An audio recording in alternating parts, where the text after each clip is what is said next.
Hello check. Hello hello hello check. Facebook log in করতে হবে। Hello আছে?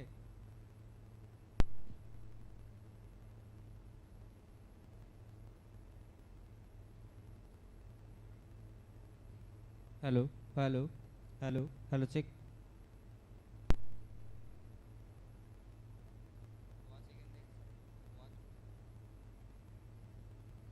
Hello hello hello check.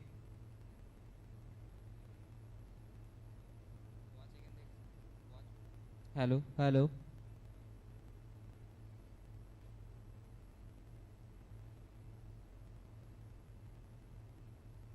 Hello hello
Honorable Director Sir, Chief Patron of today's program, our respected Principal Sir, and our Vice Principal Sir, and also distinguished guest, good morning to all of you. It is delighted to me to extend our cordial congratulations or welcome to them in our institution. This type of program give us enormous expose to the best dignified persons. Our institution inspire to aspire to reach the greatest height as it grow and expands its influence to new area. This national seminar served as another evidence of our ongoing pursuit to excellence and raise the profile of our prestigious college. We are honored to have our nation's most talented mind and forward thinker joined with us. Their expertise, skill, knowledge, wisdom surely enrich our knowledge and will help to understand the situation and also stimulate our new innovative characters. And just we are at the opening session and our today's seminar, that is sustainable management of natural resources for food security and livelihood promotion under climate change scenario. Next part, I will welcome our beloved student Osmita and Indrajit to continue this program.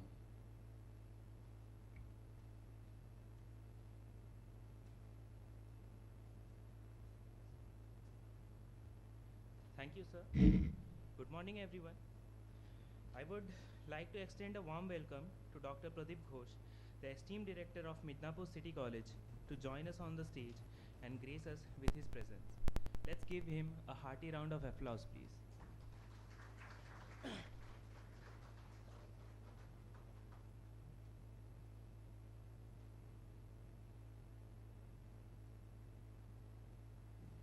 Next up, I would also like to welcome Dr. on the stage and grace us principal of Midnapore City College. Give him a hearty round of applause, please. Sir, may I please invite you to take your place on the stage?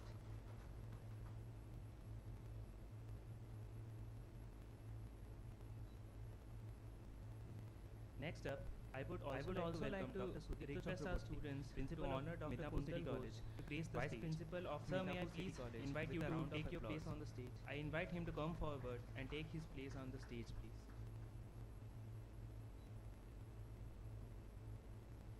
I would also like to request our students to honor Dr. Kuntal Ghosh. I extend a warm welcome to our esteemed guest, Professor Dharanidhar Patra, former Vice Chancellor of Bidhan Chandra Krishi Vishwavidyalaya, Mohanpur, Noida. Also Chief Scientist, CSIR, Central Institute of Medicinal and Aromatic Plants, Lucknow. We kindly request a warm welcome to our esteemed guest, Professor Dharanidhar Patra, former Vice Chancellor of Bidhan Chandra Krishi Vishwavidyalaya, Mohanpur, Noida. Also Chief Scientist, CSIR, Central Institute of Medicinal and Aromatic Plants, Lucknow. I would also like to extend a warm welcome to our esteemed guest, Dr. Pratap Kumar Mukhopadhyay, retired scientist, Central Institute of Freshwater Aquaculture, Zoological Department. I would also like to extend a warm welcome to our esteemed guest, Dr. Pratap Kumar Mukhopadhyay. Also join me in welcoming Dr. Pinaki Acharya, Assistant Professor and Head Department of Horticulture, Institute of Horticultural Science, Baligon Science College, University of Calcutta. Also join me in welcoming Dr. Pinaki Acharya, Assistant Professor and Head Department of Horticulture, Institute of Horticultural Science, Baligon Science College, University of Calcutta. We kindly request him to welcome all of our distinguished guests. Now I would like to request our students to honor our guests with felicitations.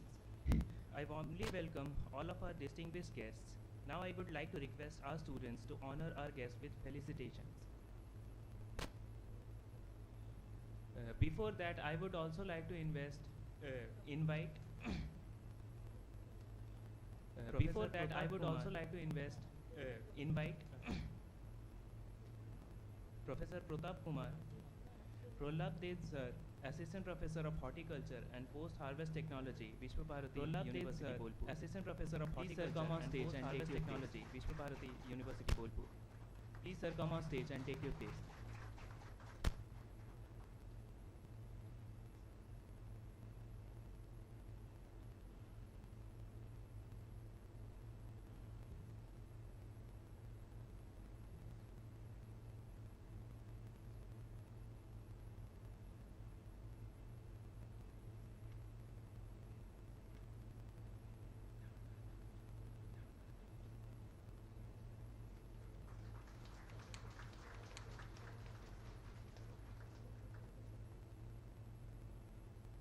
Let's hear a round of applause for our guest, please.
As we extend our welcome to our esteemed guests, prepare for the ceremonial lighting of the radial glow. The radial glow symbolizes that will guide the path for our seminar. It is with utmost respect that I invite our honored to participate in this momentous occasion. Kindly join us in this honored tradition. We express our sincere gratitude to our distinguished guests.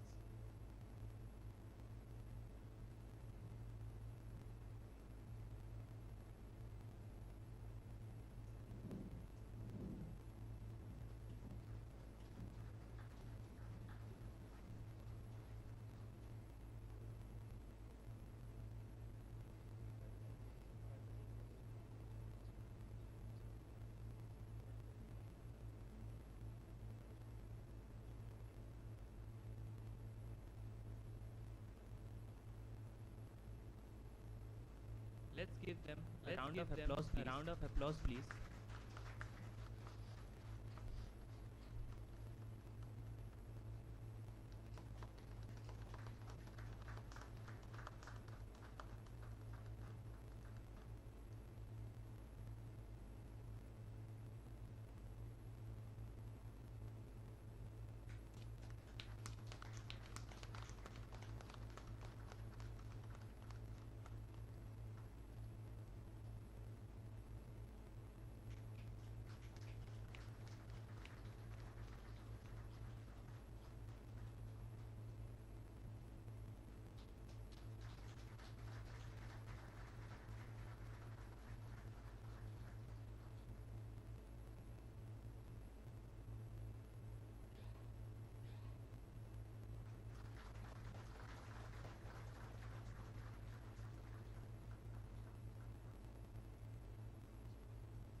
kindly request our guests take their seats on the stage.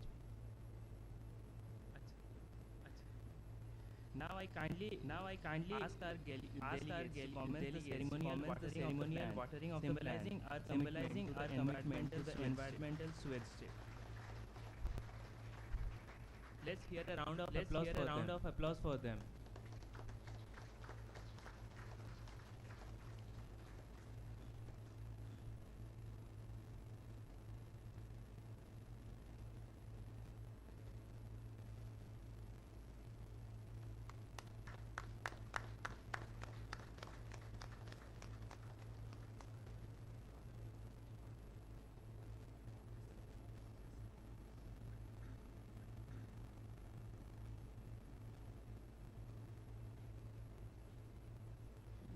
I please request our guests their seats on the stage.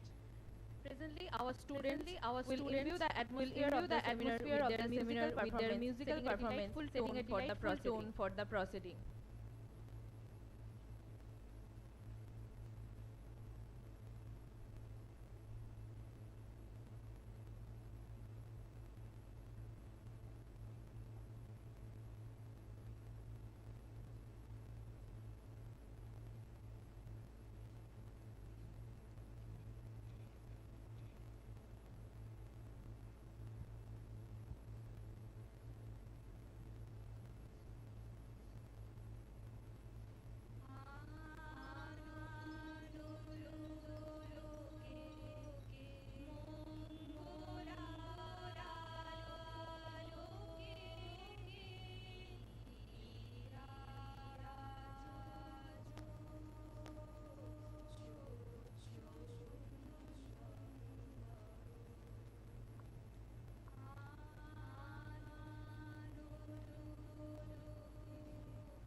Students, I extend my gratitude for creating the perfect atmosphere for the seminar. With this, we formally inaugurate our seminar by opening the abstract. I invite our honored guests to perform this auspicious task.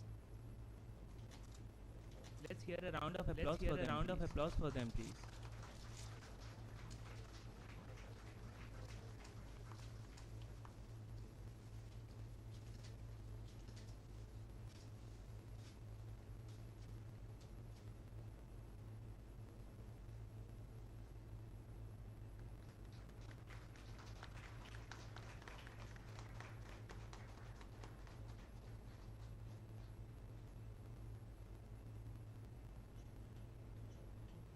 Thank you, guests. Now I would like to request our students to honor the guests with the mementos. Everyone, please, let's hear a loud round of applause for them.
I would kindly ask our distinguished guests to join the audience and take their seats, enriching the gathering with their presence.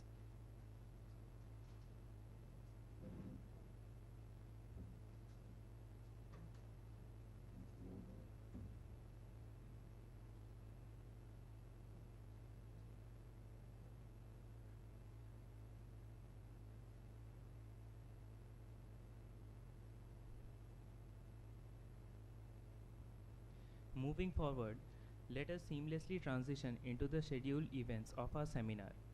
I cordially invite our Vice Principal Sir, Dr. Kuntal Ghosh, to deliver the welcome address on behalf of our institution.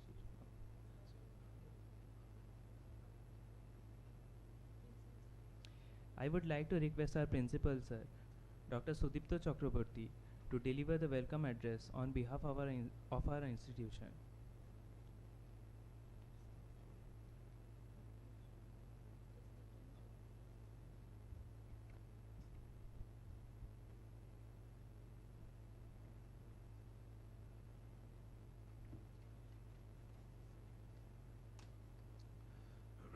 Hi, good morning everyone. Honorable Director of Medinipur City College, Vice Principal, staff members of our college, Professor Dharanidhar Patra, Honorable former Vice Chancellor, Bidhan Chandra Krishi Vishwavidyalaya, Honorable resource persons from different institutions and other delegates and our beloved students. I am overwhelmed to see the impressive gathering of the National Seminar on Sustainable Management of Natural Resources for Food Security and Livelihood Promotion under Climate Change Scenario. It is an honor and privilege to have such delighted gathering here today, united in our commitment to addressing one of the most promising challenges of our time. It is another feather which we have added to the crown of our college. Midnapore City College is established with the sole aim to serve the people by imparting quality of education. MCC aims at imparting value-based education to the students. This institute is situated in the pristine location at Bhadutala, Paschim Medinipur, West Bengal, quite similar with the peaceful environment and peaceful atmosphere. The institute promises a rich campus with perfect surroundings for students to study. Bhadutala is only at 2 km distance from Medinipur town, which provides all the required facility to the students within close proximity to college. Besides these organized surroundings, the college has recognized excellence in education. The institute offers multidimensional courses to the students, hence extensive research on course and course contents are done regularly in order to offer additional elective courses. The professionals from varied disciplines are engaged in taking classes in their respective fields regularly. Guest lecturers who are associated with the reputed institutions are also attached with our institution. Dedication and quality of teaching of the faculty members have really benefited the students. The institute is always in search of latest research and technology. The institute also receives study materials such as cassettes and latest computer software programs from various renowned institutions like University of Calcutta, Jadavpur University, Midnapore Medical College, Vidyasagar University, and different foreign institutions also. Individuals with an immense urge from self-development encompassing intellect, confidence with the much needed human and social values can find the challenging atmosphere at this institute. Now our college is not only connected to the Vidyasagar University, but also it is connected to the West Bengal University of Health Sciences.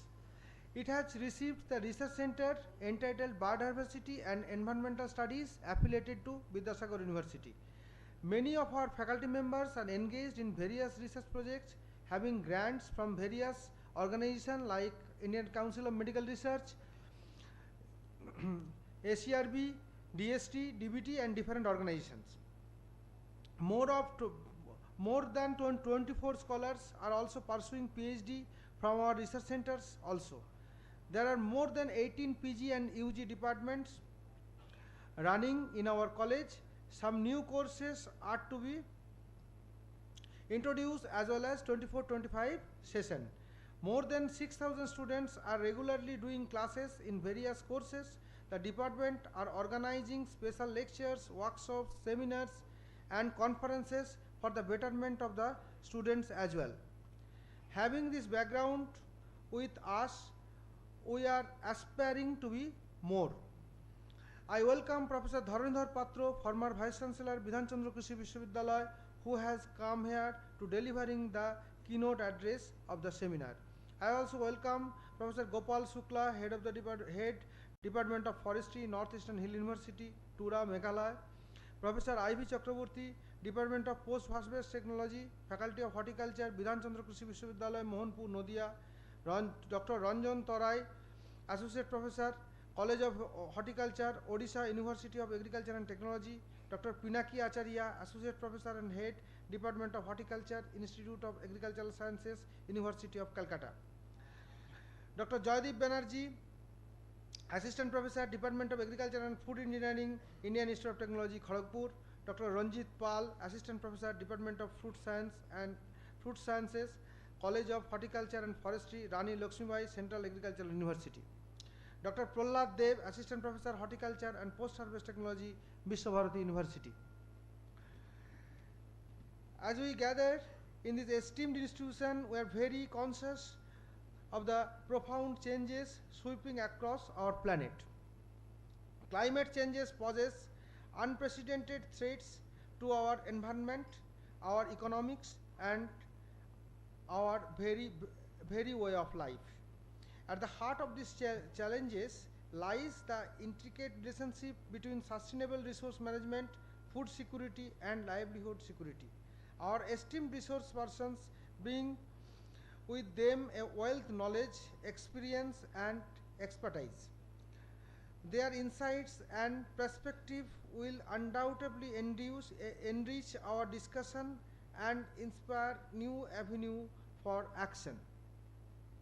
We are deeply grateful for their presence and eagerly anticipate the valuable contributions they will make our deliberations. I, on behalf of the organizing committee, welcome you all, sir. Today's seminar serves as a crucial platform for dialogues, collaboration, and collective actions. It brings together experts, scholars, participants, and stakeholders from the diverse backgrounds, all driven by the common purpose, and explore the innovation, solution, and strategies that can mitigate the impacts of climate changes while ensuring the sustainable management of our natural resources.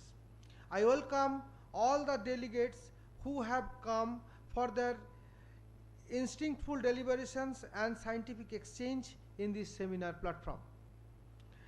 To our esteemed dignitaries, our presence here today is a testament of your unwavering commitment to sustainability and progress. Your support and guidance serve as beacons of hope as we navigate the complex challenges ahead. Thus, I welcome you all, sir. To faculty members, students, and administrative staffs, you are the heart and soul of this seminar. Your participation, enthusiasm, and dedication are vital to the success of our endeavors. Together, we have the power to drive positive changes and shape a more realistic and sustainable futures for generations to come. I welcome you all in these 2 days national seminar. I also want to welcome the technical and supporting person, media persons, other related staff in this seminar. As we embark on the journey of discovery and collaboration, let us approach our discussions with open mind, compassionate hearts, and steadfast resolve. Let us seize this opportunity to forge meaningful connection, share best practices, and co-create innovative solutions that can pave the way towards more sustainable and prosperous world. In closing, I extend my heartfelt gratitude to all who have contributed to the organization and successes of the seminar. May our time together be marked by fruitful exchange and transformative insights and lasting friendships. Thank you, and let us begin our deliberations with optimism, purpose, and unity of purpose. Again, thank you.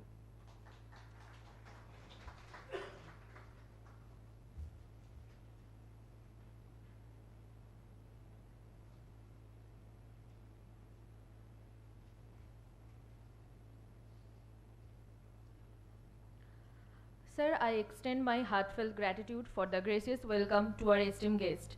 It is now my honor to invite Professor Dharanidhar Patro, former Chief Scientist, CSIR Central Institute of Medicinal and Aromatic Plants, to deliver the keynote address.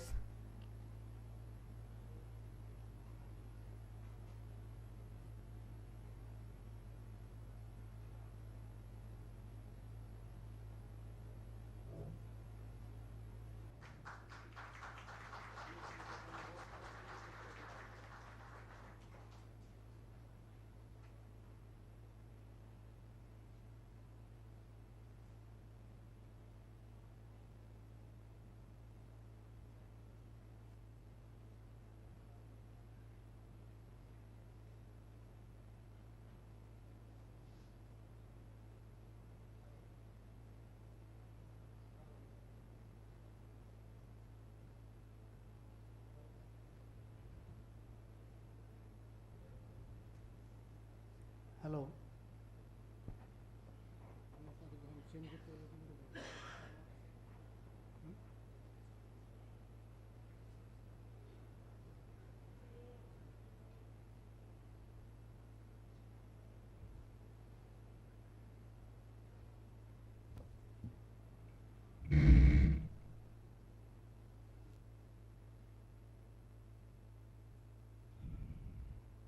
Namaskar and a very good morning to all of you. Esteemed Chief Guest, Director of this institute, Principal Dr. Sudipta Chakraborty, Dr. Kuntal Ghosh, Dr. Mukhopadhyay, Dr. Acharya,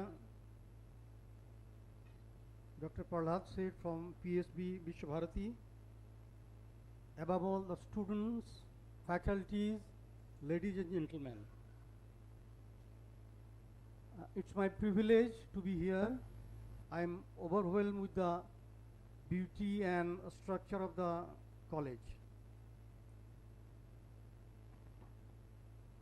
Looking into the diversity of the audience,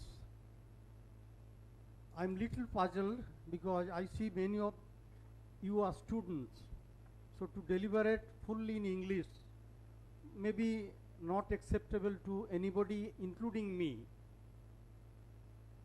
আর সত্যি বলতে কি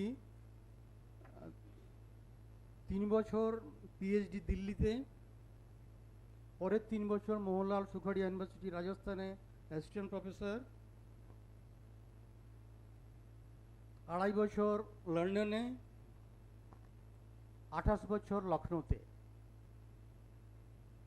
এগুলো বলার তাৎপর্য হলো যে probably আমি একটু হিন্দিও শিখেছি, বাংলাও জানি, কিন্তু বাংলা বলতে অসুবিধা হয়, এই জন্যে ভালো শব্দ খুঁজে পাই না। হিন্দিতে সমস্যা হয় জেন্ডারের। অনেকে বলেন যে বাস আ রহি হ্যায়, ট্রাক যা রহা হ্যায়। So one is feminine and bus is masculine. I do not know the character why it is like that. আরো বড় ব্যাপার হলো ট্রেন আ রহি হ্যায়, ট্রেন তো ট্রাকের থেকেও বড়। So being there for 28 years, I could not understand what is the logic behind that. Anyway, আমি ইংরেজি বলার সাথে সাথে বাংলাও বলবো, আমার মনে হয় তাতে সকলের সুবিধা হবে।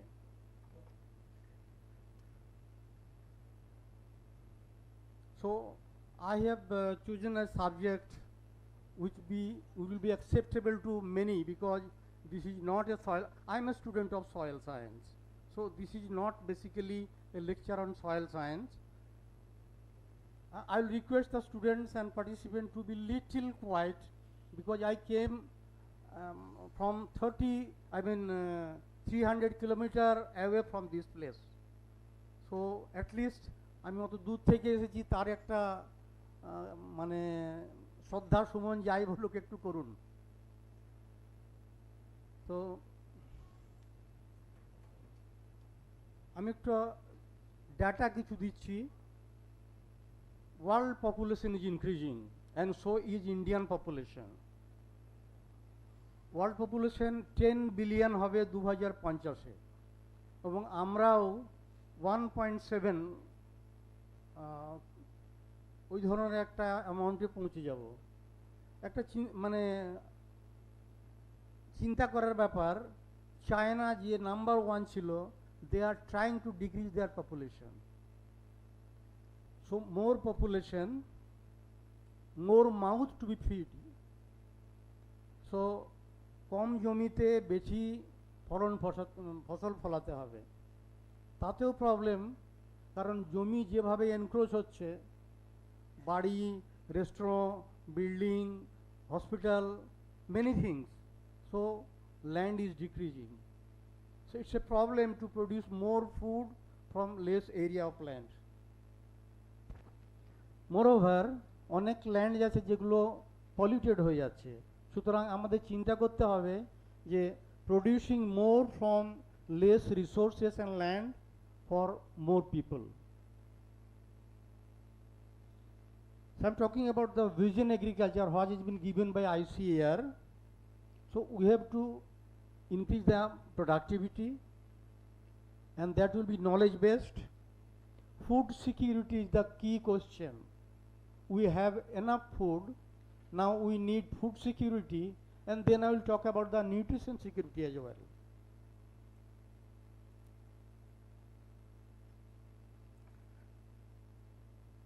এই যে ভিশন আমাদের এগ্রিকালচারে বলা হয়েছে, তাতে বিশেষ করে বলা হয়েছে যারা marginal farmers, they are about 80% of the total farmers. So emphasis should be given to those marginal farmers. And they produce 50% of the food, so they have a great role to play. Second thing is, women should be in agriculture, not cultivating many ways. They will be in the value chain, I mean after harvest, for processing, food production, marketing, like that. Decision making, এমনিতে rural এরিয়াতে হয় যে জেন্টসরা যারা বললো মেনে নিতে হয় women লেডিসদের, কিন্তু সেটা চেঞ্জ করতে হবে perspective. And putting more youth in agriculture, you know, we have 64% of the population who are below the age of 30 years. তো ওদের উপরে আমাদের যেটা আমি বললাম এখনো, দেন আমরা 2050 করার জন্য আমাদের কি করতে হবে? There is a difference in productivity at the moment and what we need in 2050. There is a shortfall. So problem, another thing is that many people are converting to non-vegetarian. That's again a problem. So they have money with agriculture. It is about 12% when we talk about the cultivated lands, animals and others. So we have to take care of that also.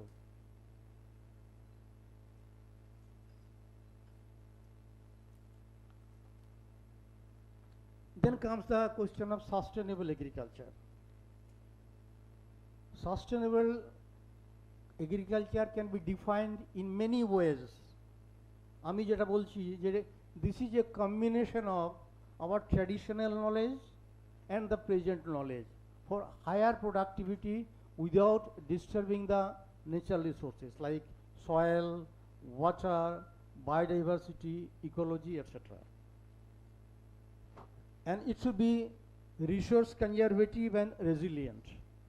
Resource conservative হচ্ছে যে যেটা কথাটা বললাম যে সয়েলের অবক্ষয় করা চলবে না, জলের অপচয় করা চলবে না, like that.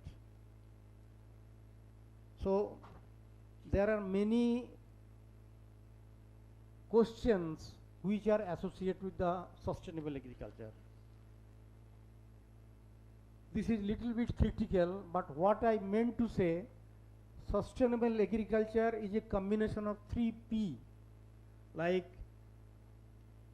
planet, people and profit, which is otherwise said that environment, society and economy. So these are the basic concept of sustainable agriculture. বর্তমান এগ্রিকালচারের কিছু ইস্যুজ আছে যেগুলো আমি ডিফাইন করছি, যেমন সিডস সময় মতো পাওয়া যায় না, হাই ইল্ডিং ভ্যারাইটিস স্টক করে রাখে plus farmers or traders.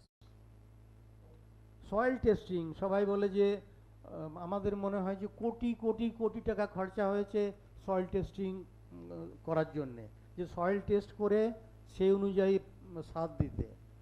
But the question is, অনেক সয়েল টেস্টিং ল্যাবরেটরি এখন কাজ করছে না, যন্ত্র খারাপ, বা ধরুন ধানের জন্য সয়েল টেস্ট করতে হবে, সেটা 6 মাস পরে পাওয়া যাবে তার data. So there are many problems of soil testing.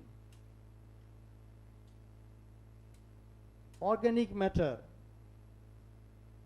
এক সময় ছিল, যখন আমরা ছোট ছিলাম, লম্বা লম্বা ভ্যারাইটি ছিল, মানে মানে 4 ফিট 5 ফিট লম্বা ধান হতো, তখন বেশি সার দিতে হতো না, ওই অর্গ্যানিক ম্যাটার বাড়িতে যে অর্গ্যানিক ম্যাটার পাওয়া যেত, FYM অর কম্পোস্ট, তাতে হয়ে যেত। কিন্তু এখন অর্গ্যানিক ম্যাটার নেই। অনেক সময় লোকে বলছে organic farming, organic farming. I am not against the organic farming, but I will not support organic farming in the present context while we think of producing more food. আমি একটু কথা মাথায় ঢোকাবার জন্য বলছি যে ধানের পার হেক্টর 120 কেজি নাইট্রোজেন লাগে, and if you want to give that through organic matter, it will be 5 ton. So it is very difficult to meet the requirement of the crop supplying through organic matter. Yes, there are some precious crops which can be grown with this. যেমন কতগুলো aromatic crops আছে, saffron, then evening primrose, rosemary, যাদের তেলের দাম অনেক সময়, rose itself, damask rose. You know the value of 1 liter of damask rose oil at the present market is 8 lakh rupees a liter. So quality of that oil can be enhanced without adding any inorganic fertilizer. Then irrigation ব্যবস্থা আমাদের সব জায়গায় নেই। I have seen in this area, Medinapore, it is highly green. I mean, there are many crops there. If I take my district, western part of Bankura, you will not get no irrigation facilities, no crop this time, there is no boro rice like that. So lot of disparity in terms of natural resources.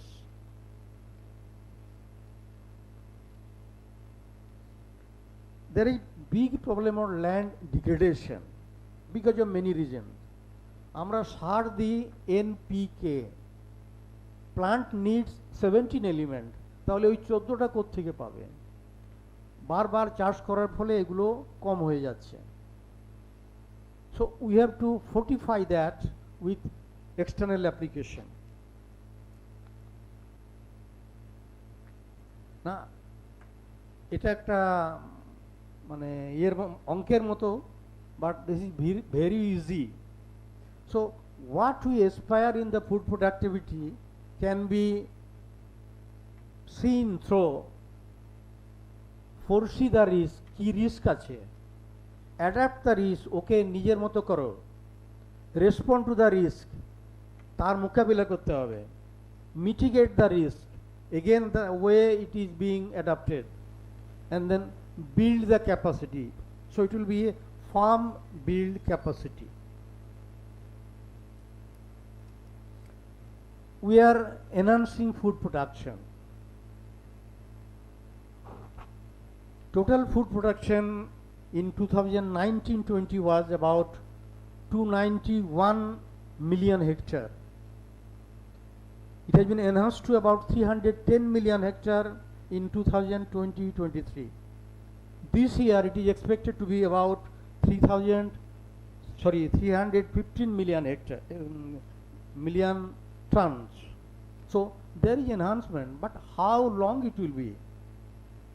We have to find way out for that. Plant nutrient management, this is an integrate part of any agriculture. If we take integrated nutrient management, I was just talking about organic nutrient. So integrated means there will be a combination of chemical and organic fertilizer. So there will be less loss of fertilizer, less impact of chemicals to the soil, and more productivity. Moreover, nutrient to be applied in right amount, right place, and right time. That is the main concept of precision agriculture. And of course, sustainable nutrient management. Nutrient should be applied in such way that very less amount is lost. You know, if about 100 kilogram of each nitrogen applied to the paddy or any other crop, only 35% is taken by the plant. The remaining goes waste. Either it can go to the water or down to the earth, and maybe in the atmosphere forming greenhouse gases like nitrous oxides, nitric oxide, etc.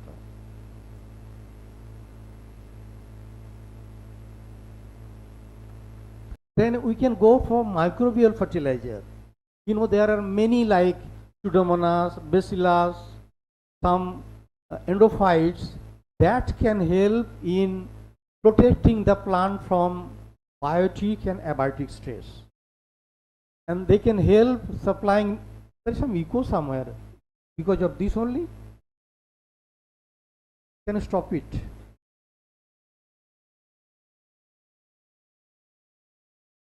Hello.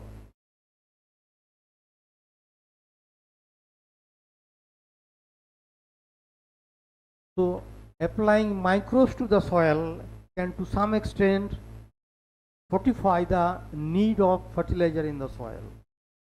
For example, Pseudomonas, Bacillus, they can convert the material to way the form that can be utilized by the plant. If there is a abiotic state like dryness or maybe heavy metals or many other stress, that can be taken care of the microbes.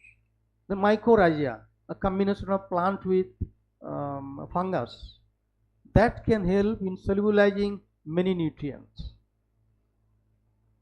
For example, when we apply urea, ultimately that is converted to nitrate or nitrous oxide or like that by microbes only. So they have a big role to play in increasing the productivity.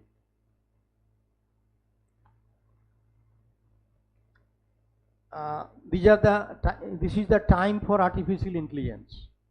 We have many things now working on artificial intelligence in agriculture. Unmanned vehicle, there is some echo somewhere. Anyway, unmanned vehicle can spray fertilizer.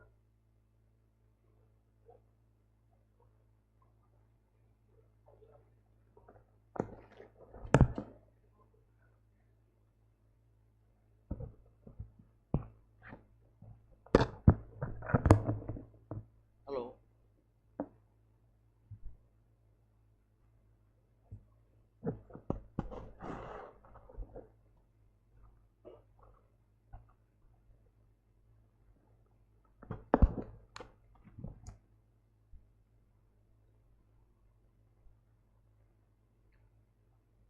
तो जमाना artificial intelligence का है.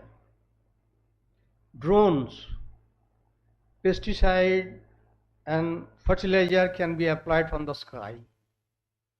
Then Kishan drones are being used to see the condition of a soil. কি অবস্থায় সয়েলটা আছে, কখন irrigation দিতে হবে, উইডিং কখন করতে হবে, that will be done by artificial things like drones and other things. Then some multispectral images, বোঝা যাবে কখন ধানটা পাকছে. It can also help in thinking the quality or health of the plant. So there are many things being done by something without the involvement of man.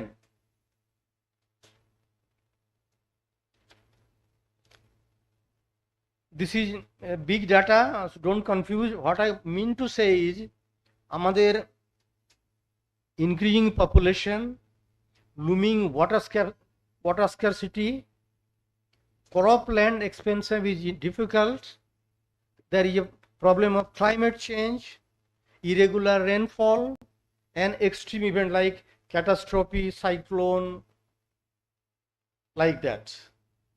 So we have to produce enough food for the population with adequate calories, and subsequently there will be a call for nutrition sensitive agriculture, and this will have contributing the maximum amount to the food grain production of the country.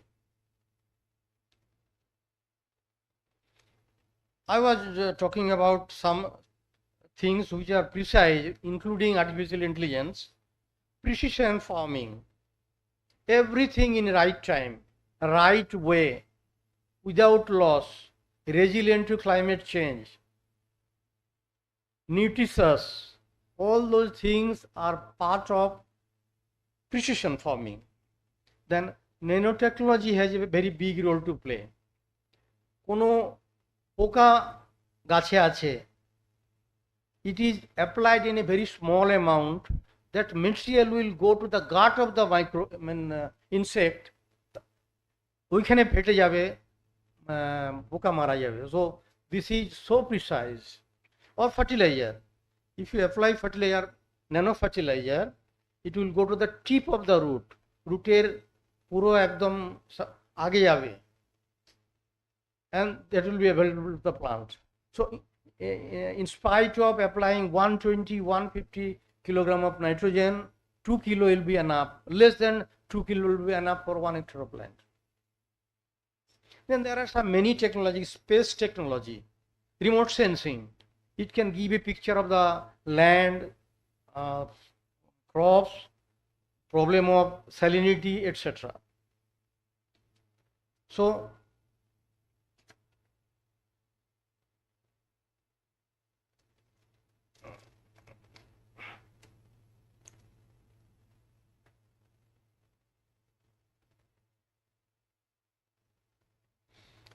now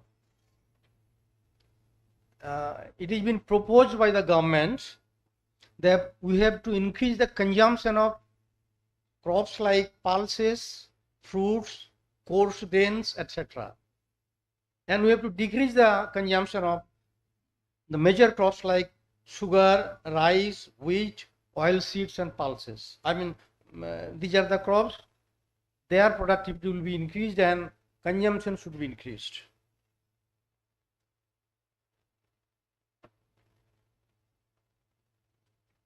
So coming to the next part of the speech, that is food security.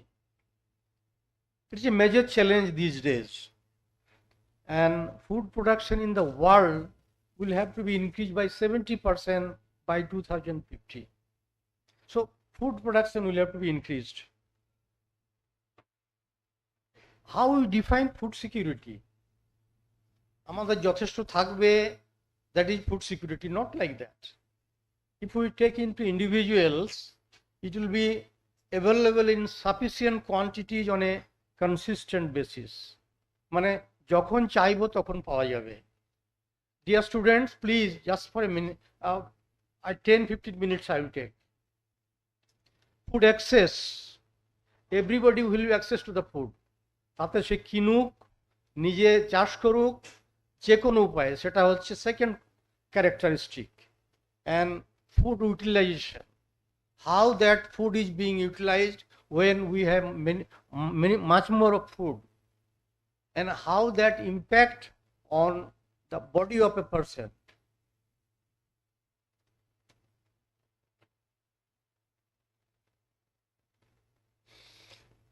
Food security আমাদের কেন চিন্তা করতে হয়, এটা different reason দেওয়া আছে, যেমন population increase হচ্ছে, ক্রপ ফেলিওর হচ্ছে কোনো সময় বিকজ অফ মেনি রিজনস, আর unavailability because of hoarding by unscrupulous traders.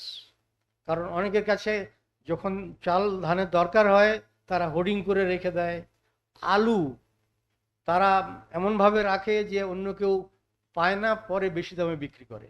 So these are the policy যার জন্য আমাদের ফুড সিকিউরিটির জন্য চিন্তা করতে হচ্ছে। ফুড ইনসিকিউরিটি ইন ইন্ডিয়া, এখানে 1943-এর সময় কেউ জন্মগ্রহণ করেছে, কেউ নেই। 3 million people died because of famine in West Bengal. কারণটা ছিল যে তখন এক ইন্ডাস্ট্রিয়ালাইজেশন শুরু হয়েছে, এগ্রিকালচারের উপরে কম তাবজ্জু দেওয়া হচ্ছিল। I have seen the later one, the famine in 1960s.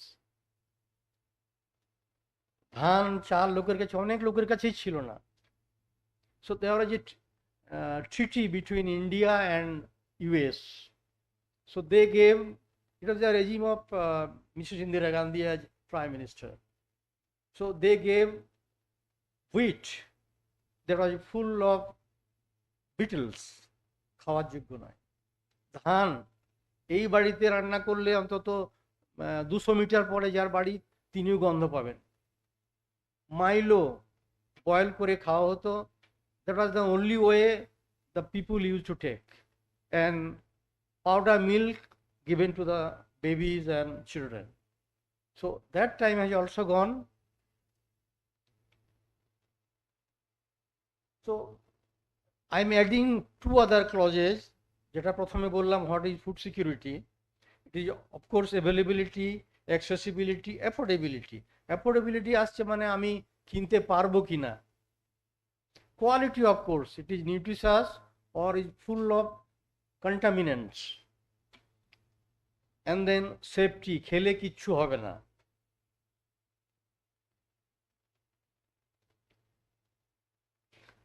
এটা ওই কথাটাই রিপিট করছি, আমার কাছে ফুড আজ আছে, কাল থাকবে, পরশু থাকবে, 1 মাস পরেও পাওয়া যাবে, 1 বছর পরেও পাওয়া যাবে।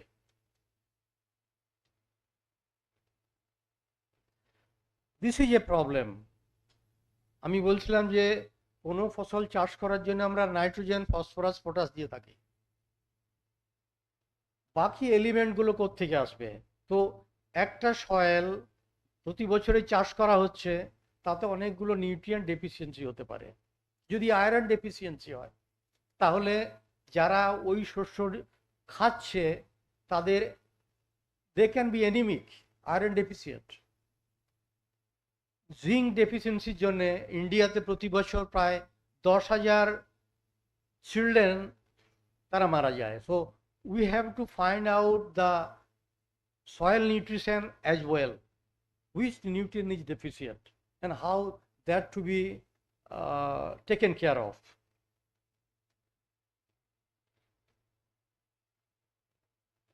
So this thing is nothing like that. The role of plant breeders, I have seen there are many plant breeders here who will take care of the crop. It will be very nutritious with vitamins, antibiotic, antidepressant, antioxidant, like that. And advanced breeding of our principal subject, that is high plant breeding like genomics and molecular breeding, to find gene which can be helpful changing the characteristics of some crop. Then there is biofortification. I am not going in details of that. If the crop is deficient in some nutrient, that can be that can be compensated by genetic way, by physical supply in the last moment, or through agriculture supplying that nutrient. Then coming to second part, the green revolution. It took place in 1960s and 70s. So we had a production of 51 million tons in a year in 1950, and we have reached to 315 million tons, 7 times increase of food production. And that was because of green revolution. One gene did havoc, but there are some criticism in the green revolution. বলা হচ্ছে যে confined to resource rich areas, Haryana, Punjab, ওই সমস্ত এরিয়াতে productivity আর impact বেশি হয়েছিল। আর এটা করার জন্যে এনভায়রনমেন্টের এবং বায়োডাইভার্সিটি অনেক ক্ষতি হয়েছে। সেটা ভাবলে চলবে না, এটা আমাদের এত ইম্প্যাক্ট দিয়েছে যে we have very less people who goes to bed without taking any food. I'm not giving the details of this, but it did many good things for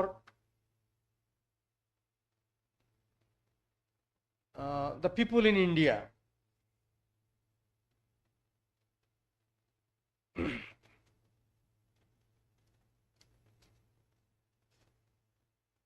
So India achieved food security, but there are some problems, host of problems like loss of biodiversity, waterlogging, surface and groundwater problem, and insect pest. যখন ওই লম্বা ধান লাগানো হতো সেগুলোতে paste এবং disease খুব কম লাগতো, কিন্তু যেগুলো ডুয়ার ভ্যারাইটি পরে ডেভেলপ করা হয়েছে তারা সাস্টেনেবল মানে susceptible to all the creatures, disease or pest or anything, stress like that. Then come the second part of revolution, white revolution.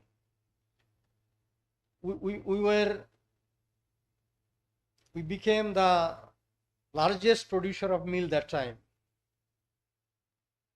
And there are two other factors that took place that time was production of hybrid maize and beachy cotton. Maharashtra, অনেক cotton farmer, they used to do suicide, কারণ loan নিত সেটা repay করতে পারতো না, যদি ওই পোকাটা বিটলটা এসে যেত ওই গাছের মধ্যে, তো পুরো একারের পর একার ওগুলো খারাপ হয়ে যেত। So with the help of BT genes, it was now totally stopped and farmers are very happy with the production of cotton.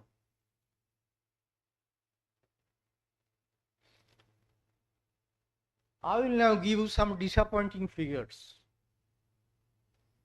আমরা অনেক কথাই বলছি, আমরা ফুড সিকিউর, আমরা এই আমরা তেই। 195 million people, they are undernourished in India. 47 million children are stunted because of not sufficient food or nutritious food. 51% women in the reproductive stage are anemic because of nutrients. India ranked 76 out of 113 countries on 4 parameters: the affordability, availability, and quality. I mean, with respect to food security, we are in a very precarious situation. Agricultural productivity is very low. We have average production of 3 ton per hectare, whereas in America it is 7 ton per hectare. মানে ডবলের থেকেও বেশি, and we don't have that technology to enhance that. সব থেকে বড় কথা হচ্ছে যে আমরা হাঙ্গার ইন্ডেক্সে, মানে কত লোক হাঙ্গার, সেখানে একটা অত্যন্ত বিপজ্জনক রাস্তায় আছি। আমরা 103তম 119-এর মধ্যে, 119টা কান্ট্রির মধ্যে আমাদের স্থান হচ্ছে 103-এ। আমাদের উপরে বাংলাদেশ, নেপালও আছে। এনিওয়ে, এগেন অ্যানাদার প্রবলেম, যেটা বলতে চাইছিলাম যে লোকের পকেটে টাকা আছে, so he or she have choice and they can go for non-vegetarian from vegetarian. That has impact in the climate change as well, the production of greenhouse gases. So this is 27.5 in 50 scale. So this is also not very acceptable.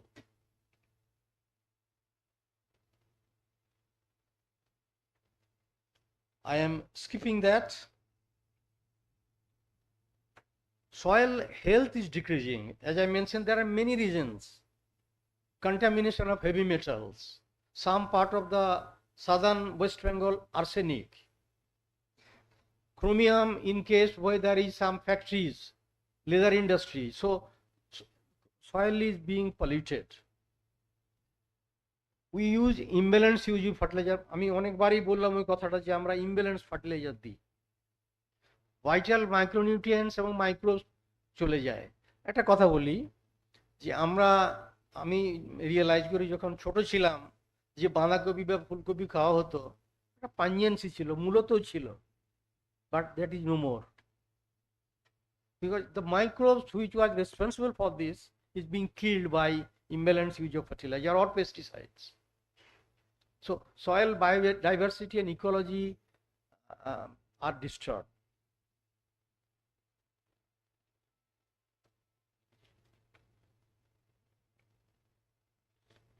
So যেমন আমাদের বিপদ আছে তার জন্য কিছু উপায়ও আছে, যেমন ধরুন বিভিন্ন প্রোগ্রাম আছে সেন্ট্রাল গভর্নমেন্টের, ন্যাশনাল ফুড সিকিউরিটি, রাষ্ট্রীয় কৃষি বিকাশ, there are many, I am not naming that, repeating that.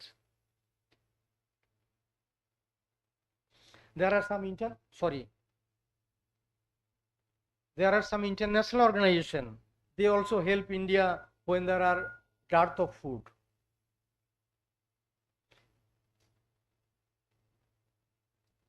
You have to use the food in a way that it doesn't affect the environment. So this is another part of eating not good food, increasing extra amount of greenhouse gas to the atmosphere.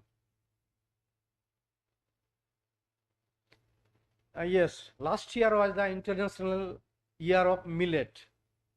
People say that, or experts say that, this millets can compensate the requirement of food grain to the people in India. আমাদের ব্যাপার হলো যে এগুলো অনেক গুণ এগুলোর, তাছাড়া এদের কাল্টিভেশনে কম পয়সা লাগে। They have high amount of vitamins, then glycemic acids which is helpful in treatment of diabetes. Moreover, they are less sugar, everything good for the people in terms of the nutrition and quality of the food.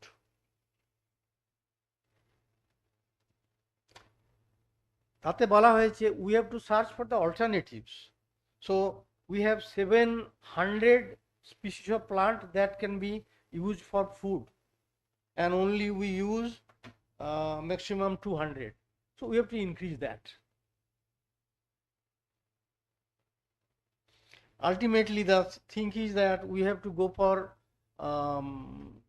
millets, sometimes in place of food grains like wheat. I do not know how many know what is millet. These are small grain crops like jowar, bajra, kodo, sama. Those are being grown, putting in the field without any fertilizer or manure many a time. वो अपने आप उगता है, उसमें फसल आ जाता है, लेकिन इसका बहुत गुण है।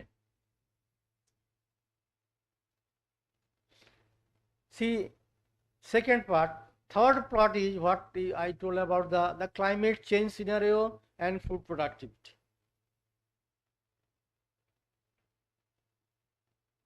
There is a eternal relationship between climate, soil and productivity. See, air, water and soil are the natural resources which help in growing the plant, which is producing photosynthesis and supplying food, fodder, fuel, fertilizer and air, all air being given by the natural resources through the plant.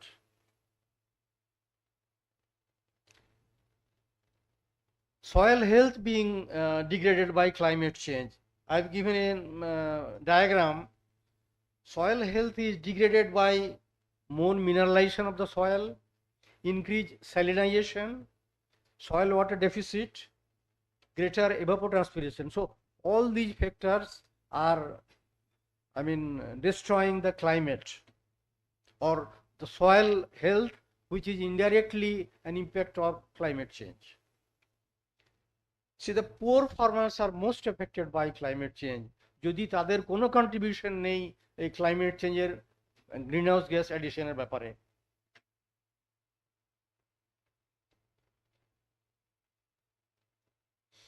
These are some sources of greenhouse gases like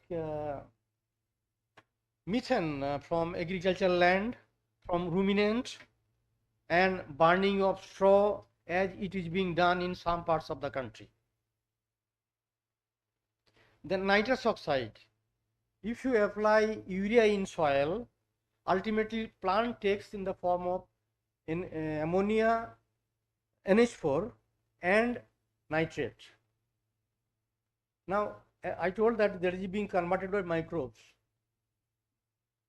and if 100 kg applied, 30 kg, 35 kg is taken by the plant. So maximum amount go to the soil and a very significant amount to the atmosphere, like nitrous oxide. You know, nitrous oxide is 200 times more fatal than methane.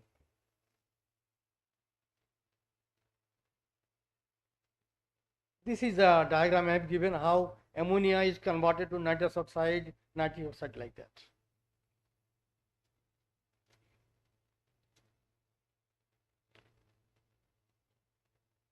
This is a typical thing, don't confuse with anything. See, 100 kilo nitrogen is being produced by Haber-Bosch process. Ultimately, we can consume 30 to 35%. In every stage, there is a loss. Nitrogen fertilizer applied, nitrogen in the crop, nitrogen harvested, and nitrogen in the food. So we have maximum 35% we take and consume. Rest goes waste.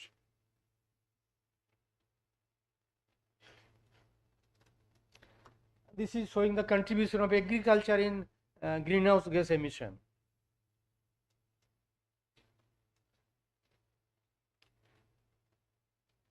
There are three main factors, that is physical, chemical and biological, which affects the climate change or produce greenhouse gases. If climate goes wrong, soil cannot be right. If climate and soil go wrong, agriculture cannot be right. If agriculture goes wrong, nothing can be right. So climate, soil, food sufficiency, all are correlated.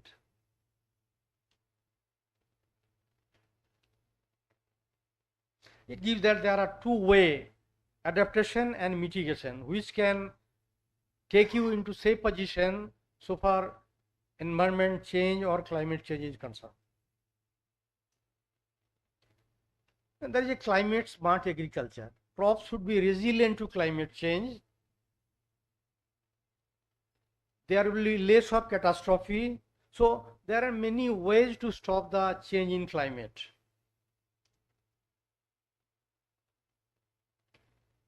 Now I am taking to you a very big question. Next green revolution will be in 21st century. It is expected by the big people. Not in India, everywhere. The big in US or UK or many places. It should be soil based. It should be ecosystem based. We are destroying the ecosystem, so we have to restore that. Knowledge based, then based on loss of return. এটার মুখ্য ব্যাপার হচ্ছে যে আমরা যেটা ওখান থেকে নিচ্ছি সেটা ফেরত দিতে হবে। I am giving an example. I'm from basically from CSR laboratory, so we had many work on that. Mentha is being distilled by hydrodistillation and oil is extracted. The rest of the material is half cooked. If that is put into the soil, by 2-3 years, you don't have to put any fertilizer. So this point is presented here like replacing what you have taken and then focused on a positive soil environment.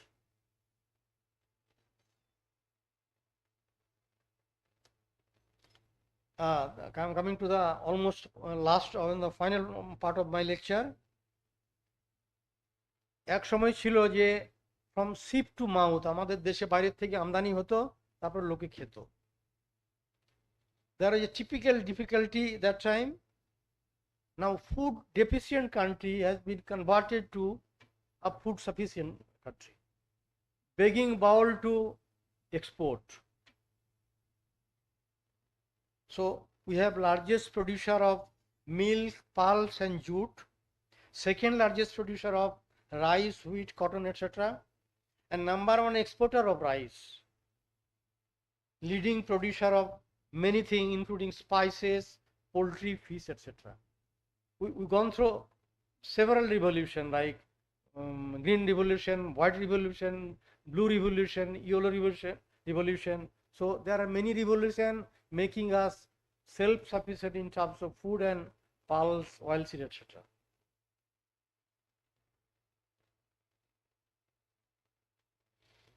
So we need to reimagine agriculture.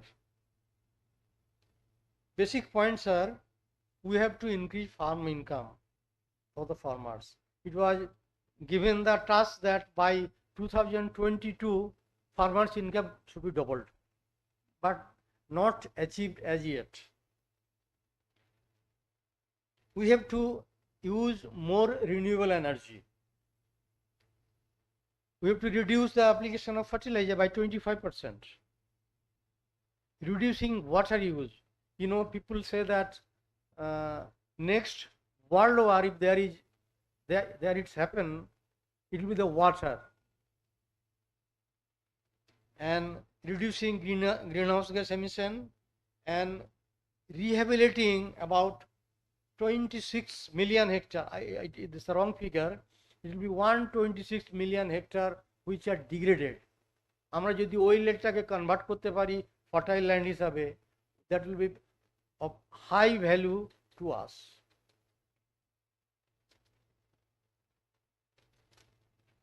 So this is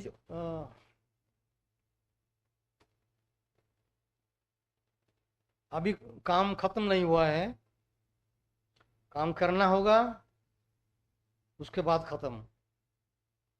Thank you very much.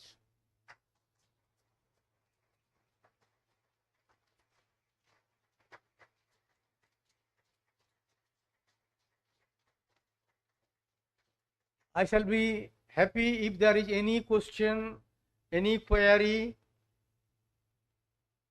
আমার এক মাস্টারমশাই ছিলেন professor BK. দে, microbiology পড়াতেন। তো স্টুডেন্টরা চুপ করে থাকলে উনি বলতেন, আমার মনে হচ্ছে তোমরা সব বুঝতে পেরেছো, আবার মনে হচ্ছে তোমরা কিছুই বুঝতে পারোনি। তো চুপ থাকার দুটো লক্ষণ।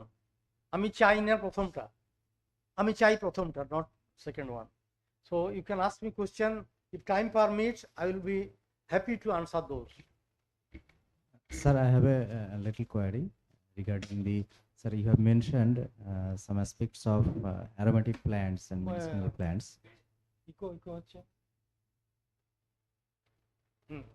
So yes, actually you are mentioning some aspects of medicinal and aromatic plants. So in this rural your West Bengal, so what is the scope of this medicinal and aromatic plants to improve the livelihood of the rural people particularly? There are many options for medicinal aromatic crops.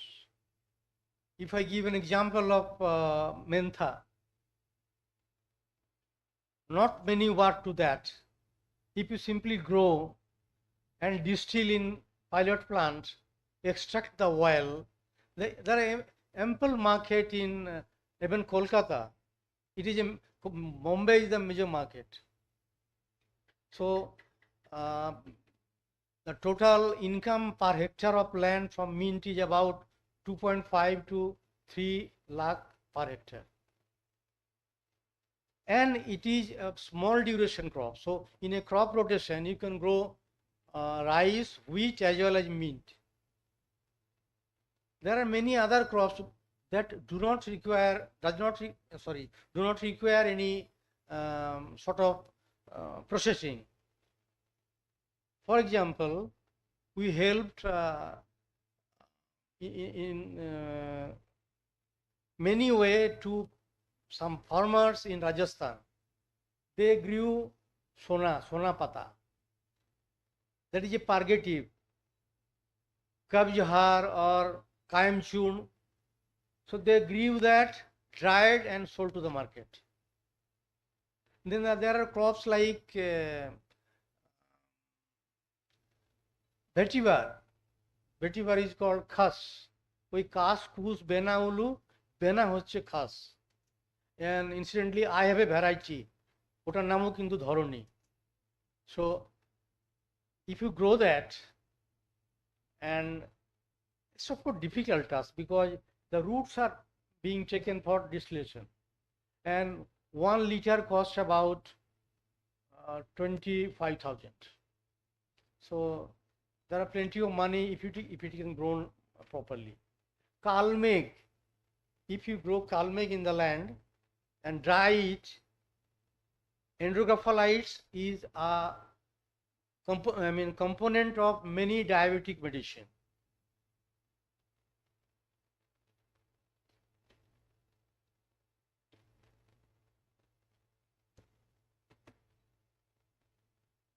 Master মশাই বুঝতে পারেননি, বাকি সবাই বুঝতে পেরেছে।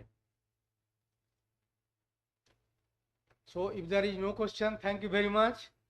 I thank the organizers for giving me this privilege and কিছু দের পর্যন্ত বকওয়াস করার জন্য।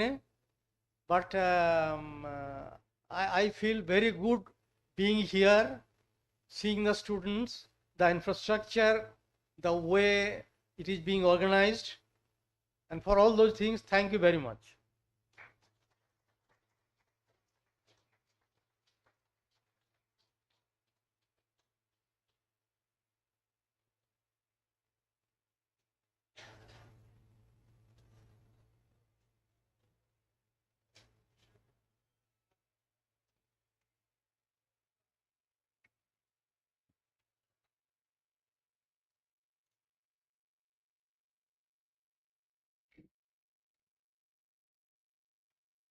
Really, sir, we are overwhelmed listening your valuable speech, and during your discussions, you mentioned some issues, challenges to the young learner that will unveil the so many causes of climate changes, and there will be enough scope to do something for the betterment of our planet. During his journey, Professor Patro achieved brilliant performance in his basket. It is needed to mention that part, and at the earliest I mentioned that we are honored to have the nation's talented mind and extended thinker with us. Their expertise, skill, wisdom, knowledge will enhance our understanding and stimulate our innovative capabilities. Thank you, sir. Thank you for your valuable speech. Professor Dharanidhar Patro has a brilliant academic record throughout his career.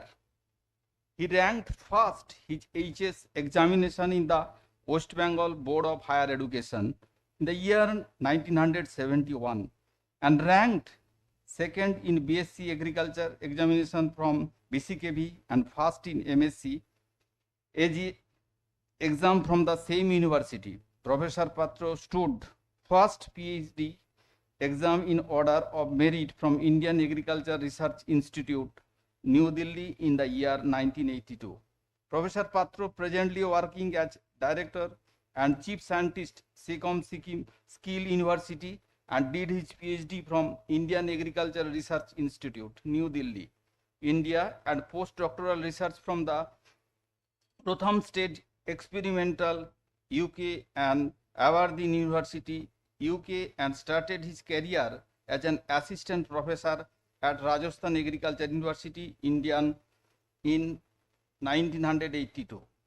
He shifted to CSIR Central Institute of Medicinal and Aromatic Crops, Lucknow in India, as a senior principal scientist and head natural resource management, and subsequently promoted to the position of professor SIR and chief scientist, and worked there on different aspects of medicinal and aromatic plants. Phytochemistry, natural product, rhizosphere, biology, vis-a-vis secondary metabolites. Recipient of more than 2 national and international awards, Professor Patro has published more than 200 research papers, 5 books, and several reviews on soil, nutraceutical and related subjects, published 7 patents, and developed 6 plant varieties, and published many technical bulletins in medicinal and aromatic plants. Professor Patro has supervised 23 students for their PhD degree. He has member of several national and international technical and academic committees of the country. He is a fellow of several academic and societies, namely National Academy of Science, National Academy of Agricultural Science, etc., West Bengal, Academy of Science, Indian Society of Soil Science. Professor Patro has been in the Vice Chancellor of Bidhan Chandra Krishi Vishwavidyalaya, Agriculture University, Mohanpur, West Bengal, India, after superannuating from the CSIR in 2015. Research area mainly, Dr. Patro researches area include the soil science and agricultural chemistry, isotope technique, agrotechnology, and medicinal and aromatic crops, soil plants, and environmental continuum, that is the utilization of salt affected the marginal land and saline water in cultivation of essential oil-bearing crops, their reclamation strategies, phytoremediation of heavy metal, polluted soil, industrial microbiology, soil ecology, and nutraceutical food supplement, herbal drugs, natural products, etc. Really, we are proud enough getting your presence with us. Thank you, sir.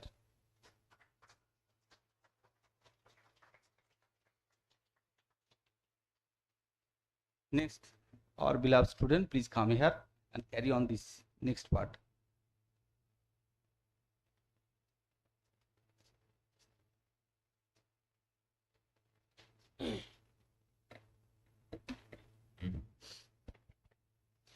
I would like to extend a warm welcome to our esteemed guest, Professor I.V. Chakraborty, Department of Post-Harvest Technology, BCKV, Noida.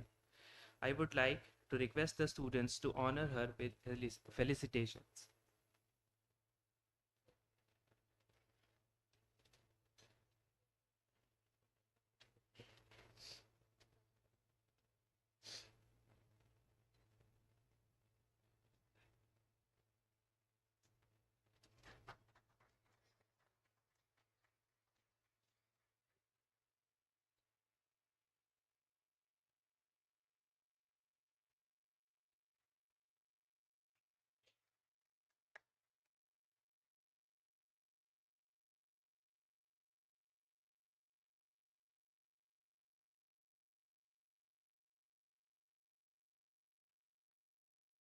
I would also like to welcome Professor Arup Chattopadhyay, Professor in Vegetable Crops, BCKV Noida.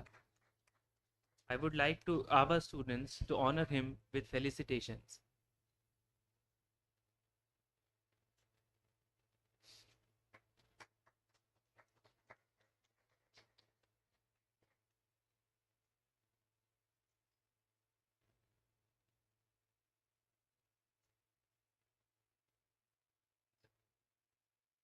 Next up, allow me to extend a warm welcome to our esteemed guest, Dr. Joydeep Banerjee, Assistant Professor, Department of Agricultural Food Engineering, Indian Institute of Technology, Kharagpur. I kindly request our students to felicitate him.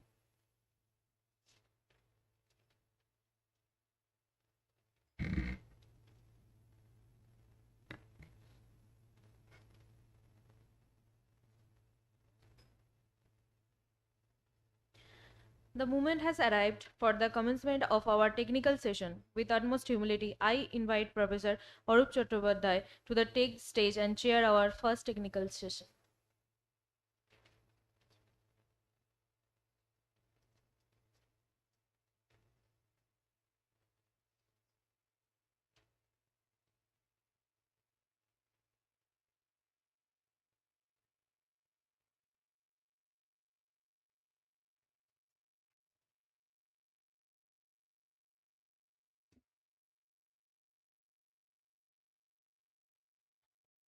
No, no, just chairman.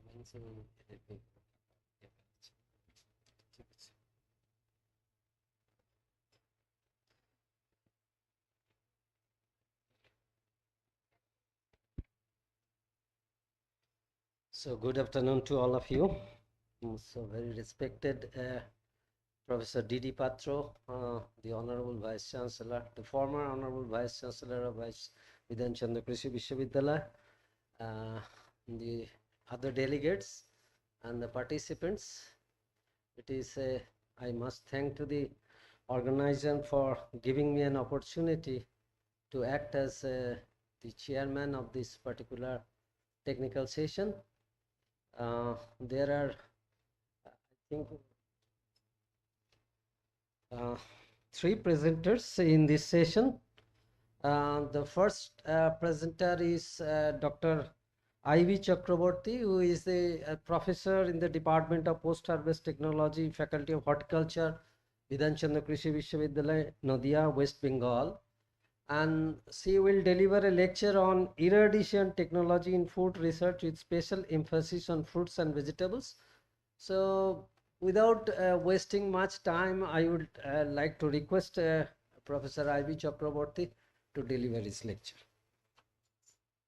So there are other 2 lectures that delivered by Dr. Pinaki Acharya from Calcutta University and Dr. Joydeep Banerjee from IIT Kharagpur. And each lecture will continue about 20 to 25 minutes and 5 minutes discussion. Okay, is it okay? And then I invite Professor Chakraborty to deliver a lecture.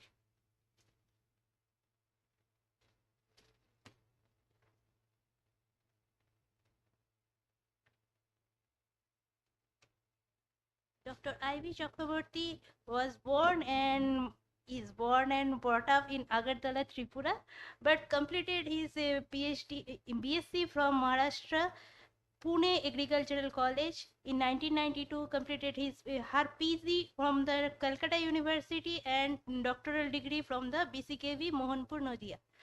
She has been started her professional career as assistant professor in 1997 and joined in a post of professor in Department of Post Harvest Technology of Horticultural Crops, Faculty of Horticulture, BCKB in 2012. She has also concerted efforts to promote the processing of mango variety Lakshman Bhog, having GI marking as an export cultivar from West Bengal. She has been acted as expert on food processing in modular employer scheme under Directorate of General Employer and Training, Government of India since 2010. She has refined fermentation technology to develop wine from the locally available fruits and vegetables and other herbal sources and engaged in demonstrating these techniques among the stakeholders and beneficiaries. She has standardized protocol for application of gamma irradiation for shelf-life extension of fresh mango cultivars like Himsagar and Lakshman Bhog and several processed fruits including onion flakes and mango strip. Professor Chakraborty has so far guided 18 MSc and 7 PhD scholars, supervised 8 research project as PI and co-PI, financed with different national and international agencies, published more than 66 research papers with different peer review, national and international journals. She has authored more than 16 books chapters, edited 6 books, 4 practical manuals and several other popular article and extension bulletins. She is also recipient of the Dr. G.S. Fruthi Award 2016 and as well as Eminent Scientist Award from the conferred by the Samagra Vikas Welfare Yojana, Lucknow. She is also the recipient of the prestigious Research Excellence Award 2023 by the Institute of Scholars by the Government of India. And thank you, ma'am, for your gracious presence in our institute and enlighten us with your discussion. Thanks. Good morning to all of you. I'm also feeling so delighted to be present here, seeing our Honorable Vice Chancellor, Professor D.D. Patra here, and our friends, colleagues, and my dear students. So now, my dear, I'm directly going to my part of discussion. Directly going to my slides. I won't take much time in the slides. I'll try to discuss about the subject matter. So, irradiation technology, what does it mean? There are several food processing technology. My previous speaker, Professor Patra, he mentioned about different way of food preservation, food safety, food security, and on that there is a part food processing. We are in the way that we are producing our food sufficiently. We are almost second largest producer of fruits and vegetables. Many food producers, we are leading exporter and some food grains. So, but thing is that we have to maintain our produce. That is the most important. Otherwise, what happens generally, if whatever we are producing at the end of the day, if we throw away to the garbage without any precaution being taken throughout the day of our produce, then what is the use of growing and cultivating the crops? Our farmers taking their day long and giving so much labor, land labor, capital management, everything is being invested in the food production. If it is not properly taken care, then it is a great national loss to our economy. So in this relation, irradiation technology, I'm directly going to irradiation technology. What does it mean? There are several food processing technologies which can using those food processing technologies, we may develop some food products.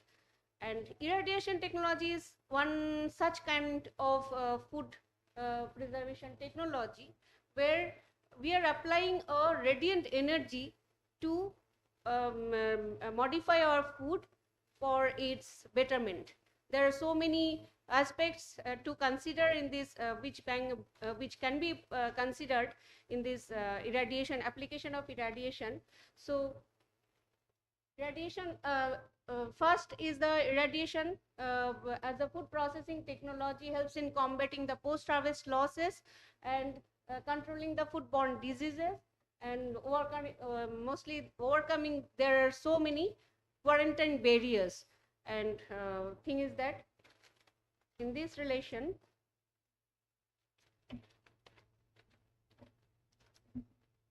I just giving a brief history how it started.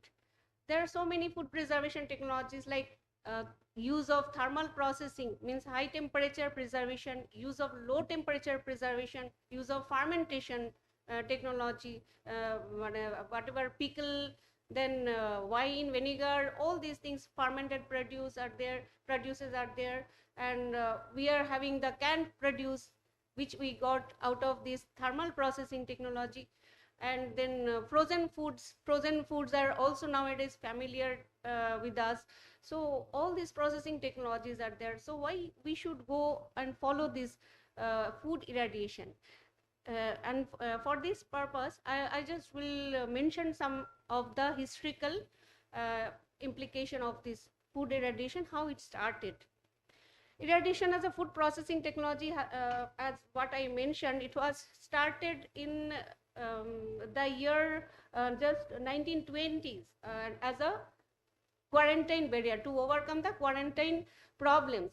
Like it happens, whatever food being grown, there are some disease attack or insect attack. Mostly whenever foods are being consumed, before consumption will be, it has already been spoiled by the insects or diseases. So to overcome those problems, irradiation being started in the year mostly in 1920s, and then later on 1950s and 60s it has been reported that US Army has been started their research on using food irradiation for their military rations. And as irradiation is a source of radiant energy application to the food, and whenever food being exposed to that radiant energy, there are some ionization happens, and those ionization helps in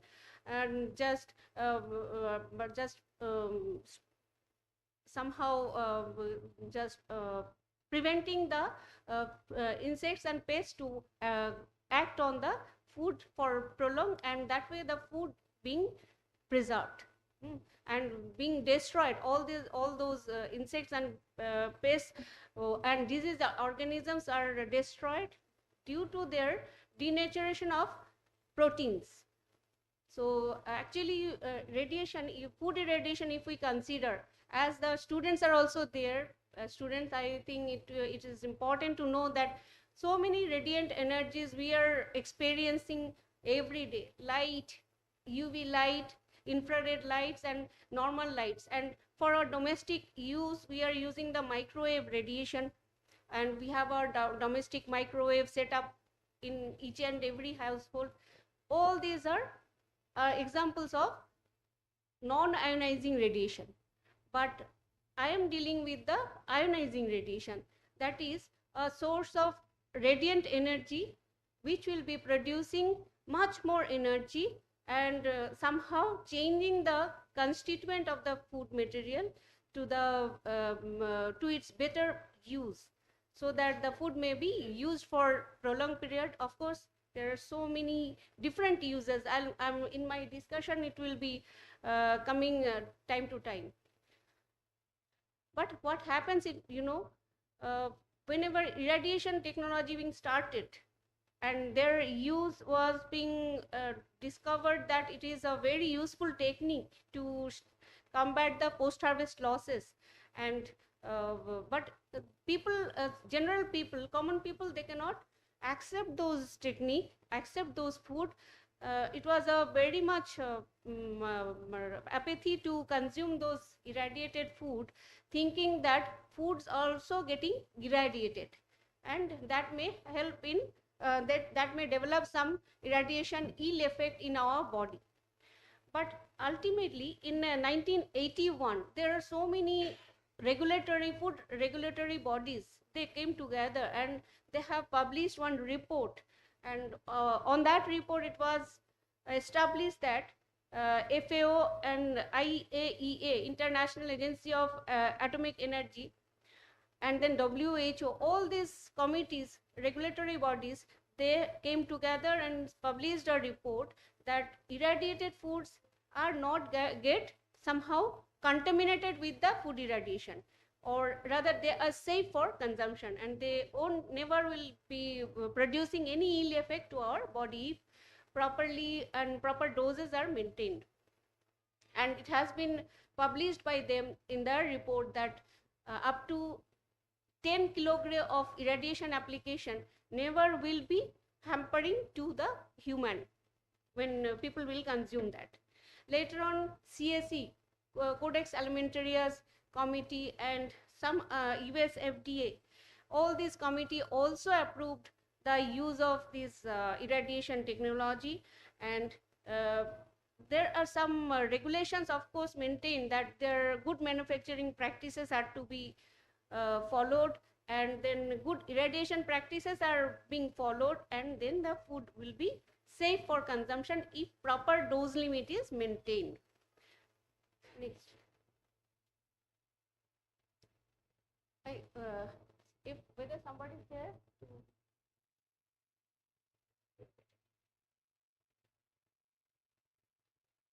Acha. Oh, acha. Next, what happens in later on in the how it has been gone. In 1995, Government of India gave clearance for the commercial use of radiation.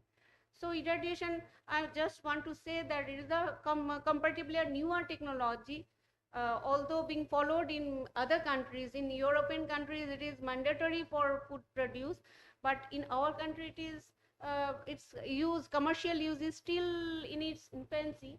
And then later in 2006 and 7, Krushak commercial facility being initiated in Nasik, Lasalgaon, by Government of India, and in the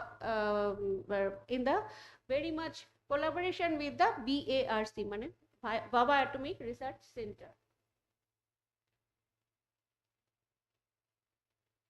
So what this Krushak is doing, they are plant set up by BARC at Lasalgaon, Nasik district, for low dose application of radiation to the fruits and vegetables, mostly for mostly for quarantine purpose.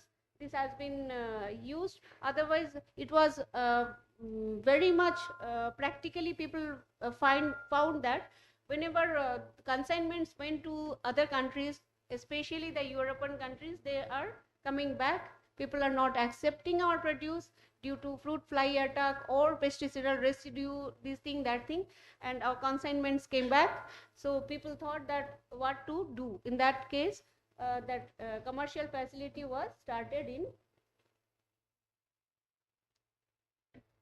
in Krushak, and now in 2020, it was this Krushak being associated with another company, that is AgroSearch. Now they are successfully obtained the ISO 9001 and also licensed by DAE, FSSAI, AERB and FDA for processing of low dose products at the Krushak plant. So nowadays commercial application of irradiation mostly being food application of irradiation being mostly conducted by this Krushak, and also in BARC there is a chain irradiation facility available, but in other part of the country its application, commercial irradiator facility is still lacking, but it is so much useful what we observed. Next is ionizing radiation. What I was mentioning, that non-ionizing radiation, we are every day we are just coming in contact with the non-ionizing radiations, but ionizing, we are concerned for food application, we are concerned to ionizing radiations, where we are mostly using the gamma rays, electron beams and X-rays, and we are familiar with X-ray as a medical use, isn't it? X-ray, and same thing it happens in X-rays and as well as gamma rays and electron beam, where the penetration of that radiant energy from X-ray source or gamma source or electron beam source, they will be there in the food produce, but up till they are in exposure to that radiant source, they will be showing their radiation penetration. Once they are removed from the radiant source, exposure of radiant source, their radiation exposure will be limited and completed and finished, and so that's why it was safe for consumption. It is no further remaining as a radiant food is being remaining as a radiant polluted with the radiation.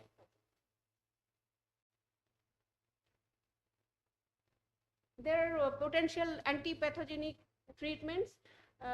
Benefits of irradiation technology, the number one is to improve food quality by eliminating the risk of pathogenic contaminants, preventive measure for foodborne diseases caused by pathogenic organisms. Many parts of the world, they are considered food irradiation as a technological savior. Especially, I'll be sharing my experience later on. The traditional processing methods, there are so many traditional processing methods, as I mentioned, that thermal processing, food freezing, fermentation, all these things are there. But irradiation technology may also be added to this list. Of course, to some extent, its use is different. All irradiated foods must display the radura symbol indicating a food product has been irradiated. And radura symbol, I'll be showing it in my presentation. It's also there. It is a green, and it is generally color is green, but of course there are different color of radura symbol is finding in different kinds of food. Top of the circle is being dashed. There is a plant inside the circle. Of course, now I am mentioning so much discussion we made on food irradiation. Now, how we may apply those food irradiation? There are several applications. I am telling the advantageous part of the irradiation. That doesn't mean that it is really having only the advantageous part. It has some deleterious effect also if not properly used. This is just like other methods. For any methods, we have our recommended dose level, recommended application mode. Otherwise, it will not give us a good effect. So in this case, we have our low dose application of irradiation. We may have medium dose, and we may have our high dose of irradiation application. And all these dose limits are meant for different uses. Like in a low dose application of irradiation below 1 kilogram gives a sprout inhibition. Means potato, tomato, and potato and sweet potato and all other tuber and bulbous crops, they have their tendency to sprout in the when they are being stored. And sprouting is not at all a very good criteria for the food in storage. If the food being sprouted, then what will happen? The accumulated substances will be utilized and food will not be able to store for prolonged. So in that case, sprout inhibition. Otherwise, earlier there are so many hazardous chemicals being used. We are familiar with malic hydrazide, familiar with CIPC, although it is still in use. But it has been observed that irradiation is an excellent way of sprout inhibition. And of course, there is one more point, that this refrigeration is also a very good way of food preservation and food storage. But we should have to just feel that in our country we have very much lacking in the cold storage facilities. Whatever cold storage facilities, those are also meant mostly for potatoes, but for other perishable crops, highly perishable crops, especially the horticultural crops, we are really in the finding of good source of storage facilities, but we are very much lacking in it. This is our experience. Actually, by the way, I should mention that we are very much grateful and thankful that BARC, Bhava Atomic Research Center, along with this BRNS, Bhava Research, Board of Research in Nuclear Studies, BRNS, in collaboration with that, they have initiated a center in BCKV, and we got a research facility due to that center. That center is Regional Nuclear Agricultural Research Center. That center, we have some mega projects, and fortunately I got a scope to work on this radiation technology for shelf life extension of horticultural perishables, and a mega project. And out of that mega project, we have our experiences that I wanted to share to you, that we radiated onions, and those irradiated onions can be stored for prolonged without any sprout showing. But the control onions, they showed their sprouting very promptly within a short while. So this is our experience. One more experience is that we collected the irradiated onions, cultivar Sukh Sagar from BARC Mumbai. Our students, when they went for their research to BARC, they collected the irradiated onions from there, and we brought it in our laboratory in with a BCKV. And what we showed that after 2 months even, those irradiated onions were still in their proper use, properly stored, but the non-irradiated one were totally sprouted and unusable within a given period of time. And as I mentioned that this is an application of low dose irradiation below 1 kilogram for sprout inhibition mostly being used. Acha, low dose below 1 kilogram it is also being used for ripening, delay in ripening. So as I mentioned that the food being exposed to a radiant source of energy, that is gamma source or some other source. So when they are being exposed, there are some changes, instant changes, very rapid and instant changes it happens.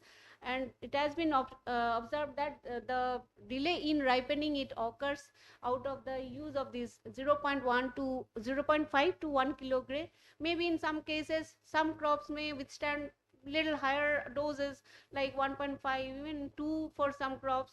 So the crop, any crop, how much doses, how much time it may withstand the radiation facility there, that is a matter of research. And what are the changes physiologically and physically and chemically, what are the changes to occur, that I was supposed to observe during my project tenure. Then this insect disinfestation, that also is possible with the low dose application. So within this much of low dose, as it has been mentioned that below 10 kilogram, all these regulatory bodies, they have certified that below 10 kilogram it is almost safe for consumption, and we were able to get the irradiation within 1 kilogram or 1.5 to, so it was of almost safe.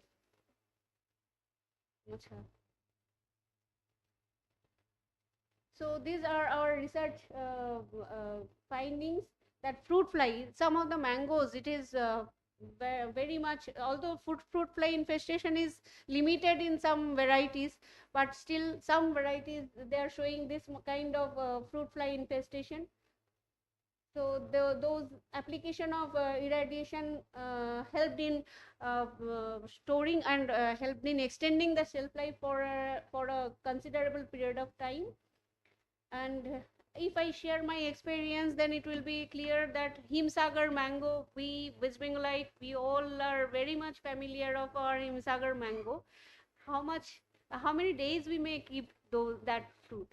If we procure from a very mature and ripened fruit, not a highly more ripened, if we mature green fruit also if we collect, then how long we may keep it? Maximum for 6-7 days maximum. But by applying this irradiation, we could have stored it for a prolonged period up to above than more than 25 days, up to 30 days even. Of course, I'll be giving the certification to not only irradiation, as mango, like Himsagar mango, it is such a vulnerable product for the pest and disease attack. For storing those perishable mango fruit, we have to apply some other techniques like hot water treatment followed by irradiation. A dose 0.75 kilogram, we found it proper, most applicable out of the all range of irradiation doses being applied. And then time of application, and then this hot water treatment, time, temperature, that all these were our part of research, and ultimately we get the recommendation level. So medium dose 1 to 10 kilogram, there are some other uses of 1 to 10 kilogram application of this irradiation. Mostly for mushroom, it has been observed that 2 to 3 kilogram, and then for spices, especially I should say that mostly the food application is limited to the spices, brown spice or other spices. Those are being irradiated almost within up to the limit of 1 to 10 kilogram limit. Okay. So better I should show my slides, and then later on we will be for further discussion. I'll be happy to answer your questions, my dear students. You please try to listen or observe the slides and keep some questions for me. It will enrich myself. And then high dose, less than 10 kilogram, there are so many applications. Especially I want to say that more than 10 kilogram, food application of above 10 kilogram up to, I'll be showing you some uses up to more than 10, 30, 20, 30, 35 kilogram also being used for the immunosuppressant patients who are having some immunity, and doctors are prescribing special food for them, and obviously without miss those foods supply will be given the irradiated food. They will be supplied the irradiated food, otherwise any sort of other applied food may create some problem to those immunosuppressant patients. Acha. This is our observation. Here although we are not using the direct ionizing radiation, here we applied the non-ionizing radiation, that microwave followed by drying technology. Here we got excellent mango slices without any chemical, even no sugar, salt, anything, only the fruits with its total full color and flavor. We kept it for 1 year even. So retention of in this relation, I should say that we had our experience of working in 2 mango varieties mostly. One is mango cultivar Himsagar, and one more variety we selected, that is Lakshman Bhog. Dear students, you should experience that fruit. I think you will be finding in the market in the name of Lakhna. And this Lakhan Bhog mango, it is export, it is having all sorts of export criteria, but thing is that our growers are not that much giving utmost emphasis how much it should get. If all those utmost good manufacturing practices are being followed for cultivation of those Lakshman Bhog mangoes, then all the export criteria it is fulfilling our Lakshman Bhog mango. But thing is that I think you people are coming in for our future, and you people will be taking our all these Himsagar, Lakshman Bhog and Fajli. You should know that these 3 varieties cultivar from West Bengal getting the geographical indication marking. So we should be proud of our GI marked mangoes. And one more point I should mention here, that we are very much familiar, all of us, we know that Alfonso mango is the only and mostly used export variety. But thing is that that Lakshman Bhog is better than Alfonso in some criteria, what we observe. And one more important point is that Alfonso is a early variety, and Lakshman Bhog is a totally late variety, so they cannot have any competitions. So we must give the, of course, government also to some extent giving the emphasis, and every year mostly they are sending our Lakshman Bhog mangoes along with Fajli, Himsagar to the Pragati Maidan, New Delhi. For minimally processed products, you might be knowing these techniques. So here the application of irradiation gives a very good result, as we know that the food should have its fresh-like appearance. For that purpose, for minimally processed products, we cannot apply any kind of processing technologies like thermal processing, fermentation, or other processing technologies up to its extreme. We cannot dry it properly so to maintain its freshness. But if we apply the fresh produce in pack irradiation, then our produce will no doubt be remain fresh for prolonged, and it will be useful for prolonged period. Some photographs. Even millet based, sir was mentioning about millets as the last year was millet year, so I found some work, considerable work on this millet processing. There are some safety for consumption of irradiated foods. There is no much safety for consumption of irradiation, but for giving the exposure to irradiation, of course, there are some safety measures are being followed. Mostly those badge irradiator in BRC, it is of total utmost protection. Generally, we are the people who will be applying those, they will be remaining far away from the application. But of course, it is a matter of concern that they have discovered some small irradiation for research purpose. What is there in our facility, it is almost safe, as the radiant source of gamma irradiation, cesium cobalt 60, it has been dipped in the soil up to a very great extent, I think below 10 feet. So it is safe, almost safe. And I'm mostly every day I'm sitting on that lab only.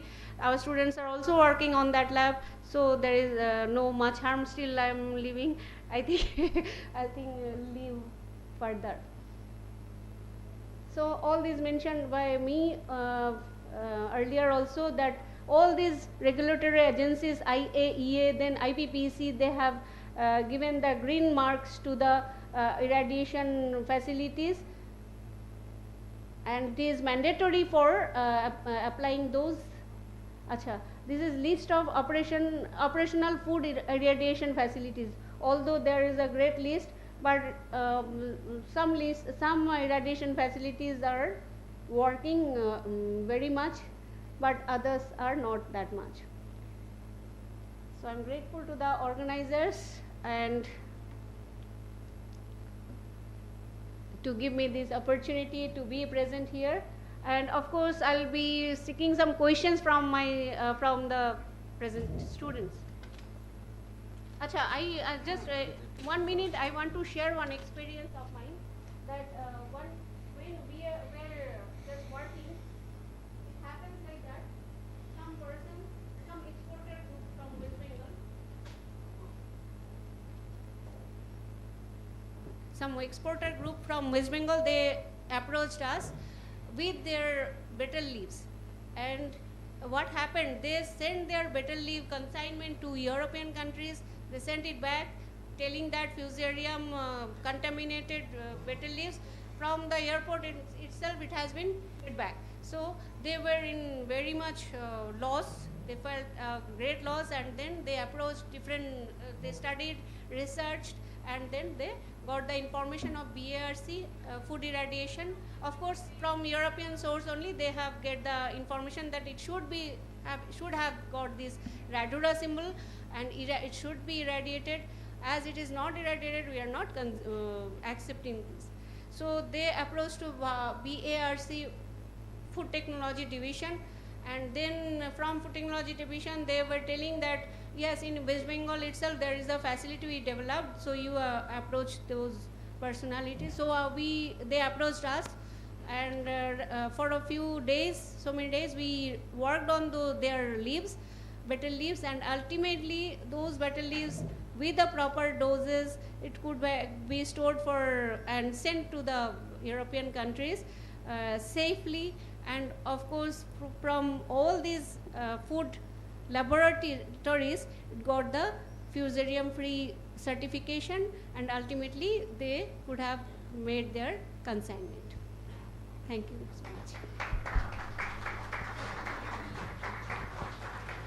Thank you, madam, for your nice deliberation, and Professor Chakraborty discussed about the application of irradiation technology in food research, particularly in fruits and vegetable crops, and you know that the horticultural crops are very high in moisture content and perishable in nature, and in India about 30 to 40% of the total fruits and vegetable production go waste due to poor post-harvest losses, and this irradiation technology could play a significant role in preserving food in many ways, and thus can reduce the huge post-harvest losses.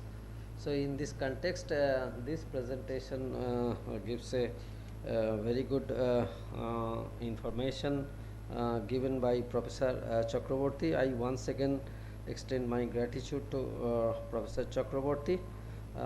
Then again, second presentation, I would like to call upon Dr. Pinaki Acharya. So he will deliver.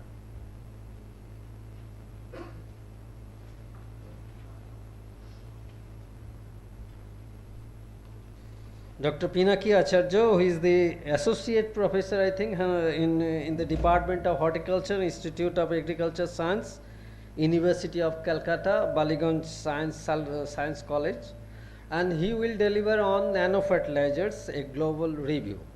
So I would request Dr. Acharya to deliver his lecture.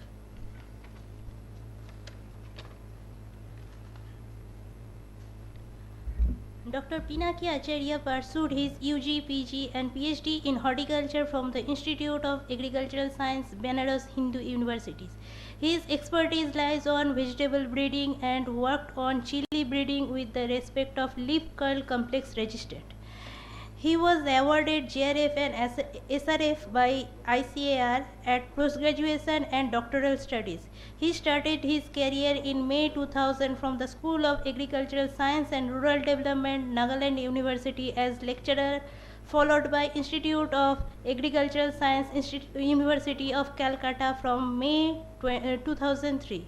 After that, he served as a senior scientist at ICAR Central Institute for Rural Arid Horticulture from 2014 till June 2016 and joined back to University of Calcutta as an associate professor. Till now, he has guided 8 PhD students and near about 50 MSc AG students. During his tenure in University of Calcutta, he has served as a member of Syndicate and Senate.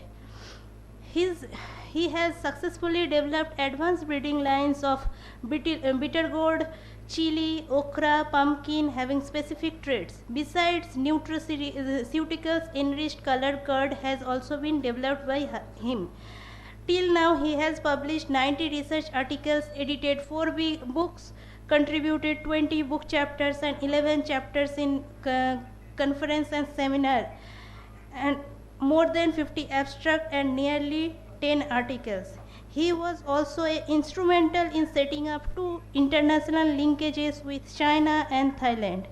Thank you, sir, for coming in this institute.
Very good afternoon to all of you.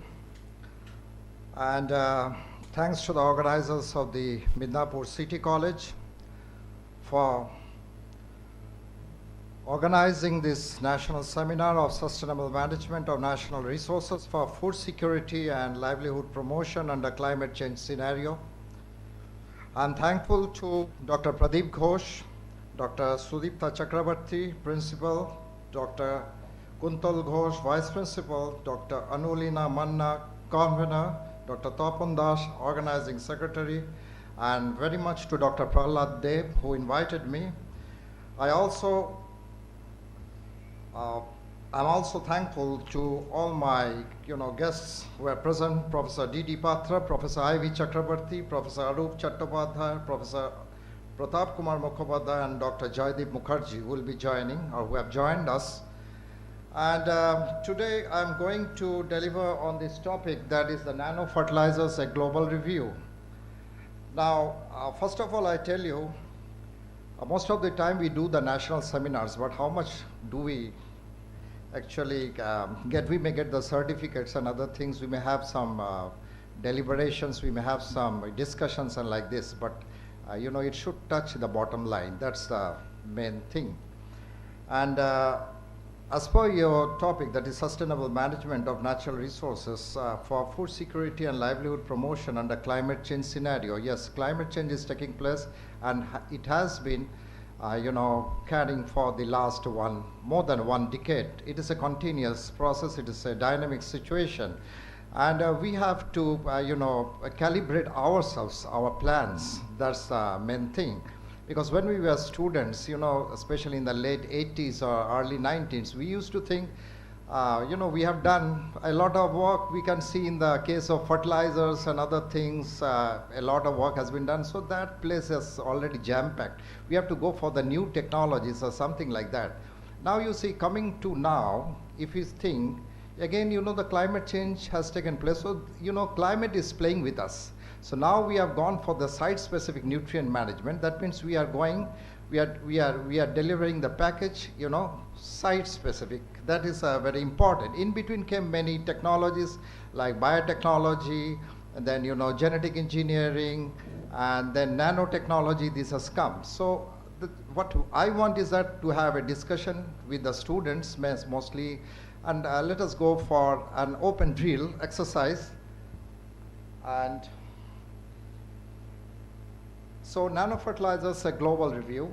So what are the challenges in agriculture if you see? First of all, you can see to feed these 9.6 billion people by 2050.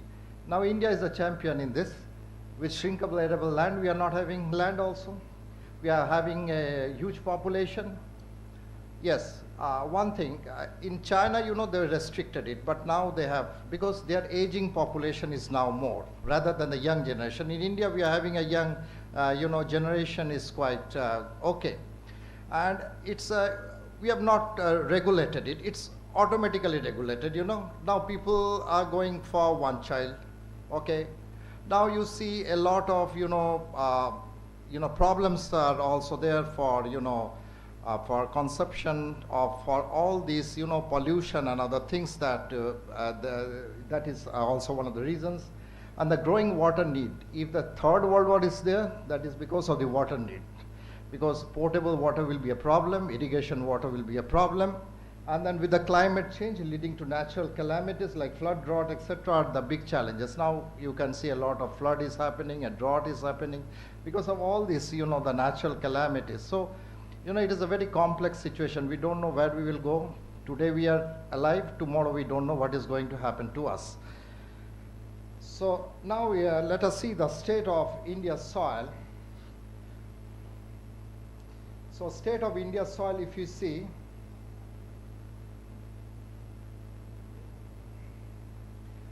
now here you can see the Indian soil is deficient in all this.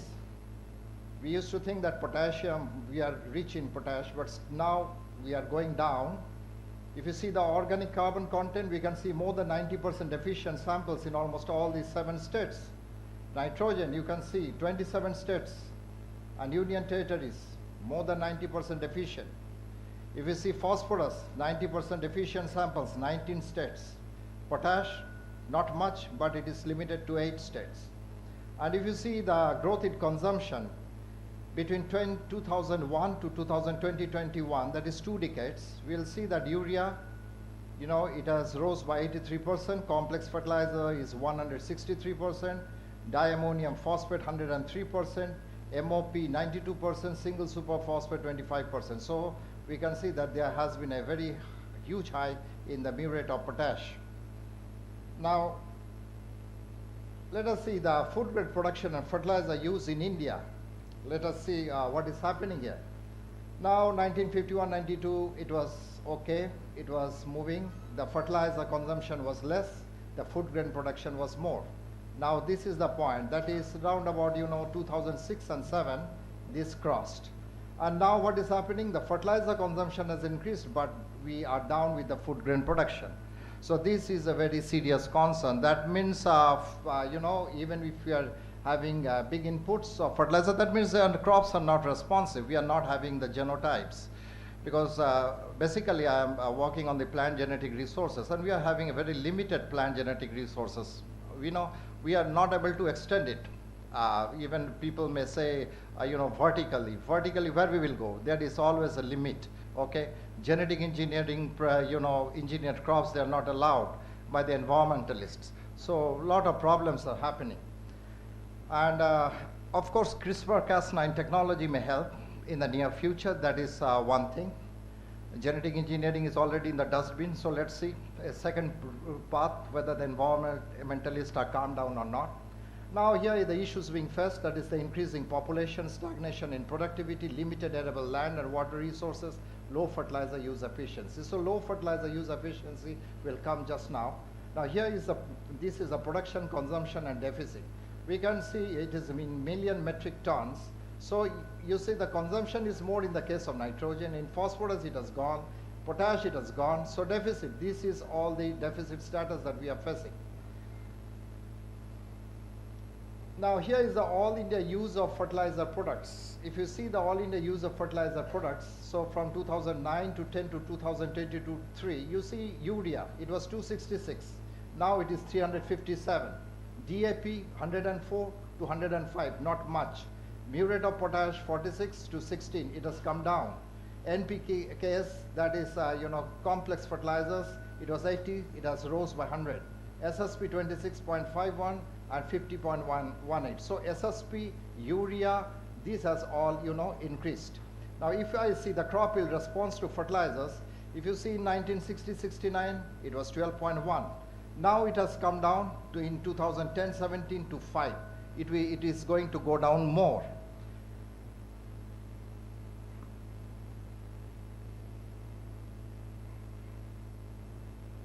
Now this is the fertilizer status with respect to percent increase in the cells.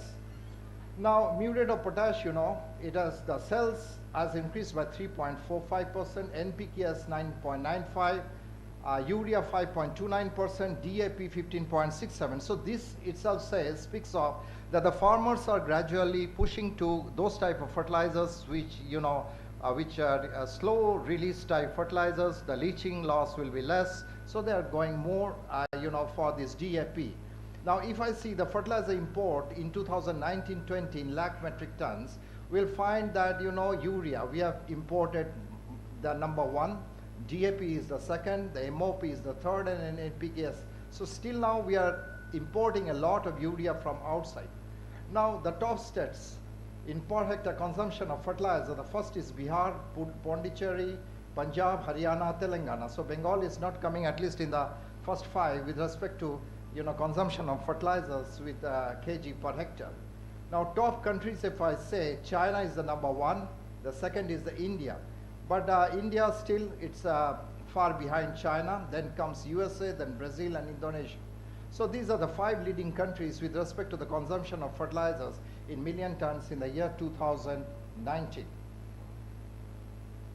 Now here, what are the problems which are associated with this, conventional fertilizers? First of all, it is highly prone to losses, pollution of environment, low nutrient use efficiency. So here is the nitrogen. You see the efficiency is only 30 to 35%. What are the causes of low efficiency? Immobilization, volatilization, denitrification, leaching. Then phosphorus, you know, there is a problem with fixation in the soils. That's why we are using VAM and all those. Then potash, fixation in the clay lattice, especially in the heavy soils, it is taking place. Sulfur also, immobilization and leaching with water is there. Micronutrients fixation in the soils is there because of acidic nature or alkaline nature. Now the problem arises is that, you see, especially with the, you know, low nutrient use efficiency, pollution of environment. Why pollution of environment? You see, when we were there, you know, maybe, you know, the medical, you can say machinery was not very strong when we were young. But now, you know, the medicine or the analysis part has gone very much stronger nowadays, medical field. But the thing is that people who are not having any sort of, not taking, you know, cigarettes or other things or gutka and other things, they are also having this cancer. You can see a lot of cancers are happening. One may be due to the stress situations. But the other thing, the important thing is, you know, the silent, the pollution. That means what we are taking, you know, polluted food, pesticide-laden food we are having, or, you know, the toxic effect of the fertilizers which has been pumped into the sink or the fruits or the vegetables, we are, you know, having it. And then,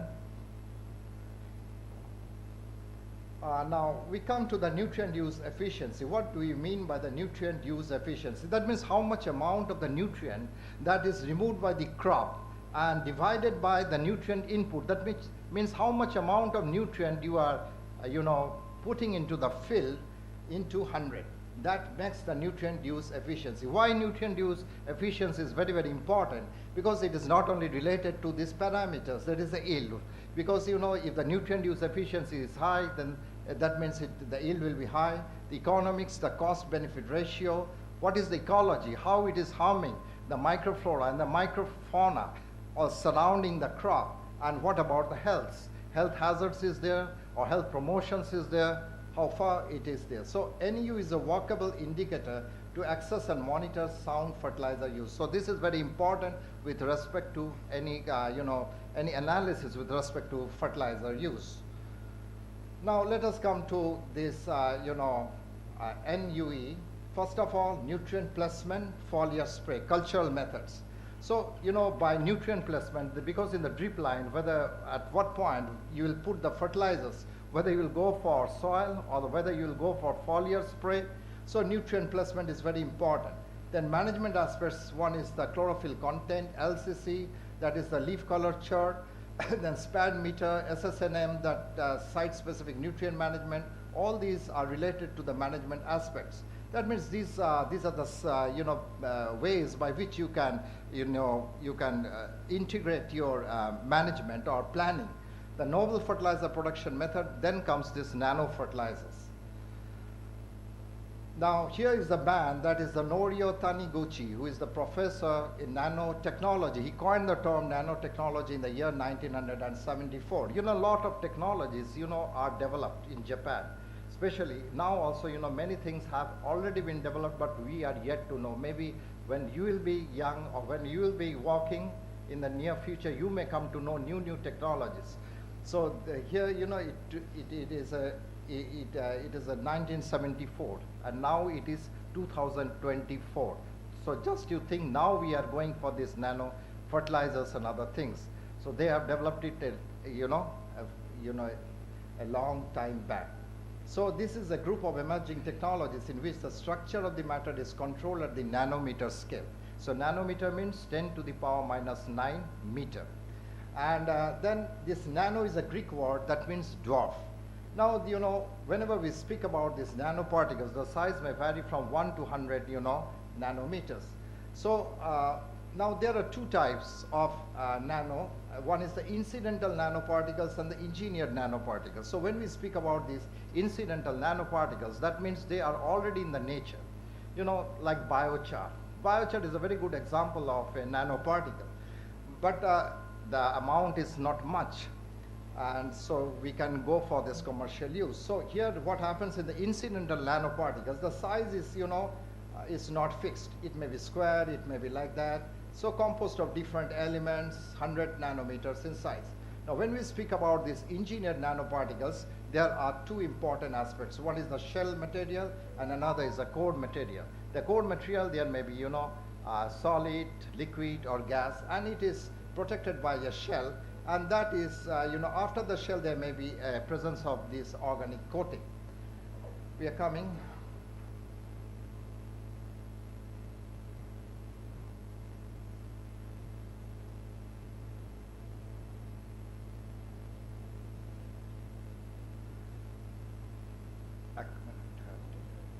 Now, when we speak about this nanometer, as I've told you, 10 to the power -9 meter. So nanoscience, when it says, it speaks about it, the range varies from 1 nanometer to 1 micrometer. Now, you can see human is 1 meter, mouse may be 10 centimeter, a fly may be 1 centimeter, bacteria is 1 micrometer, and virus is 100 nanometer, DNA varies from 1 to 10 nanometers. So we can say that nanoparticles are in the size of a virus particles, or we can say in the range of the DNA. Now, so this is the, you can say the scale, and on the basis of this scale, the size and the shape of the nanoparticle varies. Now, what are the unique properties of the nanoparticles? First of all, they are having small size, but the surface area is quite large. This is one of the very positive points. So the second important point is that it is having increased surface area to volume ratio, because if the increased surface area is there, that means what? More transmission of the nutrients to the plant cells will take place. The nanoparticles, they are so small that they can even pass, through very small pores at cellular levels. And so this is one of the, greatest advantage of using these nanoparticles over this conventional method. And the other important thing is it is a slow release type. That means gradually it will pump the nutrients gradually to the plant system. Not sudden burst will be there that may lead to toxicity level. So slow release type. And specific release, that means targeted in which portion of the plant it is going to act on. So this is very, very important. The work is going on.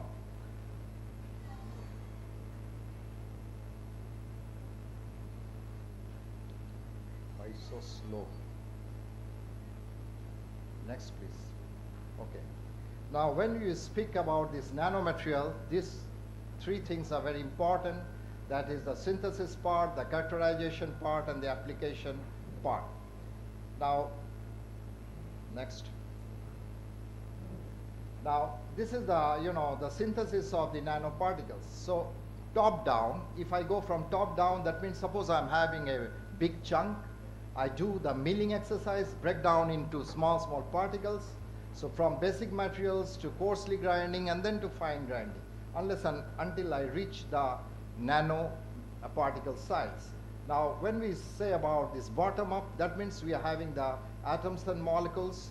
Then, agglomerates may be formed, and from there, this is, you can say, and in between the nanoparticles are coming. So these chemico-physical processes, both two types are there, that is the liquid phase and the gas phase. So under the liquid phase, we are having these precipitation processes, sol gel processes, and hydrothermal processes. Out of this, we can say the sol gel processes is doing very well, but it is a little bit costly. And gas phase, aerosol process are there. We can have the flame hydrolysis, we can have the spray hydrolysis like that. So, bottom up also we can pursue this chemical method and biological method only too, but here there is no question of physical methods, but in the top down we can have this physical method. Next, please. Now, regarding the characterization of the nano fertilizers, we can use this transmission electron microscope, that is the TEM, or scanning electron microscopy, that is SEM, as well as dynamic light scattering. These are the three ways by which we can go for characterization of these nano fertilizers. Now, what next, please? Now, what do this TEM does? If we are having this TEM, we can go for 3D dimensional studies of these nanoparticles. We can have the desired size or the shape, because we can go for rotation of the sample if we are going for using this nano transmission electron microscopy. In the case of the scanning electron microscopy, what we are doing is that we are mostly utilizing reading the surface structure of the particle. We cannot go for this 3D mode. in the case of this DLS, or the dynamic light scattering, the first thing is that we are going to study this, what is the intensity of this scattering. And based on the intensity of this scattering, we are going to study this translational diffusion coefficient. So these are the three ways by which we can go for characterization of these nanoparticles. Next, please. Okay. Now, this is the TAME image of the nanoparticles. This is of titanium oxide, this is of cesium oxide, this is the zinc oxide, and this is the silicon oxide. And this is the SEM, that is scanning electron microscopic image of the nanoparticles. This is of iron oxide, and this is of the zinc oxide. Next, please. Yes. Now, regarding the properties, first of all, as I've told you, high surface area to volume ratio, that is one of the important points, high mobility and the more efficiency. That makes the nanoparticles the champion. Now next. Now if you see the mode of action, you know, nanoparticles may enter through in the plant system through the root tips, the lateral roots, the root hairs, the rhizodermis, the ruptures. It moves up the xylem vessels, you know. It may, if I am going for foliar spray, then it may enter the plant system through the cuticles, stomata, hydrothods, lenticels, oats. Now there is also some size exclusion limits or barriers are there. So this is the, you know, cell walls, how much they will allow, what is the particle size of the nano, you know, particle that they will allow to enter. Or in the case of the cell membranes, you know, it is going from 100 to 0.1. Then plasmodesmata 1 to 10. Then Casparian strip. This is found mostly in the root zone, you know, endothermal cells are there. And then vasculature, that, you know, not much, 100 to 1000, bigger size. Then pit membranes also, the range is there. Cuticles, you know, they are allowing 0.1 nanometer size. So these are the different cell sizes that are being permissible by different, you know, you can say the structures or the pores or pore spaces to which the nanoparticles will enter the plant system. Next, please. Now, nanotechnological approach to enhance NUE, that is the nutrient use efficiency. First of all, we are encapsulating the nanofertilizers. It is the slow delivery system, smart delivery system, and then there is the new one, that is the nano biosensor. Next, please. Now, encapsulation when we do, that means here is the core material. We are packaging it with the help of an envelope of the shell. Why we are doing it? We are doing it for the protection of this core material, decrease the solubility, then reduce the contact of the active ingredients with agricultural workers because they may cause toxicity, and then there may be environment, that is reducing runoff rates. So this is also very much important. Next, please. And then nano biosensor. What is meant by nano biosensor? That is, what happens is that suppose, you know, sometimes in some crops, not in all the crops, sometimes, you know, some compounds may be leached into the soil surface, into the rhizosphere, because, you know, that may be due to some, you know, biotic mineralization of N or P from, you know, soil organic matter or phosphorus associated with some colloids like this. So some exudates are there. So what happens is that they give some signals which are picked up by these nano biosensors, and then when the biosensor, they pick up those type of signals, they release the nutrients, and that synchronized with the plant's need. So this is a very advanced, you know, you can say use. It is just in the very early stage, not much development has taken place, but it will, if it is really channelized, that it is going to make a big sense in the near future. Okay. So this is the method of application of nanofertilizer. So these are, you know, either you can say, so foliar spray or irrigation you can give, and this, you know, free NPs or time like that. And sometimes, you know, this chitosan, polysaccharide, clay, zeolite can also be utilized for enveloping these nanoparticles, and they can also feed to the plant system. Now, regarding the classification, there are three types of, you know, nanofertilizer. One is the nanoscale fertilizer, nanoscale additive fertilizer, nanoscale coating fertilizer. In the case of this nanoscale coating fertilizer, what is happening is that we are utilizing maybe urea or DAP, that, you know, that of, or any muriate of potash or single superphosphate, that is being coated by a nanomaterial. And then this is the raw material, you know, different types of nano, you know, materials are there, metal oxides are there, silver, copper, aluminum, carbon, zinc, boron, others like calcium is also being used. Now, soil method, foliar, soaking method. These are the three methods of application of these nano fertilizers. Now, on which crops we can go for this nano fertilizer application? That is the cereals and grains, oil seeds, fruits and vegetables, and others. Now, if I see now comes to the global, because I have talked about global. So if I see the market size of this nano fertilizer, you can see now we are having 461.67 million US dollars. Now 530 this year, and in 2032 it is going to be 1675. That means almost 3.5% jump in the use of these nano fertilizers that is being predicted.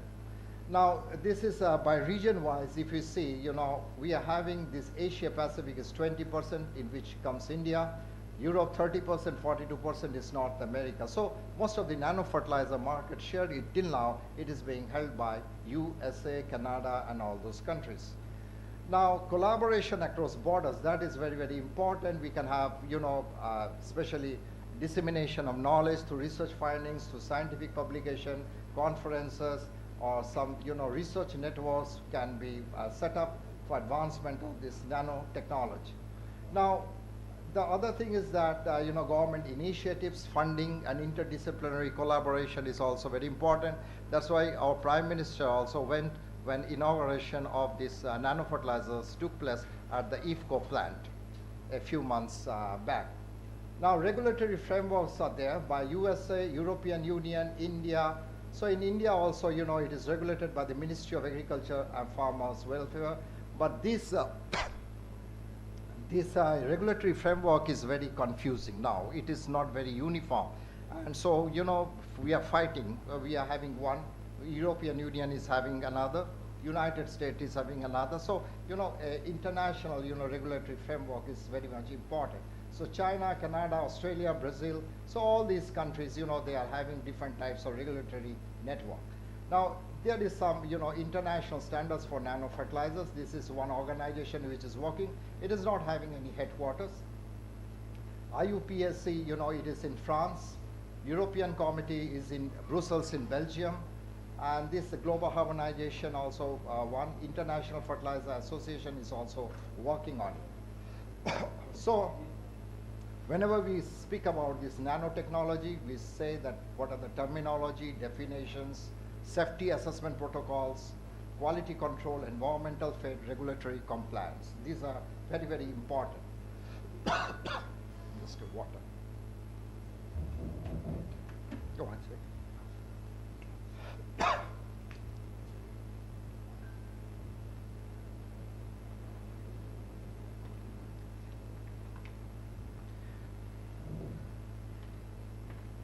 So the role of governments in regulating this nano fertilizer usage is very, very important.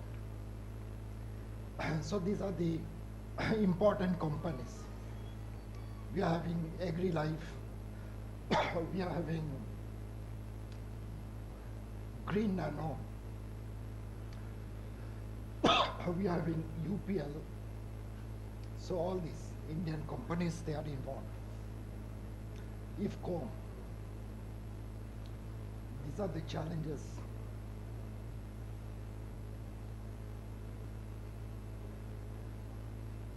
This is another, important place. First of all, this high production cost, economic viability, and balancing cost.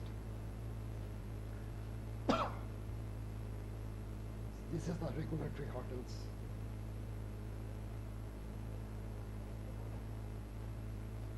This is the problems.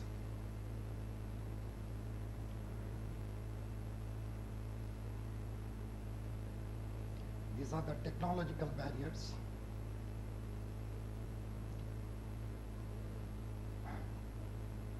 This is one.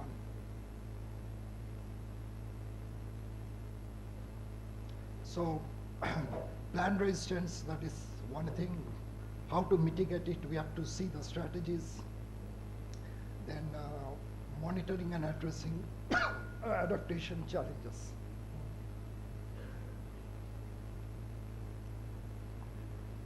So compatibility, we have to see how far we can match with the conventional farming.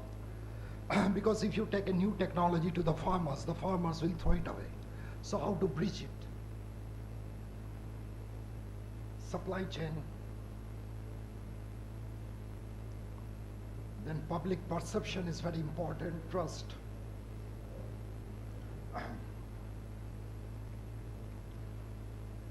Future prospects.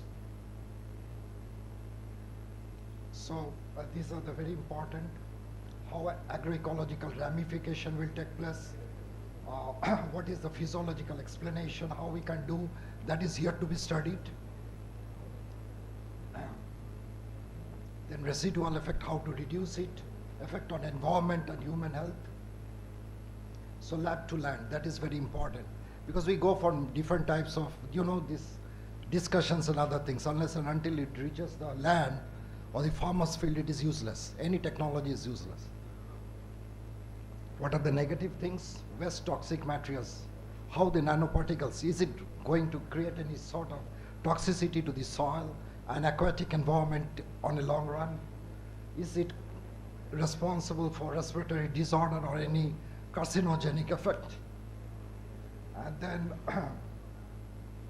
it may also impair translocation of water, minerals, and photosynthesis also in the long run. So this is the conclusion. It is having a potential, but it is not guaranteed. We have to wait and see. Because in some states, like in Punjab, it has been reported that applying of nanofertilizers, it has reduced the rice yield by 13%.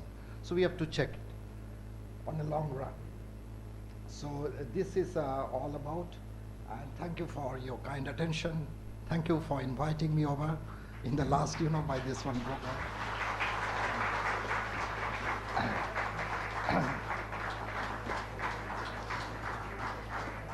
If any questions are there, I will be sitting and you can ask me.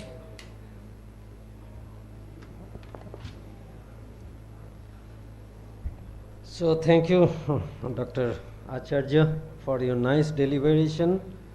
Acharya discussed about the nanofertilizers, a global review, and there is no question about it that enormous increase in world food production is a result of greater use of inorganic fertilizers. But the indiscriminate use of the conventional fertilizers has caused major environmental risks or hazards like water and soil contamination, and application of these unique qualities of nanoparticles boost the nutrient use efficiency with the aid of the nanoclays or the zeolites, and they are highly soluble, then time control discharge, and less ecotoxic. So in this lecture, Dr. Acharya has explained all the details about this nanoparticles, these unique particles, and what was their role in the crop plants, and what are the types of nanoparticles that are available, and what are the companies that are making the nanoparticles. That all she has discussed nicely. So I must thank to Dr. Pinaki Acharya for his nice deliberation. In the last, I will call upon Dr. Joydeep Banerjee, who is the Assistant Professor, Department of Agricultural and Food Engineering, Indian Institute of Technology, Kharagpur, and he will deliver a lecture on calcium signaling in plants under abiotic stress condition. So I request Joydeep to deliver your lecture. Dr. Joydeep Banerjee completed his BSc in Agriculture from Uttar Banga Krishi Vishwavidyalaya in 2003, MSc in Agriculture, G.B. Pant University of Agriculture and Technology in 2005.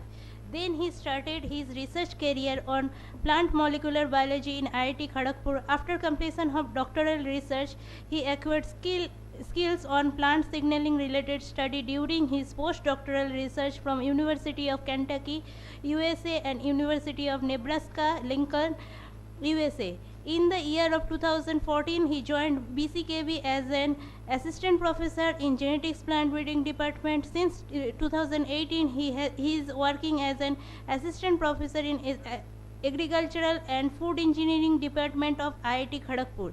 His major research areas are calcium signaling in plants, PGPR, plant microbes interaction, phosphorus starvation signaling in plants. He achieved ICAR JRF in 2003, CSIR UGC NET JRF in 2004, Young Scientist Award from CWSS in 2018, Early Career Research Award from ACRB New Delhi 2019. Till now, he has published his research in more than 4 national journals and 20 international journals like Plant Science and Functional and Integrated Genomics. Thank you, sir.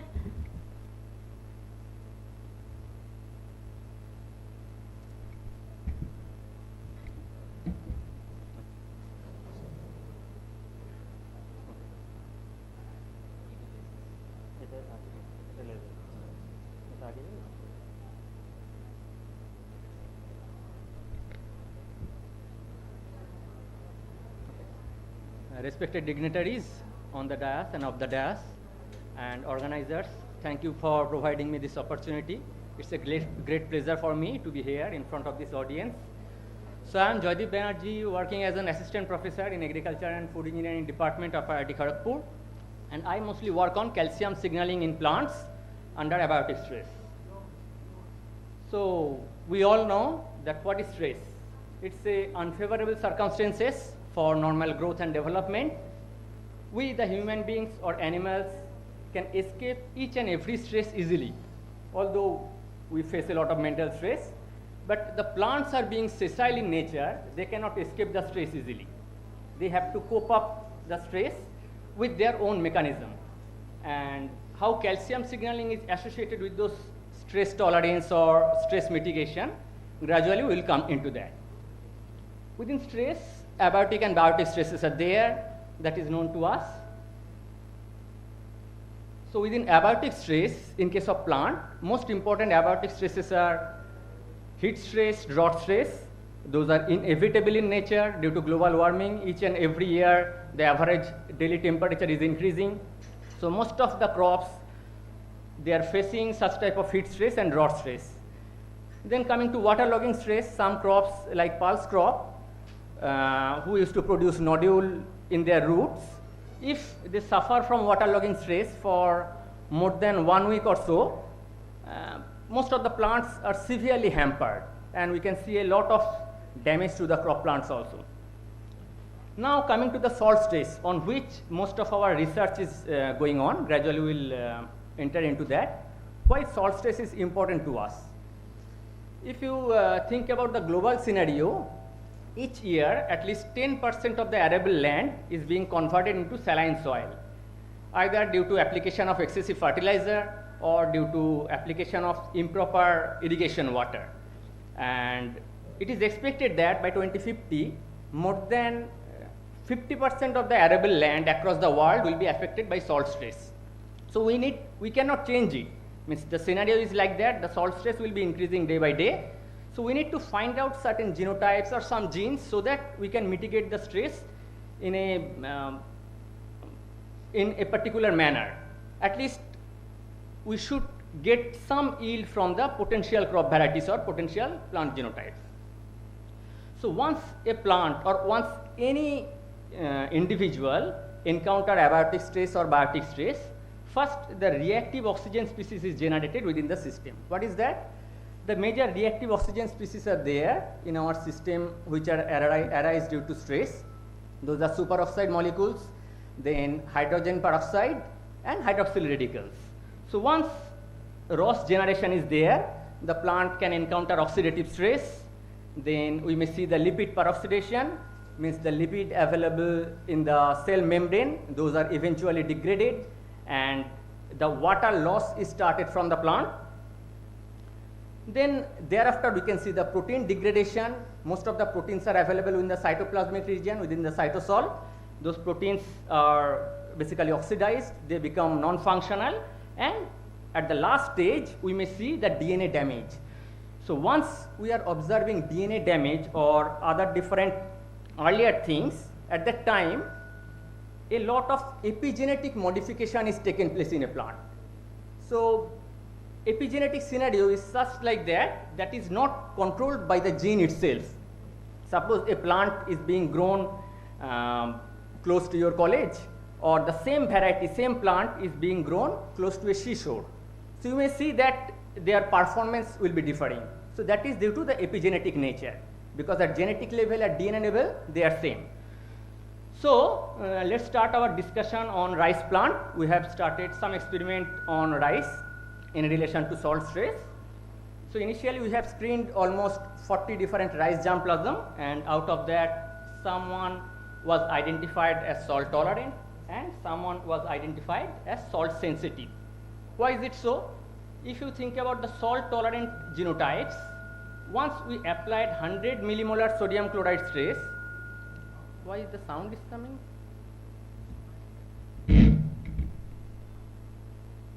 So when the 100 millimolar sodium chloride was applied, if you see about the growth reduction compared to the control condition is minimum over here as well as over here also.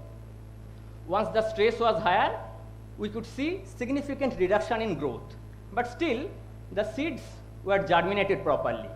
While in case of the salt sensitive individuals, a lot of growth reduction you can see at the early growth stages. While in this one, in case of D, the initial reduction at 100 millimolar sodium chloride stress is not too much, but at 200 millimolar, most of the seeds have not germinated. So in this way, we have classified the seeds in different parts, tolerant, sensitive, and moderate one. Then we observed the seed formation in different rice genotypes. We found that some genotypes like Mallika, Harinakuri, there certain amount of seed formation was taken place upon exposure to salt stress. While in some genotypes like Govindabhog, Gopalbhog, which are mostly used for pie preparation, there not a single seed was formed in the plants upon exposure to salt stress. So those were extremely sensitive in nature. So then we tried to analyze different biochemical parameters in various rice germplasms. So among those biochemical parameters, as I was mentioning about different reactive oxygen species, most dangerous is superoxide. So this is the superoxide molecule, and once superoxide is available in our system, the superoxide dismutase, this enzyme can dismute it and convert it into relatively less toxic material, hydrogen peroxide. Similarly, another enzyme is there, that is catalase. It converts the hydrogen peroxide into water molecule. So if in a system this SOD, superoxide dismutase, or catalase activity is more, then that particular system can convert the superoxide molecule into water easily. So we found that out of the tested genotypes, in some genotypes like Bhutmuri, Noichi, once the stress was given, those superoxide dismutase as well as catalase activity has increased enormously. Means they can mitigate the stress by their own mechanism. While some genotypes are there like Chakhao, Manipuri black, there we have realized that their mechanism is not up to the mark, so that they cannot mitigate the stress in a proper orientation, in a proper manner. Then we detected the hydrogen peroxide concentration in different rice genotypes, because it's a measure of toxicity level of the reactive oxygen species within the plant system. We found that in those genotypes, Bhutmuri, Noichi, the H2O2 level is not too much higher upon exposure to salt stress. While in case of Manipuri black and Talmugur, its level is increased too much. The H2O2 level, the toxic reactive oxygen species molecule, its level is increased. Then we detected the MDA content. It signifies the lipid peroxidation value. So in Chakha, Manipuri black, the MDA content is also increased upon exposure to stress. It means their lipid is degraded within the cell membrane region. So a lot of water loss could be encountered in those plants. So these are the some morphological pictures taken of a potential salt tolerant and a salt sensitive one. Here you can see some, definitely the growth has been reduced upon exposure to salt stress, intolerant as well as the sensitive one. But from this sensitive one, we may not get any seeds from this plant if this type of stress is given for longer period of time. But over here, at least some amount of seed we may be expected, but we need to modify it in such a way so that better produce could be earned from such type of tolerant genotypes. Now, we tried to find out the level of different superoxide or hydrogen peroxide accumulation in the plant system by various staining method. So through NBT staining or nitro blue tetrazolium staining, we tried to detect the superoxide accumulation. The superoxide, the most toxic Ross material.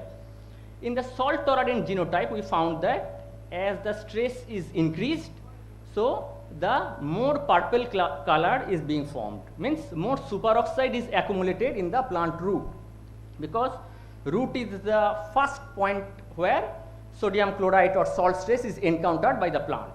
So in the root tip it is being created, and gradually it is flooded throughout the plant system. So when we observed the same thing, the superoxide accumulation in the sensitive genotype, we found that it is enormous. Even at 100 millimolar sodium chloride concentration and at 200 millimolar sodium chloride concentration, the superoxide accumulation is enormous, means the plant is almost dying under salt stress. Then we tried to find out the H2O2 accumulation by another staining technique, that is DAB staining. Through DAB staining, basically brown coloration is detected. In the salt tolerant genotype, we found that the minor changes have been taken place in browning. Once the stress was increased, the H2O2 accumulation was also increased, as we detected H2O2 at biochemical level also earlier. So once we observe the salt sensitive one, here again the H2O2 accumulation is severe upon exposure to 100 millimolar and 200 millimolar salt stress. So it is evidenced from here that our sensitive genotypes, they cannot mitigate the stress properly due to their enzymatic antioxidants, and for that particular reason the superoxide as well as H2O2 is being accumulated in their system. Then we detected DAB staining or H2O2 accumulation in the transverse root section also. We found that in the tolerant individuals, the browning is relatively lesser compared to the controlled one, while in the sensitive genotype, the severe browning or severe H2O2 accumulation is taken place. H2O2 is also toxic Ross. So then we tried to find out the reason behind it. First, we did the UV autofluorescence study, and basically through UV autofluorescence study, we can understand the lignin deposition within the cell. So once we check the cross section of the root tissues, we found that in the salt tolerant genotype, under control condition and 200 millimolar sodium chloride stress condition, over here a lot of lignification occurred in the hypodermal layer. Due to such type of lignification, somehow this particular genotype is preventing the sodium ion to enter within the plant system. So it is making a role as a barrier.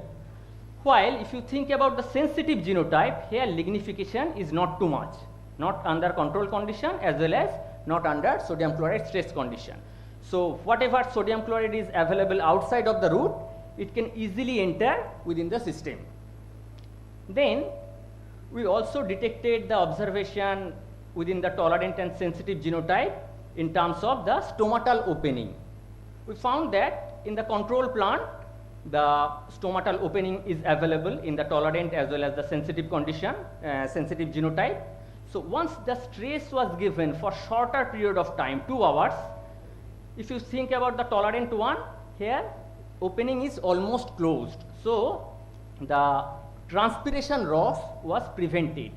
While over here, upon 24 hours exposure to sodium chloride stress, the loss was completely prevented in the tolerant genotype. While if you think about the sensitive one, here still the stomata is open. So the transpiration loss is more, and the plant cannot sustain this stress for longer period of time. So then we tried to analyze different genes associated within the calcium signaling which can combat the plant to stay properly upon stress condition. So this is the scenario in plant system. Once any stress is detected by the plant cell, like salt, drought, heat, cold, or biotic stress, first thing, the calcium signature is increased within the cell. So calcium signature, it is ubiquitous in nature. It is available in bacteria, in plants, in animals, everywhere. Wherever we encounter any stress, the calcium spike is generated within a few milliseconds. So as we have mostly discussed on salt stress, so I am skipping this slide. I am going over here. Suppose a plant cell is encountering sodium chloride stress. Okay, so a lot of sodium ions are coming from outside. So once sodium enters within the plant cell, then the calcium spike is generated within the cell. Once the calcium spike is generated, then different proteins, one important is known as SOS3, salt overlay sensitive 3 protein. It's a calcium binding protein. So once it binds with calcium, its structure is changed and eventually its interactor is also changed. So finally, they are involved in different signaling cascades. So in addition to SOS3, some calmodulin proteins, some calmodulin binding transcription activators, their expression is also upregulated because those are also calcium binding proteins. And they eventually go inside of the nucleus. Once their activity is increased, they go within the nucleus and they start gene regulation of different stress tolerance genes. Next, another important protein, SOS2 or salt overlay sensitive 2, it's a kinase type of protein. It is activated by SOS3 and eventually this SOS3 and SOS2 complex will try to help the cell to mitigate the excess sodium ions. Two approaches are there. Either this SOS3 SOS2 complex, they transfer most of the sodium within the vacuole. They will transfer sodium which is coming within the cytosol, because in cytosol most of the important proteins are there for plants. So if they have to keep those proteins safe, they will try to remove or transport this sodium within the vacuole using this NHX protein. While another mechanism is there, this SOS3 SOS2 will activate SOS1 protein, and with the help of SOS1 they will exclude out the sodium from the cell. So in this way the plant will try to maintain its homeostasis under salt stress condition. Now we try to find out this homeostasis in the salt sensitive and salt tolerant genotypes by checking the gene expression of various genes. So we found that in the salt tolerant one, in the salt tolerant plant, once sodium is entering within the plant system, the calcium spike is there, and we found that within 2 hours, within very short period of time, within 2 hours, this SOS3 is activated. It will activate the SOS3 SOS2 and it will activate the NHX1. So most of the sodium ions available within the cytosol will go inside of the vacuole, while the SOS1 become active within 2 hours, but not up to that level, at which level NHX1 is overexpressed. So it's an antiporter protein, its expression is high, so it will transfer sodium ions within the vacuole to protect the plant cell. This is in the tolerant system. While in the sensitive one, at the same level sodium enters within the cell, calcium is spiked, then SOS3 is activated after 7 days. We observe that here SOS3 is activated at very late period, and by that time plant try to maintain the homeostasis by this gene expression, the CAM1, the CAMTA1, this expression is taken place. But in the sensitive mechanism, they cannot exclude sodium out from the cell easily. So they are almost dead by that period of time. So these are the facts regarding a study on sensitive and tolerant genotypes of rice. Thank you. If you have any questions. I will try to answer.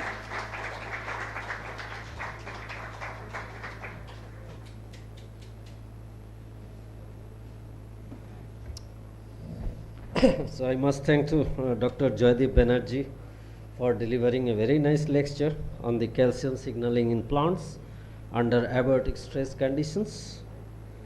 And you know that the calcium is required for the structural strength in the cell wall and the membrane, and it helps in the formation of the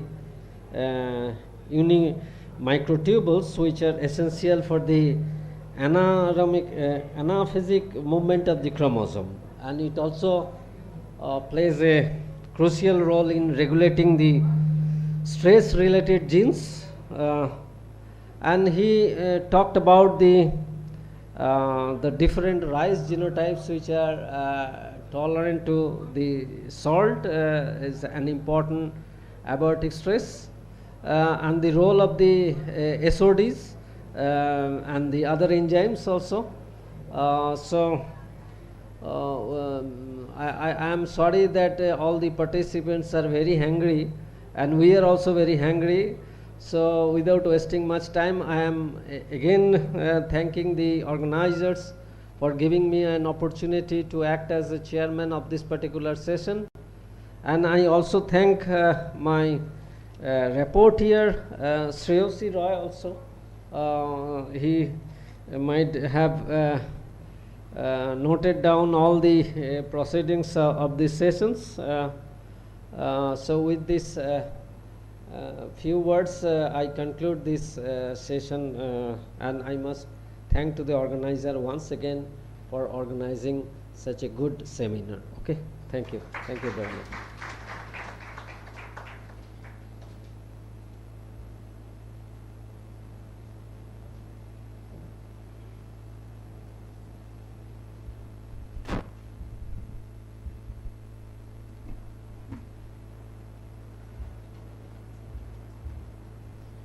Thank you, sir. Thank you, ma'am, for the enlightening session.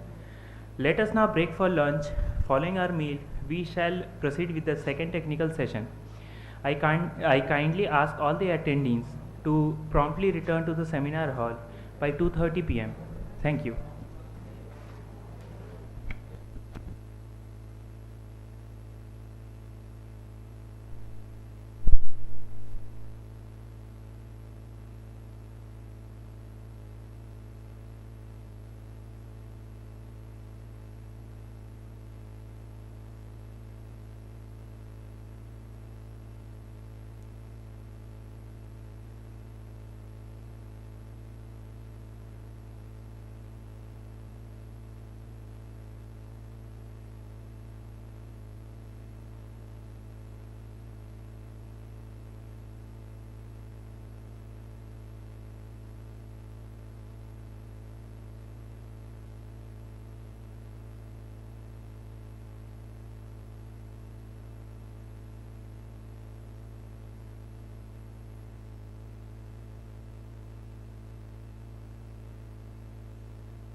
Good afternoon, everyone. The ones who shall be presenting their posters, I request them to move up to the second floor and find their place. I repeat, the ones who shall be presenting their posters can move up to the second floor and find their place. Without further ado, let us resume our seminar. As we transition into our second lecture session, technical session, I would like to invite Dr. Pratap Kumar Mukhopadhyay to take the stage as the chairperson of our second technical session. The co-chairman for the second technical session is Dr. Pinaki Acharya, and the rapporteur is Sudeep Bhattacharya.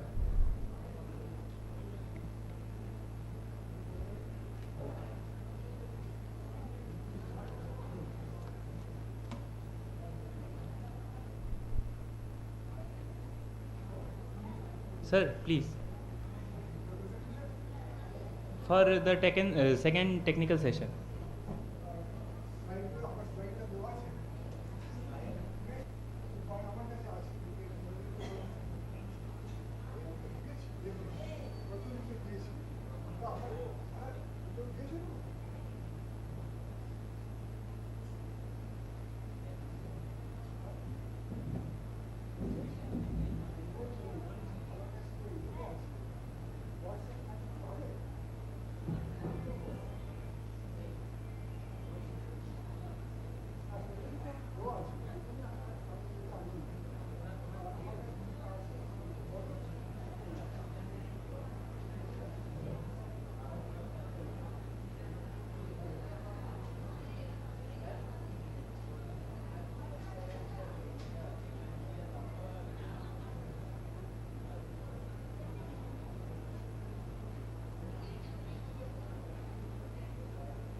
আমি শুরু করবো একটু সময়টা খুব কম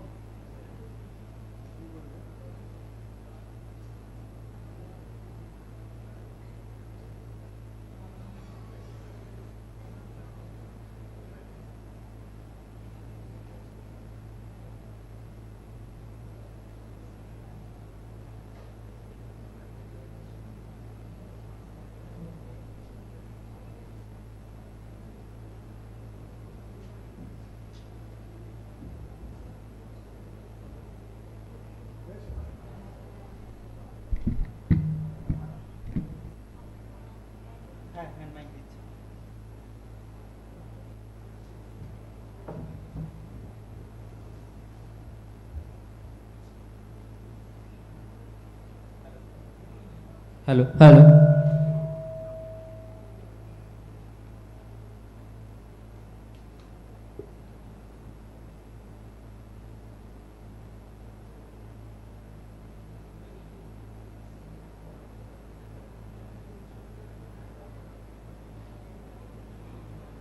Good afternoon to all of you.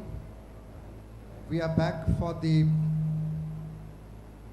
post-lunch session. Now we will be going ahead with the technical session 2. The first presenter is Dr. Pratap Mukhopadhyay. He will be speaking on deep water rice fish farming, minimizing climate change effects, and maximizing resource use efficiency. I want to tell to all the speakers in the technical session 2 that the time limit is 10 minutes. 10 minutes. 5 minutes will be for questionnaire. So please keep it in mind. Thank you, sir. Please go ahead. Good afternoon to all of you, and thank you, Chairman sir.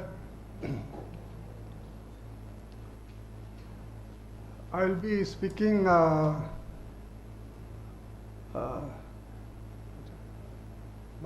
বাংলায় বলা যাবে, বাংলা ইংরেজি থেকে। I will be speaking on a topic related to integrated farming, integrated rice fish farming.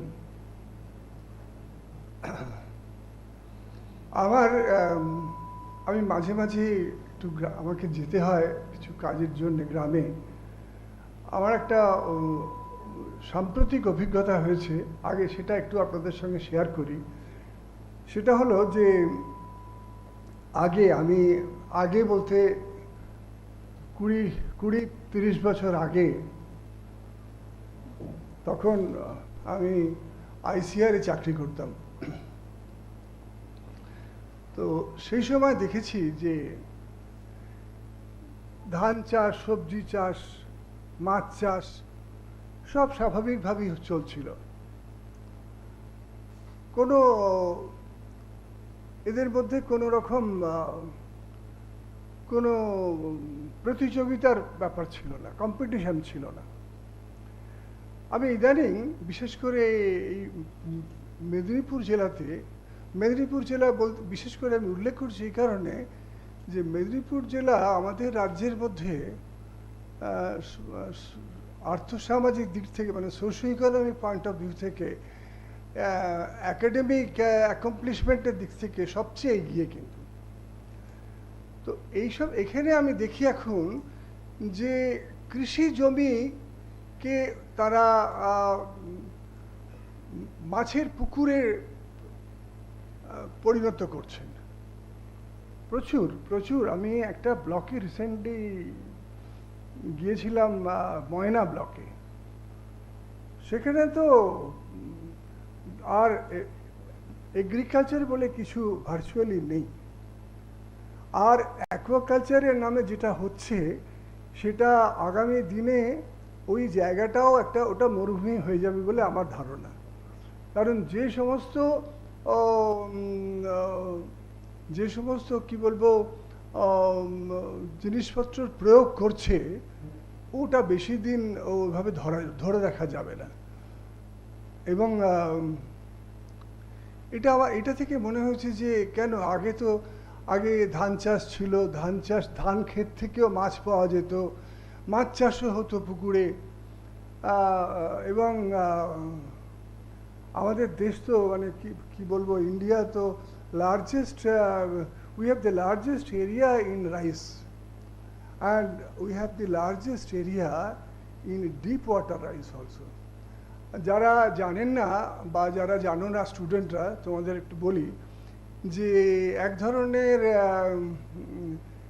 জমি রয়েছে বিশেষ করে মেদিনীপুর জেলাতে, পূর্ব মেদিনীপুর, মালদাতে তো প্রচুর, মালদা, উত্তর দিনাজপুর, দক্ষিণ দিনাজপুর এইসব দিকে, যেখানে ধান হারভেস্ট করে নৌকোয় করে। যখন ধান হারভেস্ট করছে তখন নৌকো করে তাদের মানে প্যাডিকেল কাটতে হচ্ছে। তাহলে কতটা জল থাকে আপনারা বুঝুন। আমাদের যে বক্তব্য সেটা হচ্ছে এই যে 5-6 মাস যে জলটা থাকে, এই যে আপনাদের যে সেমিনারের টাইটেল ন্যাচারাল রিসোর্স ম্যানেজমেন্ট, জল তো একটা ভাইটাল ন্যাচারাল রিসোর্স। তো এই ফার্টাইল ওয়াটার যেটা 6 মাস ধান ইউজ করতে পারছেই না, যেখানে কত ন্যাচারাল ফুড অর্গানিজম জন্মায়, সেইটাকে আমরা হিউম্যান ফুড প্রোডাকশানে যদি আনতে পারি তাহলে খুব ভালো হয়।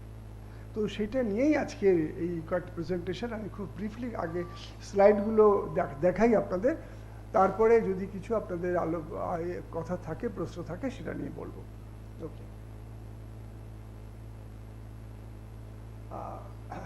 যেটা বললাম যে এখন একটা কম্পিটিশন এসে গেছে ল্যান্ড, ওয়াটার, এনার্জি সব কিছুতে। তো এদিকে আমরা বলছি যে সাস্টেনেবল ফার্মিং চাই, একটা টেকসই চাষ চাই, অথচ মানে নিউট্রিশনাল সেফটি চাই। আজকে এর আগেও অনেকে যারা আমাদের খুব ইম্পর্ট্যান্ট যে সমস্ত স্পিচ দিয়েছেন তারা বলেছেন যে ফুড সেফটি, নিউট্রিশনাল সেফটি খুব ইম্পর্ট্যান্ট। এখন আমার মনে হয় যে ফুড সেফটি তো ইম্পর্ট্যান্টই, সেফ ফুড আমার কাছে মনে হয় আরও বেশি ইম্পর্ট্যান্ট। এটা দেখুন একটা প্যাডি ফিল্ডের অবস্থা। এইরকম প্যাডি ফিল্ড, এরকম ধান ক্ষেত কতজন দেখেছেন আপনি জানি না, যে কত বড় গাছ হয়ে গেছে, গাছের দৈর্ঘ্য প্রায় 6 ফুট ছাড়িয়ে গেছে। আমরা বলতে চাইছি এই জায়গাতে এই জলটাকে আমরা ইউজ করতে চাই।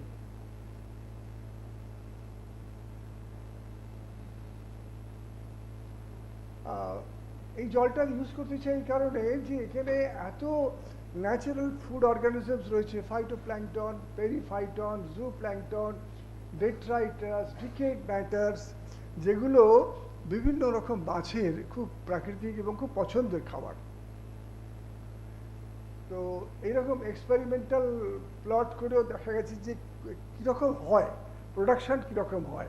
শুধু প্রোডাকশন নয়, এখানে ধানের অবস্থাও কীরকম থাকে, ধানে পেস্ট ইনফেস্টেশন কোনো রকম ফারাক পড়ে কি না মাছ থাকার জন্যে, এই সমস্ত জিনিসগুলো দেখা হয়েছে। এবং এই দেখুন এই জায়গায় মাছ ছাড়া হচ্ছে একটা এতে।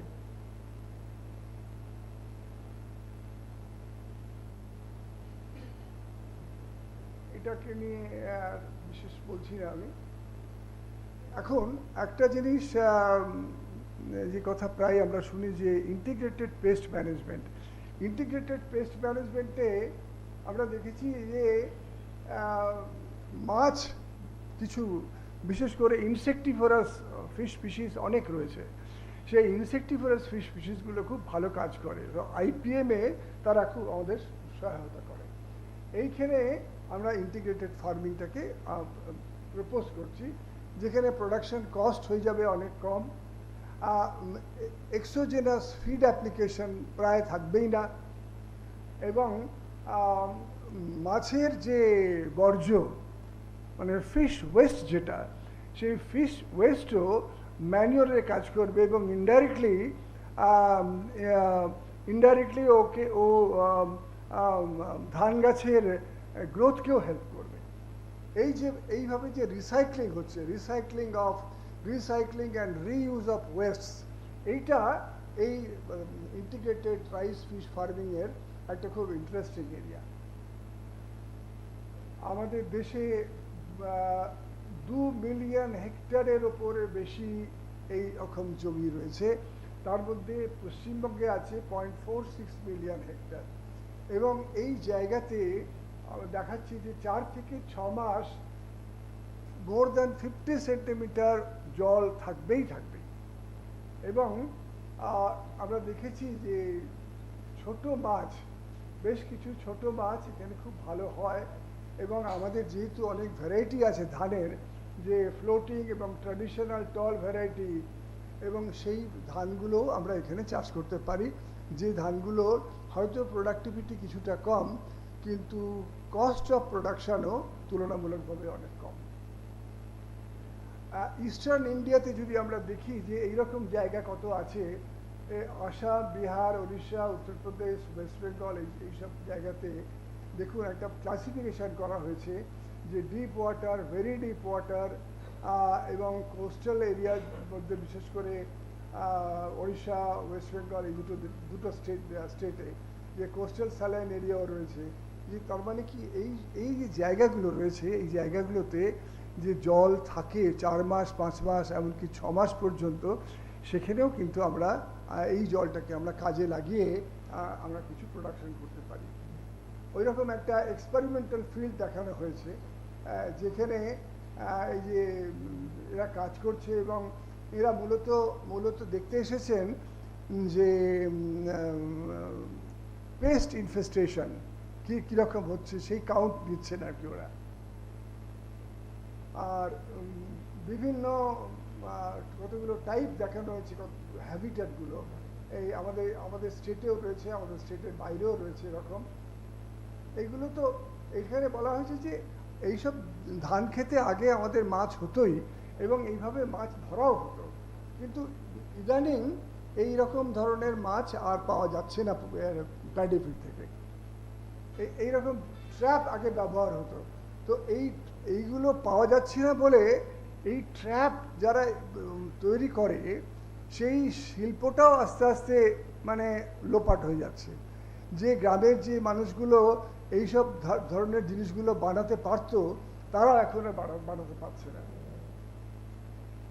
এই দেখুন এরকম এই ধান খেতে কত জল রয়েছে, এই জল থেকে কত রকম মাছ আমরা পেতে পারি, এগুলো আমরা এখানে দেখিয়েছি। ওয়াইল্ড ফিশ মানে তো প্রচুর পাওয়া যায় সাধারণত এই যে মে জুন, যখন জুনের শেষে যখন বর্ষা শুরু হয়, এখন হয়তো ক্লাইমেট চেঞ্জের এফেক্টের জন্য কিছুটা মানে টাইমিংয়ের এদিক ওদিক হয়েছে, কিন্তু সাধারণত এই সমস্ত জায়গাতে বিভিন্ন মাছ আছে, বিশেষ করে মাগুর, শিঙি, তারপরে শোল, ল্যাটা, এরা মাইগ্রেট করে। এইগুলো এই এনভায়রনমেন্টটা ওদের কাছে একটা ন্যাচারাল ব্রিডিং গ্রাউন্ড। এই বিশেষ করে এই মাছগুলো পাওয়া যায়। এই একটা লিস্ট দেওয়া হয়েছে যে কত ধরনের মাছ আমরা পশ্চিমবঙ্গে পাই। এগুলো সব আমাদের ইন্ডিয়া মানে indigenous species of our state. তার মধ্যে কিছু দেখানো হয়েছে, বাটার দুটো ভ্যারাইটি দেখানো হয়েছে, মৌরলা, ট্যাংরা, পাকাল, পাবদা, পুঁটি, শিঙ্গি, খোলসে, এইরকম বেশ কিছু স্পিসিস রয়েছে যেগুলো এই এনভায়রনমেন্ট থেকে ভালো করে পাওয়া যায়। তো যদি চাষ করা যায় তাহলে এই 4-5 মাসে আমরা বড় মাছও চাষ করতে পারি, মূলত কাতলা এবং রুই। তো এর জন্য ম্যানেজমেন্ট বিশেষ কিছু লাগে না, খুব সিম্পল ম্যানেজমেন্ট। শুধু দেখতে হবে যে একটা ঘেরাটোপ যেন তৈরি করা যায়, এই ঘেরাটোপের মাধ্যমে আমরা মাছগুলোকে যেন রাখতে পারি। কোনো এক্সটার্নাল ফিড অ্যাপ্লিকেশনের প্রয়োজন হয় না। এবং এই বিভিন্ন ফিল্ডে দেখানো হয়েছে যে বিভিন্ন মানে জায়গাতে যেসব মানে ডিস্ট্রিক্টে যেখানে কাজ হচ্ছে যে কীরকম ফিশ প্রোডাক্টিভিটি হয় রাইস ফিল্ডে, আমাদের রাজ্যেই এই প্রোডাক্টিভ, এবং দেখা যাচ্ছে যে প্রত্যেকটা জায়গাতেই মাছের বাড় খুব ভালো হচ্ছে এবং কস্ট অফ প্রোডাকশনও বেশ ভালো। এইরকম কিছু ডেটা আমরা এখানে প্লেস করেছি যে রাইস ফিশ নিয়েছি, কোনো জায়গায় শুধু রাইস নিয়েছি, স্টকিং হারভেস্টিংয়ের ডেটা নিয়ে দেখেছি যে নেট গেইন অনেক বেশ ভালোই আমরা পাই এখানে। এমনকি summary of pest and disease ইনসিডেন্সও আমরা দেখেছি যে কতগুলো জায়গায় পূর্ব মেদিনীপুরের গিরির চক, পশ্চিম মেদিনীপুরের সবং এবং দক্ষিণ 24 পরগনা গোসাবাতে কাজ করা হয়েছে। এবং দেখুন যে সমস্ত পেস্ট অ্যান্ড ডিজিজগুলোর কথা বলা হয়েছে সেগুলো প্রত্যেকটাই কিন্তু এক্সপেরিমেন্টাল প্লটে তুলনামূলকভাবে অনেক বেটার। এগুলো বিভিন্ন এগুলো অবশ্য আমাদের রাজ্যের নয়, এগুলো সবটাই অরুণাচলের, যেখানে রাইস ফিশটা মানে আপাতানি, ওরা বলে আপাতানি রাইস ফিল্ড, তোমরা হয়তো জানবে। তো আপাতানি এরিয়া এগুলো আমাদের নয়, এইগুলো সবটাই আমাদের ওই অরুণাচলের থেকে নেওয়া। এগুলো এটা আমি দেখিয়েছি, আমি সরি। রাইস স্টেমে মধ্যে অনেক পেরিফাইটন গ্রো করে। এই রাইস স্টেমের পেরিফাইটনগুলো বিশেষ করে রুই মাছের খুব পছন্দের খাবার। তো এই পেরিফাইটনটাও ইউজ হয়ে যায় এইভাবে। তো দেখানো হচ্ছে যে ফাইটোপ্ল্যাঙ্কটন, জুপ্ল্যাঙ্কটন, পেরিফাইটন আলটিমেটলি এগুলো মাছের ফিশ প্রোডাকশনে কীভাবে হেল্প করছে। এই যে স্পিসিসগুলো যারা ফুড চেইনের একদম লোয়েস্ট লিঙ্কে আছে, first or second link in the food chain, তারা কিন্তু এখানে খুব ভালো থাকতে পারে। আর এখানে কিছুটা মডার্নাইজেশন করার কথা বলা হয়েছে, যেখানে যে কি বলবো, যেখানে আমরা ঘেরাটোপ তৈরি করে কেজ করে আমরা বেশ কিছু ছোট মাছের চাষ করতে পারি। তো এই কিছু বেনিফিশিয়াল কী সাইড আছে সেগুলো উল্লেখ করা হয়েছে, যে যা আমাদের ওয়াটার কন্ডিশনসে কীরকম হয়, ফিজিকো কেমিক্যাল কন্ডিশনস প্যাডি ফিল্ডে, সেগুলো দেখানো হয়েছে। এবং এই রাইস ফিশ এর যে কোন জায়গাগুলোতে ইমপ্রুভ সিস্টেমে কিভাবে আমরা করতে পারি তার একটা চার্ট আমরা দিয়েছি। আমরা বিভিন্ন ফাইটোপ্ল্যাঙ্কটন যেগুলো খুঁজে পেয়েছি সেগুলো এখানে উল্লেখ করেছি। মূলত ডায়াটমস, কিছু green algae, blue green algae, euglenoids এবং ডাইনোফ্ল্যাজেলেটস, এগুলো প্রচুর পাওয়া গেছে ওখানে।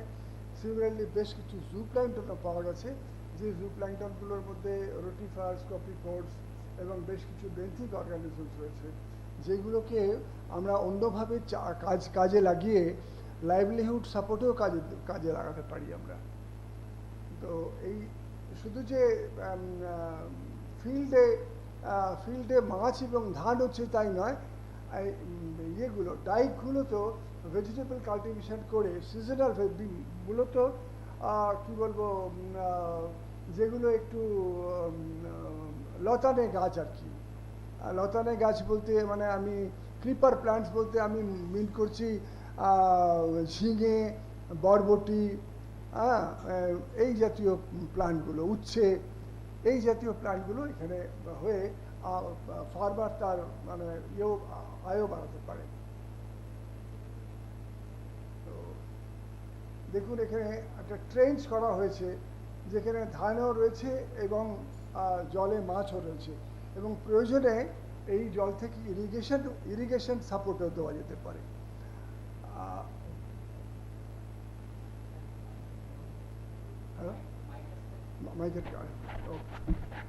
মোটামুটি শেষ হয়ে গেছে। এই যখন ধান হারভেস্ট করা হয়েছে দেখা যাচ্ছে, দেখুন যে এখান থেকে বেশ কিছু মাছ পাওয়া গেছে আর কি। তো রাইস ফিশ ফার্মিং বলতে চাইছি যে ইটস এ ভায়াবল সিস্টেম, এবং এই ভায়াবল সিস্টেমের মাধ্যমে আমরা both rice and fish production যেমন হবে, তেমনি কস্ট অফ প্রোডাকশনসও অনেক কমে যাবে এবং ওয়াটার ইউজ এফিসিয়েন্সিটাকে বাড়ানো যাবে। এখন ফ্রেশ ওয়াটার, আগে যারা বলেছেন তারা উল্লেখ করেছেন যে ফ্রেশ ওয়াটার স্কেয়ারসিটি একটা সমস্যা আমাদের কাছে আগামী দিনে। তো এই ফ্রেশ ওয়াটার যেটুকু আগামী দিনে এরকম নিশ্চয়ই সময় আসবে যে ক্লিন ফ্রেশ ওয়াটারে হয়তো মাছ চাষ করার জন্যে গভর্নমেন্ট থেকে পারমিশন নাও দিতে পারে, এখনও হয়তো দিচ্ছে, কিন্তু আগামী দিনে এটুকু বিশ্বাস আমার যে হয়তো আমার জীবদ্দশাতেই দেখে যাব যে ক্লিন ফ্রেশ ওয়াটারে আর মাছ চাষ করা যাবে না, করলেও that will be very expensive. এত স্ট্রিনজেন্ট মেজার্স নেবেন গভর্নমেন্ট থেকে নেবে, মানে in fact food and agriculture organisations এবং ICR দুটো জায়গা থেকেই এখন বেশ প্রস্তুতি চলছে যে ক্লিন ফ্রেশ ওয়াটারে আর মাছ চাষ করা যাবে না, আইদার রিসাইকেলড ওয়াটারে বা ওয়েস্ট ওয়াটারকে ট্রিট করে ক্লিন ফ্রেশ ওয়াটারকে আর ইউজ করতে দেবে না। মেবি ইন অ্যানাদার 5 years এইটা হয়তো মানে চালু হয়ে যাবে। তো তাই যদি হয় তো আমাদের বর্ষার সময় যে এতটা জল আমরা এইসব জায়গা থেকে পাই, সেখান থেকে আমাদের মাছের প্রোডাকশনকে কিন্তু একটু আনতেই হবে। তো মূল উদ্দেশ্য হচ্ছে এটাই যে আমাদের রিসোর্স ইউজ এফিসিয়েন্সি বাড়ানো, এবং এই যে আগে প্রথমে যিনি বলেছিলেন যে ফরমার ভিসি প্রফেসর ধর যেটা বললেন যে প্রফেসর পাত্র, যে আমাদের প্রোডাকশন কস্ট মানে চাষির আয় বাড়াতেই হবে। তো চাষির আয় বাড়ানো বা যাই হোক না কেন, একটা জিনিস খুব পরিষ্কার যে চাষের খরচটাকে কমাতেই হবে। কস্ট অফ প্রোডাকশন না কমালে আমাদের মতন রাজ্যে যেখানে ছোট এবং প্রান্তিক চাষির সংখ্যা অনেক বেশি, তাদের পক্ষে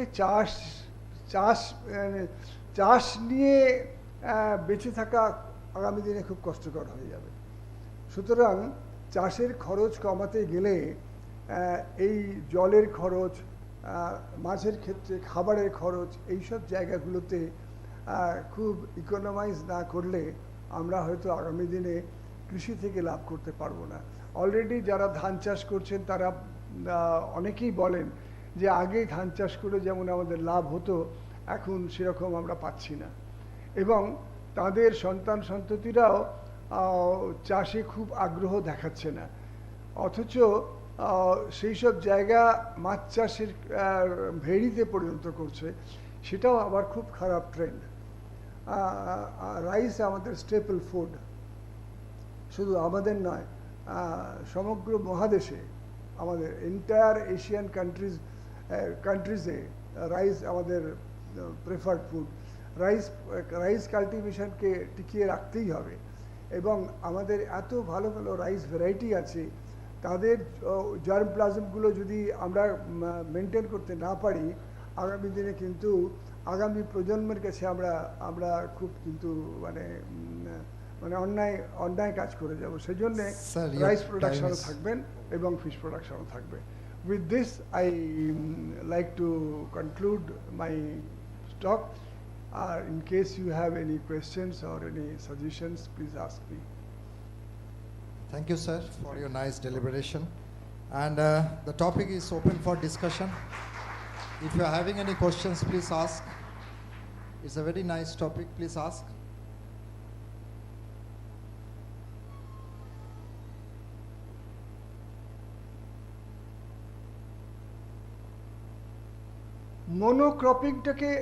মনোক্রপিং যে যতটা সম্ভব এড়াতে হবে। আমার কথা হচ্ছে কি, মনোক্রপিং করলে কিছু লাভ এখন আর আসছে না, মানে মিক্সড ক্রপিং। এইখানে যেমন বললাম rice with fish plus vegetable something, শুধু মনোক্রপে এখন হবে না। এখন মানে যেমন আগে যেমন ছিল কি, আমাদের এখানে আমাদের চাকরিতেও যে একটা টাস্কের জন্য একজন লোক রিক্রুট হচ্ছে, যে কাজ করবে, যে একটা পার্টিকুলার টেকনিশিয়ান যে কোনো ল্যাবে কাজ করবে, এখন বলা হচ্ছে মাল্টিটাস্কিং স্টাফ। তাকে ড্রাইভিংও করতে হতে পারে, তাকে অফিসিয়াল কাজ করতে হতে পারে, তাকে ল্যাবের কাজ করতে হতে পারে। ঠিক সেরকম এইরকম মাল্টিটাস্কিং বা multi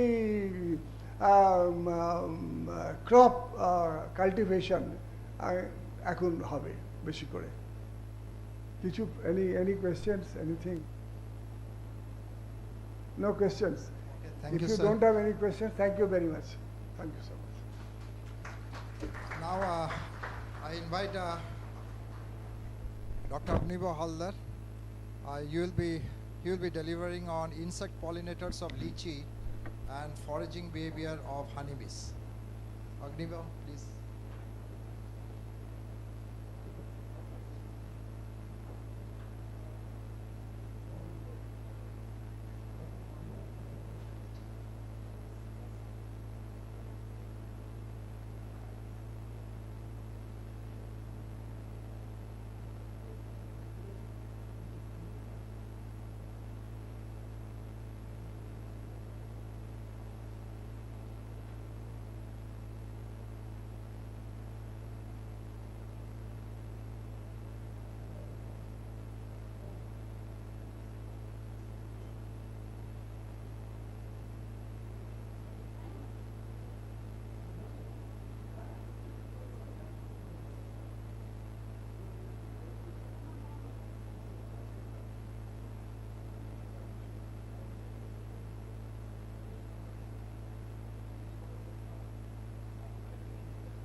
Hello.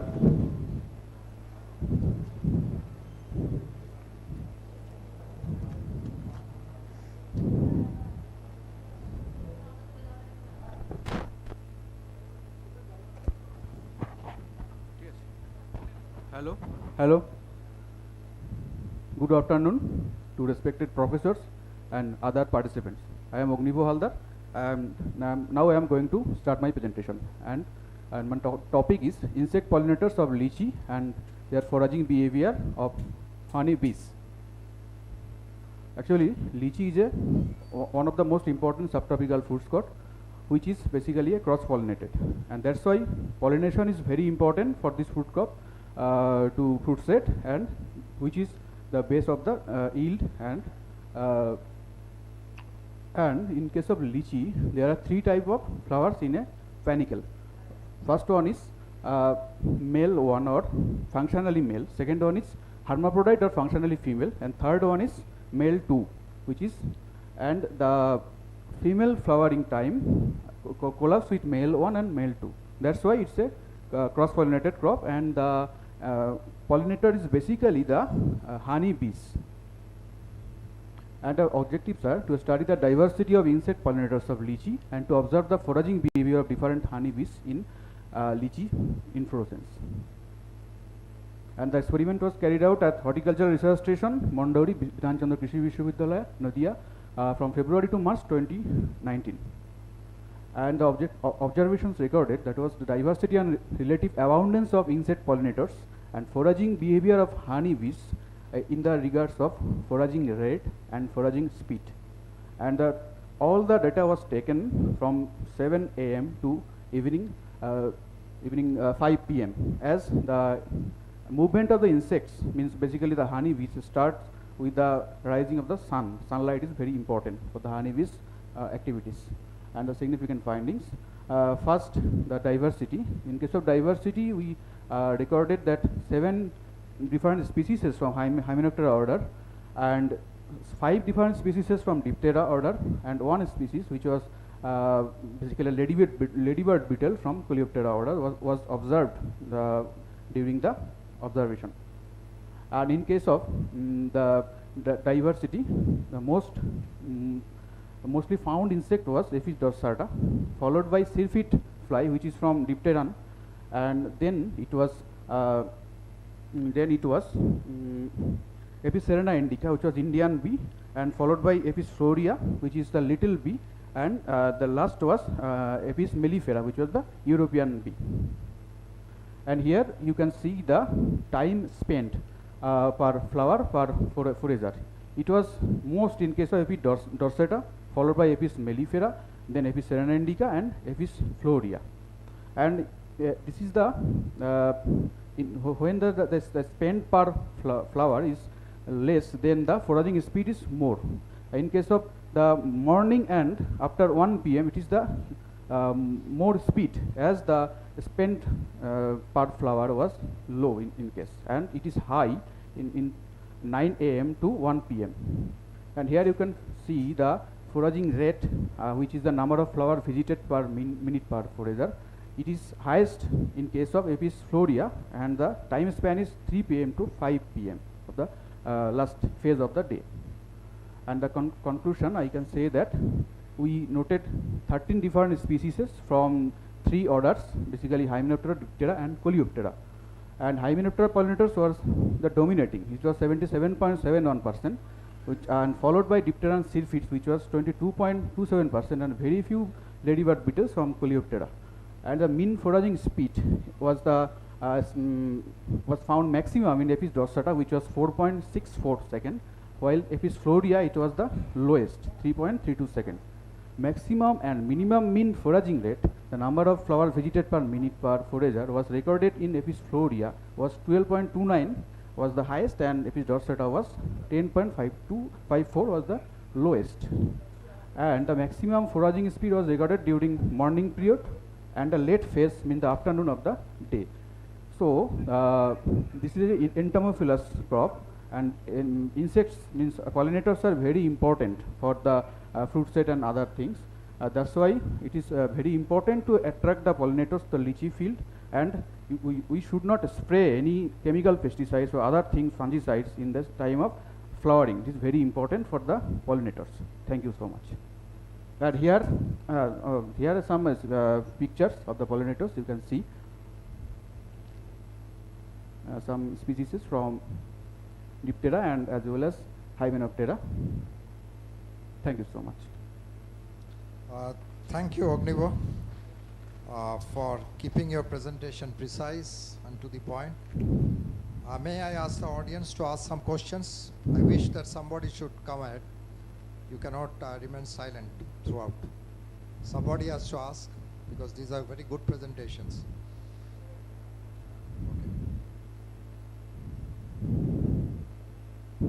Actually, I want to just know, so how the count of this bees is done in this case? Acha. It was counted, sir, for a 1 square meter area from 4 sides of a canopy. Means okay. Four, Divided in 4 directions of the canopy. Okay. From each span, means 7 a.m. to 9 a.m., 9 a.m. to 11 a.m.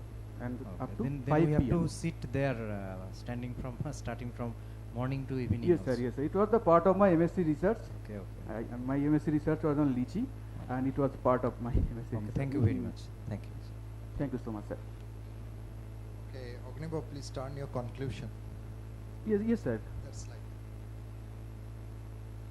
Yes, sir.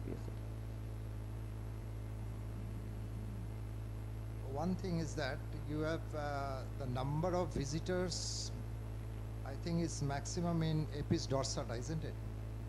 Yes, sir. Yes, sir. Huh? Yes, sir. Visitors. Yes. But the foraging rate is least. Foraging, sir?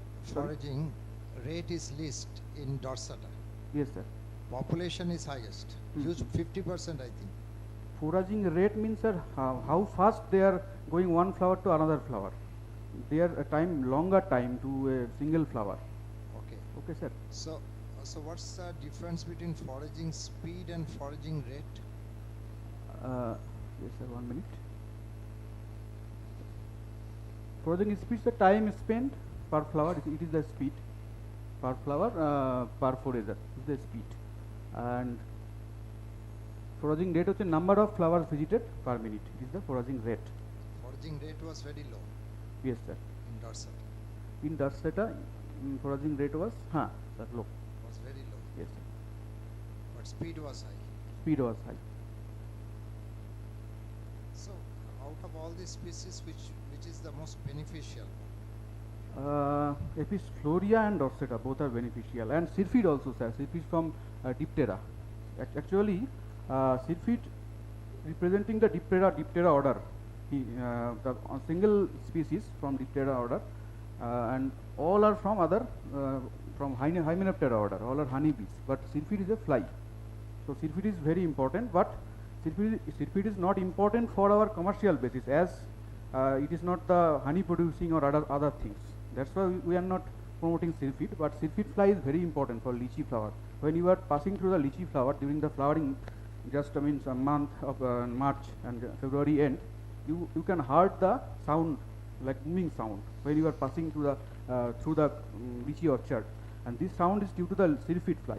Okay, sir. This is the most important, I think, and followed by Hymenoptera like bees. These flowers are not having any smell. No, sir, and no petalless flower which he has. But still these apis visits, apis species, Yes, most sir. of the apis species. Yes, sir. What tends them to visit these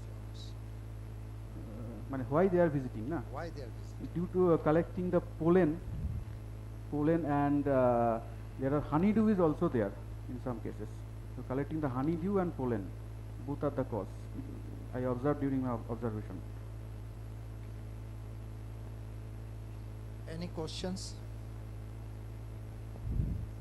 Actually, a very interesting presentation. Thus, I want to know another thing, that we have two different interests. That one is in on behalf of the lychee plant, another one is on behalf of the honey. That is that is the collection of honey. Lychee honey. Lychee honey. Yes. So as because lychee honey is one of the precious. very delicious honey out of delicious the all and type. precious. Yes, precious also. Yes, sir. Yes. So as per your finding, yes, so for the sake of the plant of lychee, that is fruit set of lychee, which pollinator is the best one, and for honey production, which pollinator will be best one? Although there is no such finding of the honey production, yes, but some assumption will be there, I think so. Actually, sir, dorsata is a wild species, which is hill bee, but another, and Floria is wild species, producing very low amount of honey. Okay, sir. But Mellifera and Serena indica both are commercial basis, means we are cultivating commercial purpose. So that's why for small farmers I suggest A.P. Serena indica, which is not a migratory honeybee, which is basically you have to put 2 kilometers at the time of your mustard flowering, at the time of mango or lychee you have to put in lychee orchard. So for the small farmers they can choose the Indian bee, Serena indica. For the honey bee growers who are cultivating honey bee in large scale, they should select the Apis mellifera, as its production is very high, but its feeding rate is also very high. During the rain months means when the flowers is not available, even the flowers of the weeds is not available. And mellifera is also a lazy species, means they don't prefer the weed species for collecting the pollens, and very selective one. That's why for the commercial grower, who are commercial apiculturist, they can choose, they should choose mellifera. And another one is sackbrood. Sackbrood is a very crucial disease which is the cause for the coming mellifera from European countries to India, means basically Russia and other countries. This mellifera species is resistant to sackbrood disease. Okay, sir. That's why you can choose. Yes, sir. Okay, thank for you. Commercial purpose. Thank you, Agnivo. Thank you so much, sir. Now I request Arpan Manna to come over here. He will be talking on the assessment of soil quality indicators under different land use pattern of Purbo Medinipur. Arpan, please.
Mic to on.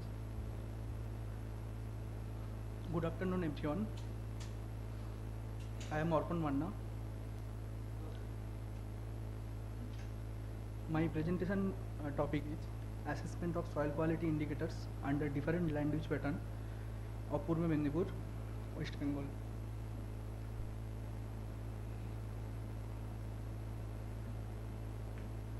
land use pattern undergo continuous changes with each passing day. So monitoring the shifting in land use pattern is essential, and soil quality indicators also changing every day. So continuous assessment of soil quality also essential, but we cannot measure the soil quality directly. So we need indicators to assess the soil quality. I have the most effective soil indicators used to assess the soil quality are soil organic carbon, soil acidity, and soil texture.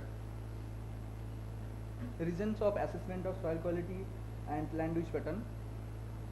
West Bengal has a population growth rate of 7.50%. So population is growing, and soil degradation also found, and change in land use pattern also detected. So food shortage is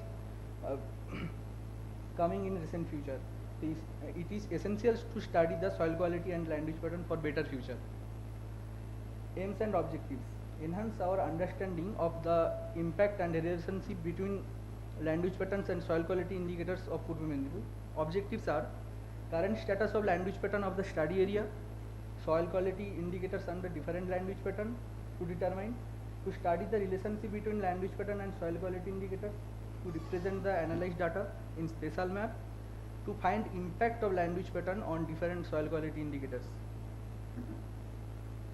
Study area. Study area is Purba Medinipur. Purba Medinipur located in the eastern part of India, and the area is 4,055 square kilometer, and mainly agricultural land, and especially shrimp farming is widespread along the coastal belt. Procedure and methods. Actually আমি এই স্টাডিটাকে দুটো ভাগে ভাগ করেছি। তো দুটো ভাগে হচ্ছে গিয়ে একটা হচ্ছে যে ল্যান্ড ইউজ প্যাটার্ন, সেটাকে আমরা ডিটেকশন করেছি প্রথমে, আর একটা পার্ট হচ্ছে সয়েল কোয়ালিটি ইন্ডিকেটার্সগুলোকে আমি মেজার করেছি। তো প্রথমে সয়েল যেটা, এবং তারপরে এই যে ল্যান্ড ইউজ প্যাটার্ন আছে, তো তার সাথে আমি এই ডিফারেন্ট যে ল্যান্ড ইউজ প্যাটার্ন আছে তার সাথে সয়েল কোয়ালিটি ইন্ডিকেটার্সের রিলেশন করা হয়েছে। তো এলইএলসি ডিটেকশন যেটা হয়েছে, স্যাটেলাইট ইমেজারি প্রথমে কালেক্ট করা হয়েছে এবং তাকে ম্যাক্সিমাম লাইটলি হুড ক্লাসিফিকেশনের মাধ্যমে এলইএলসি মানে land use land cover detection করা হয়েছে।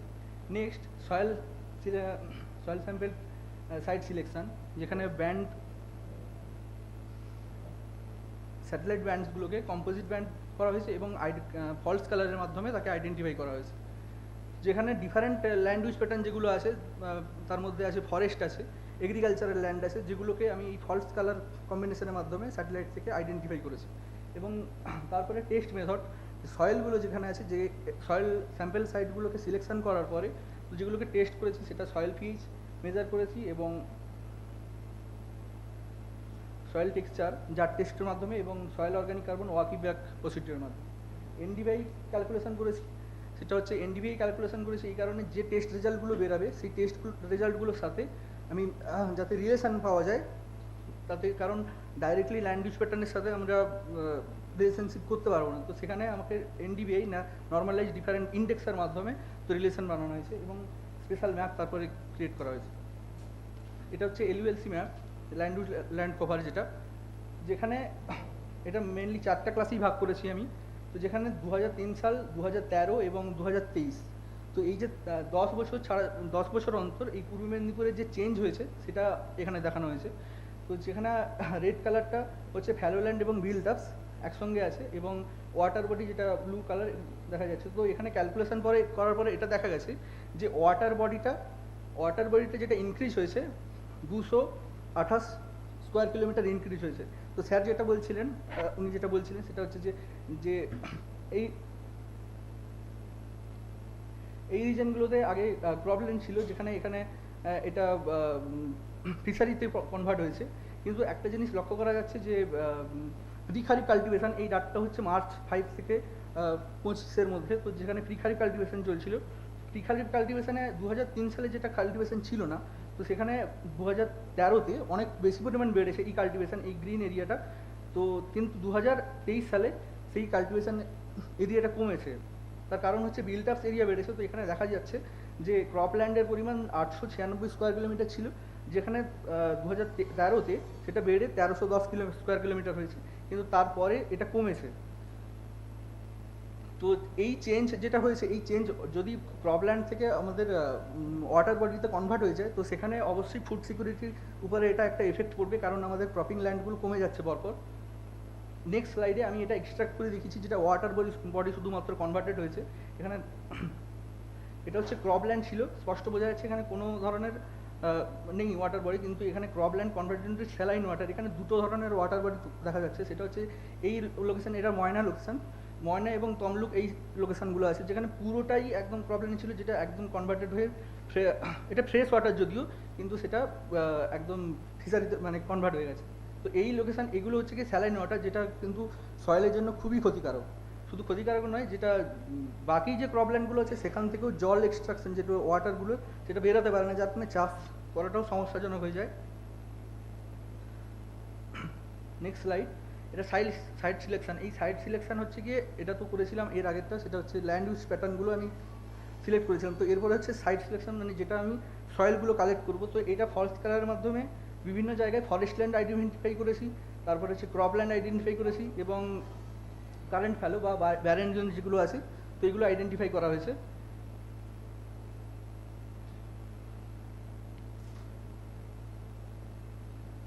নেক্সট হচ্ছে এই স্যাম্পল সাইটগুলো, বিভিন্ন ধরনের ল্যান্ড ইউজ প্যাটার্ন যেগুলো আছে, স্যার ফটো না, তো এটা হচ্ছে ল্যান্ড ইউজ প্যাটার্ন যেগুলো আছে। তো আলাদা আলাদা ল্যান্ড ইউজ প্যাটার্ন থেকে ল্যাটিটিউড লংগিটিউড ওয়াইজ আমি কালেক্ট করেছি। তো এই হচ্ছে 20টা সয়েল স্যাম্পল, এবং এটা এখানে রিপ্রেজেন্ট করা হয়েছে। নেক্সট যে সয়েল টেস্টগুলো করেছি, তার মধ্যে অর্গানিক কার্বন টেস্ট একটু দেখিয়েছি, মানে এইরকমভাবে টেস্ট করেছি আমি।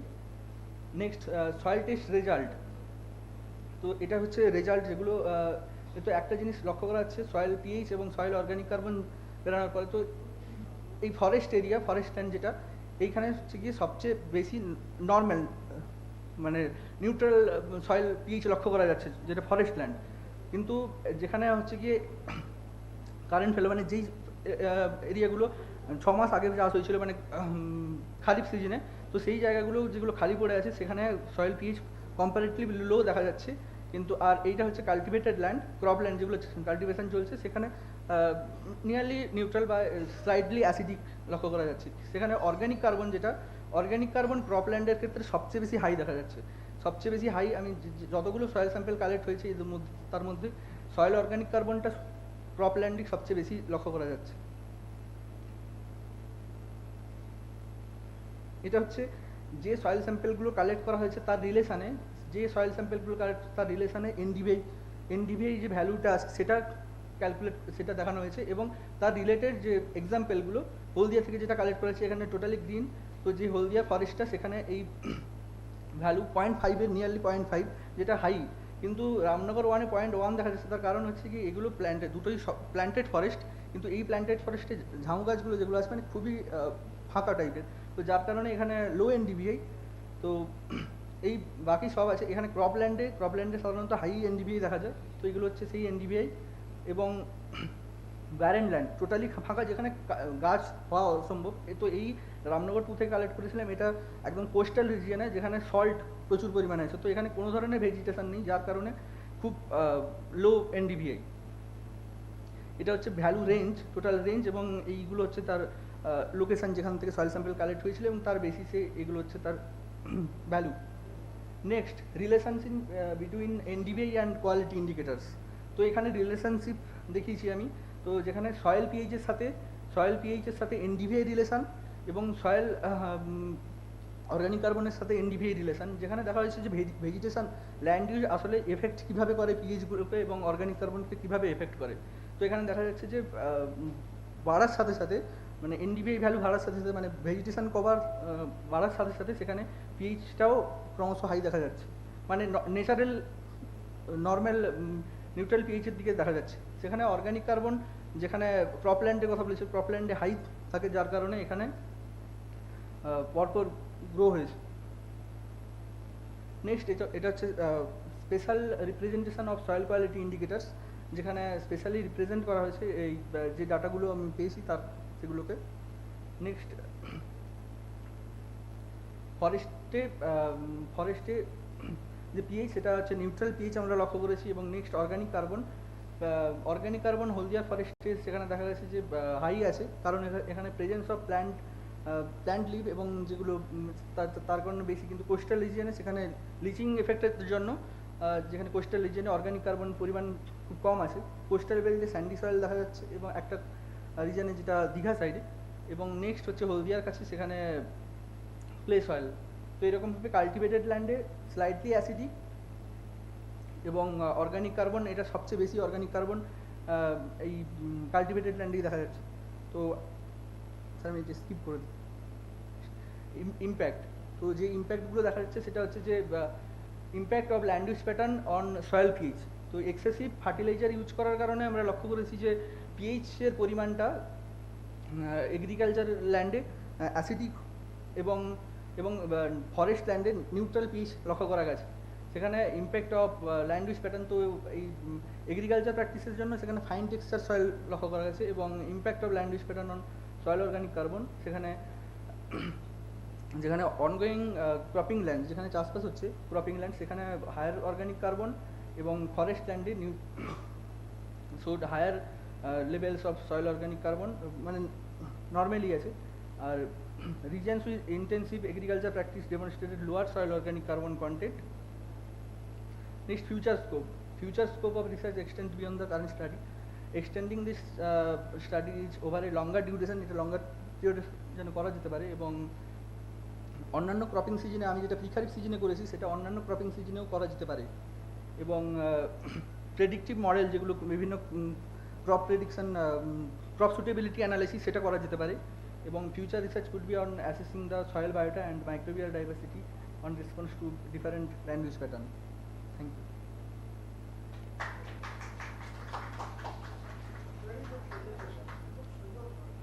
Thank you, Arpan. Now, this topic is open for discussion. May I request you to ask some questions?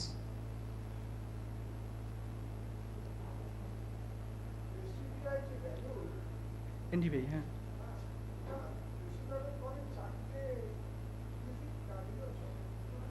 হ্যাঁ,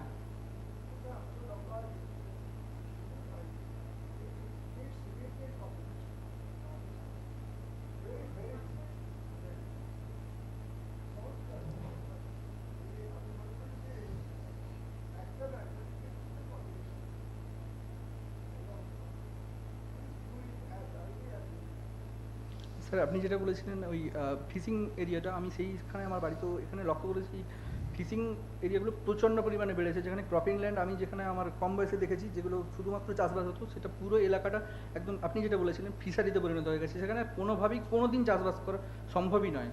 এবং সেটা শুধু নয়, যে পরিমাণ মেডিসিন ইউজ করছে ওই চাষের জন্য, তো সেটা কোনোভাবেই পসিবল না এবং এনভায়রনমেন্টের জন্য খুবই খারাপ। এবং কারণ কাছাকাছি 200 স্কোয়ার কিলোমিটার এরিয়া বেড়েছে, যেটা আমি এগুলো সমস্ত কিছু নিজে ক্যালকুলেট করেছি। 200 স্কোয়ার কিলোমিটার বাড়াটা, এবং সেটা ক্রপিং ল্যান্ড থেকে কনভার্ট হয়েছে, তো সেখানে ফুড সিকিউরিটি অবশ্যই সেটা একটা এফেক্ট হবে। আচ্ছা অর্পণ, it's a good deliberation, and you are from which department actually? Agriculture. Soil science? No sir, agronomy. Agronomy. So you have done this work in MSc. Sir. So anyhow, I will say that your guide is good in selecting this topic. But this is always a dynamic situation. Today you are having data, tomorrow again it will change, yes, depending on the land use pattern. You have spoken about the soil quality parameters, tried to relate it with the land use pattern. But what about the conservation measures regarding this? How, because in 1 year, like I think 2013, it was quite good. Again it fell down to 2023. Again it can jump up or it can even go down. So 2013 there was an uplift. So you have just studied it, but you should also speak about the measures, the way to go forward. You have told about the future scope. Future scope is something else. But what are the measures? It's one thing. And another thing is that you come to the LUC map. What is the full form of LUC? Land use, land cover map. Land use? Land cover. Another map that you have used, that is? NDVI, normalized difference vegetation index. So what is the difference between these two maps? There is a difference actually NDVI map যেটা আমি calculate করেছি সেটা হচ্ছে গিয়ে 2 band থেকে calculate করা হয়েছে, near infrared band এবং সেটা হচ্ছে রেড ব্যান্ড। তো এই near infrared minus red by near infrared plus red, তো এটা থেকে NDVI ভ্যালুটা আমি ক্যালকুলেট করেছি। কিন্তু যেখানে LULC ম্যাপ যেটা হয়েছে সেটা হচ্ছে 7টা ব্যান্ড মিলে করা হয়েছে, যেটা ল্যান্ডসাইড 8-এর। তো সেই 7টা ম্যাপের আলাদা আলাদা সেটা যে স্ট্যাটিস্টিক্স আছে সফটওয়্যারের মধ্যে, সেটা লাইকলিহুড, ম্যাক্সিমাম লাইকলিহুড ক্লাসিফিকেশন। তো সেখানে অটোমেটিক্যালি সেটা মানে একটা হচ্ছে গিয়ে স্যাম্পল যেটা কালেক্ট করে মানে নিজে থেকে ট্রেনিং করা হয়েছে এবং ট্রেনিং করার পরে সেটাকে বের করানো হয়েছে। তো এখানে ডিফারেন্স হচ্ছে যে সেটা 7টা ব্যান্ডকে ইউজ করছে সেখানে ক্লাসিফাই করার জন্য। তো এবং সেটা ম্যানুয়ালি আমি করেছি। তো যেটা NDVI অটোমেটিক্যালি হচ্ছে সেটা ম্যানুয়ালি এখানে LULC ক্লাসিফিকেশান হচ্ছে, মানে ট্রেনিং করা হচ্ছে কিছু জায়গাকে, যেটা ভিজুয়ালি প্রথমে আইডেন্টিফাই করতে হবে।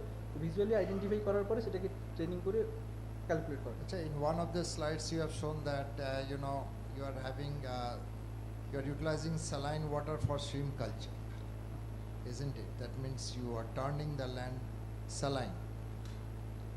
হ্যাঁ, যেটা হয়েছে আর কি, যেটা হয়েছে। হ্যাঁ, এবার এখানে যে করেছে, ধরো ওখানে আগে রাইস ফিল্ডস ছিল, ওখান থেকে ও যা ফার্মার যা লাভ করতো তার চেয়ে তো শ্রিম্প কাল্টিভেশন করে লাভ হবে এই মুহূর্তের জন্য, এখনকার জন্য।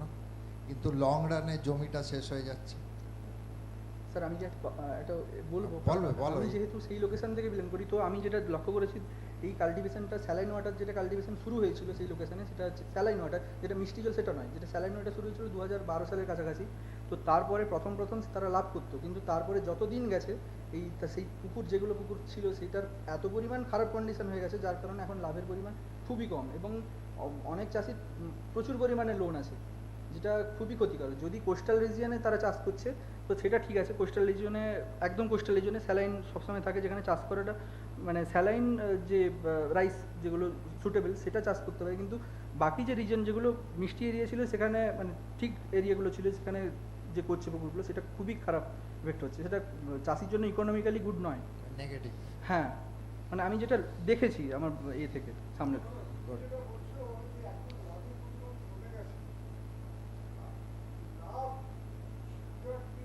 হ্যাঁ,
Okay, thank you, Arpan. Thank you, sir. Was there any question? Okay, next I invite Augustina Shaha and Shishendu Samanto. So she'll be delivering on conservation agriculture, a new paradigm in agricultural research.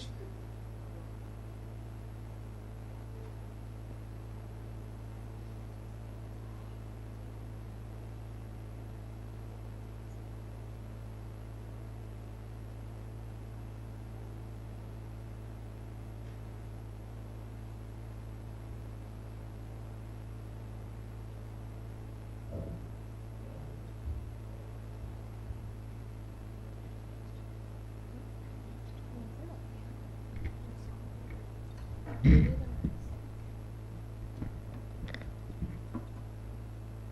a very good afternoon, or I'll say good evening already, to everyone present here, especially our special guests who are there today and the students, fellow students. Myself, I'm Dr. Agustina Shah. So I'd like to give a brief introduction about myself. I am basically from Meghalaya, and I have done my BSc in agriculture from Central Agriculture University, Imphal. And from there, I have done my master's in agronomy from Dr. PDKV, that is Punjab Rao Deshmukh Krishi Vidyapith, Akola. And after that, I have done my PhD in agronomy from UVKV, that is Uttar Banga Krishi Vishwavidyalaya. And from there, I have started my career as a senior research fellow, working at a project, NICRA. NICRA, I hope everyone knows what is NICRA. That is National Initiative for Climate Resilient Agriculture. And after working for 1.5 years there, I have joined the plant quarantine station here in Kolkata, regional plant quarantine station, which is under the Ministry of Agriculture. There I have worked for 2.5 years.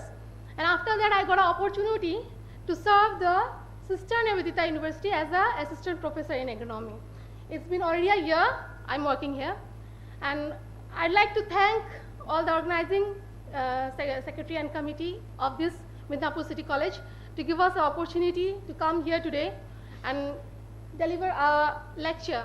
I'll not say lecture actually, I'll just like to talk about what is conservation agriculture. As today the main topic or the national seminar is all about sustainable management of agriculture. And we know that conservation agriculture is nothing but the root of sustainable agriculture, right? So let's see what conservation agriculture is. It is nothing but a resource-saving crop production system which helps in increasing the productivity gradually, I'll not say rapidly, gradually and slowly, but with a long-term sustainability. Okay. What it helps is, it helps in the integration of soil, crop, water and other agricultural resources or the natural resources that is present around with an objective to increase the economic, ecological as well as social sustainability of our agricultural production. Okay. So what conservation agriculture has the potential to potential that we can achieve? Obviously, if we can convert the conventional way of farming to conservation agriculture, it will give a sustained production system, right? So if it is a sustained, like we should not think only about the present situation. The present situation is like as already our delegates have delivered various lectures on conservation agriculture, like sustainable agriculture and nanotechnology, where you have seen how population is increasing day by day. It has marked, like after a few years, it will be our country will be the leading, in the leading position where the population will be the highest, right? Like by the year 2050, it will be touching the leading position. So what we have to do is, we have to find a way where we can convert the conventional way of farming to more conserved way of farming. Okay. So conservation agriculture mainly follows the principle of minimal soil disturbance. What happens when we touch the soil minimally? When we do tillage or when we do tillage and when we do not do tillage, like both the situation, tillage makes the soil very hard, or the hard pans or the bulk density increases in the tillage condition, which makes the soil degrade. Okay, but in case of no tillage or we practice conservation agriculture in terms of zero tillage, what happens? We can protect the soil from various erosion, maybe it water or maybe it wind. Okay, and as well as ultimately when you conserve the soil, and in conservation agriculture it says that at least 30% of the crop residue we have to maintain in the soil itself, which will ultimately increase the soil organic matter of the soil. Okay, and next principle, which is permanent crop cover. If we can maintain that crop residue, ultimately it will help in the recycling of nutrients by sequestering the carbon from the atmosphere, carbon being the major global greenhouse gas. So if we can sequester the carbon from the atmosphere to the soil, it will not only help in increasing the soil organic carbon, but also helps in other nutrient availability. And lastly, crop rotation and intercropping. If we can intercrop with various leguminous crops, which will with cereal crops, it will help in controlling all the incidence of new pests and diseases in our environment. Okay. So let's see how conservation agriculture has been accepted worldwide. If you see in 1970, conservation agriculture has been spread only to a meager area of less than 1 million hectare in 8 countries. But presently, if you see the data of 2019, it has spread to an area of 205.4 million hectare in almost 102 countries, which is about 14.7% of the world's cropland area. And alone, Argentina, Australia, Brazil, Canada, Paraguay, South Africa, Uruguay, and USA, they are more than 50% of the land has been already converted to conservation agriculture. They have already adopted that situation. But in our country, the conservation agriculture has still been very much lagging behind, as our farmers are convincing the farmers are still very difficult. So a meager area of 2.5 million hectare, where almost 139 million hectare is already our cropland area, but just 2.5 million hectare is under conservation agriculture. So I'll talk about rice in conservation agriculture. Why rice? As being a Bengali and being an Indian, and most importantly being an South Asian, we, like half of the population, we are the rice eaters. So, and for that, and especially India, if you see, India alone grows 25% of the world's rice, which contributes at least 21% of the rice production globally. And it has been projected by 2040, we have to increase this amount of rice to an additional amount of 96 million tons if you want to feed this ever increasing population for this for the year 2040. Okay. And to address that and to accept the challenge, to produce the additional rice, in a very lower environmental footprint, which may be, as already our delegates have said, that water will create a third world war in the future. So with this lower footprint of water and labor scarcity, we have to ensure how we can increase the production to that level. Though it has been noticed that in a state, the average yield is comparatively lower if we compare the yield to the national average of India. So I have some, I'll say some probable solutions, like what a farmer today can adopt to convert this conventional way of farming to a more conservation way of farming. So first one is, if we can convert the conventional way of farming to a more resource saving technology, that is direct seeded rice. In many parts of our country, it has already been practiced. Direct seeded rice has already been practiced, and it has seen that it can, especially in terms of basmati rice, it has been seen that the yield are comparable in direct seeded rice to that of conventional way of farming. So direct seeded rice has mainly been established by 3 methods, that is dry seeding, wet seeding, and water seeding. In dry seeding, the seeds, pre-germinated seeds are directly spread in the field, and in wet seeding, the pre-germinated seeds are spread in the puddled condition. Whereas in water seeding, minimum water standing is maintained in the field to cultivate the field. Though our area, that is West Bengal, we receive ample amounts of rainfall. So dry direct seeding is not possible, especially in the region where we get excess or ample amount of rainfall. So, but in many parts of our India where we receive very less amount of rainfall, it is a very viable option. So another option is unpuddled transplanted rice. What happens in unpuddled transplanted rice is that Here a mechanical rice transplanter is used to do transplanting, as you can see there, to do the transplanting by making a rice mat nursery, where 15 to 21 days age seedlings are transplanted directly to the field through the use of the self-propelled mechanical rice transplanter, which has a predetermined already sowing intervals.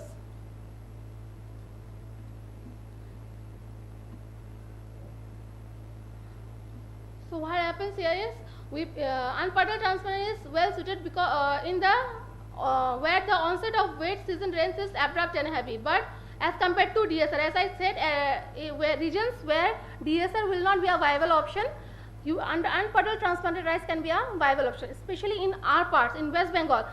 When I was working at Nikra, I have adopted 2 villages there. There I have tried to do this experiment on many farmers' field, where it has shown a very good result. So in both the technology, as compared to conventional way of farming, what happens is conventional way of farming helps in reduction of weed, because there is always a water stagnation.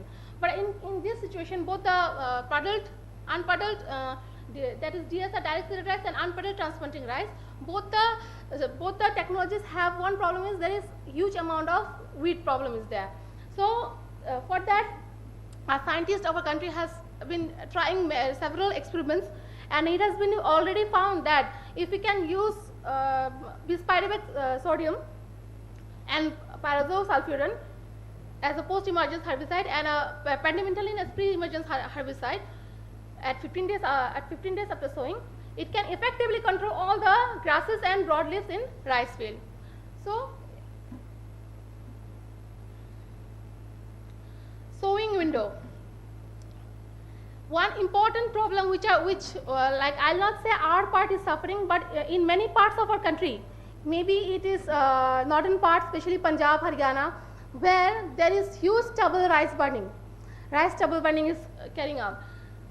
What they think is, just harvesting rice, they have to go for the next crop, and what they do is just light a candle, just light a matchstick, and whole field is cleared, which marks the which has led already to huge amount of air pollution in the country.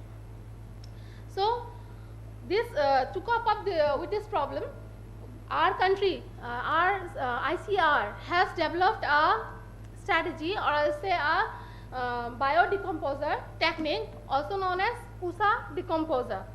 I think all of you know about what is Pusa decomposer. It is nothing but a strain of fungi, maybe Aspergillus. There are several strains. Aspergillus oamuri is there, Trichoderma viride is there, and one more is that Aspergillus nudulans is there. So these strains of fungi can help to curb this problem of stubble burning. It takes a minimum of 20 to 25 days to decompose the whole field. But the problem of this, as sir have already said, that we should think ecologically also. Always economically we should not think, because the ecological conditions of our country is degrading day by day. Right? And one more viable option is use of combined harvester with straw management. It will do both the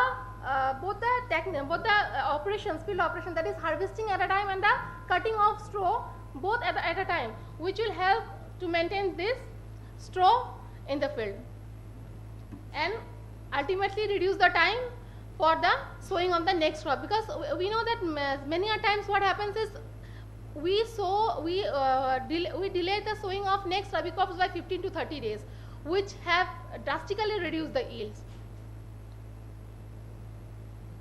And selection of crops is very important, like according to your ecological zone or ecological region, which crop will be suitable, or adopting the short duration varieties of rice, maybe it's CR Dhan 309, Nabin Shahwagi, another, which range from 90 to 120 days, cutting the long duration varieties, which takes at least 150 days for harvesting. It will help in reducing the time period and growing of the next rabi season crop. And as this short duration varieties have less tillering, so we have to go for high density planting by reducing the spacing.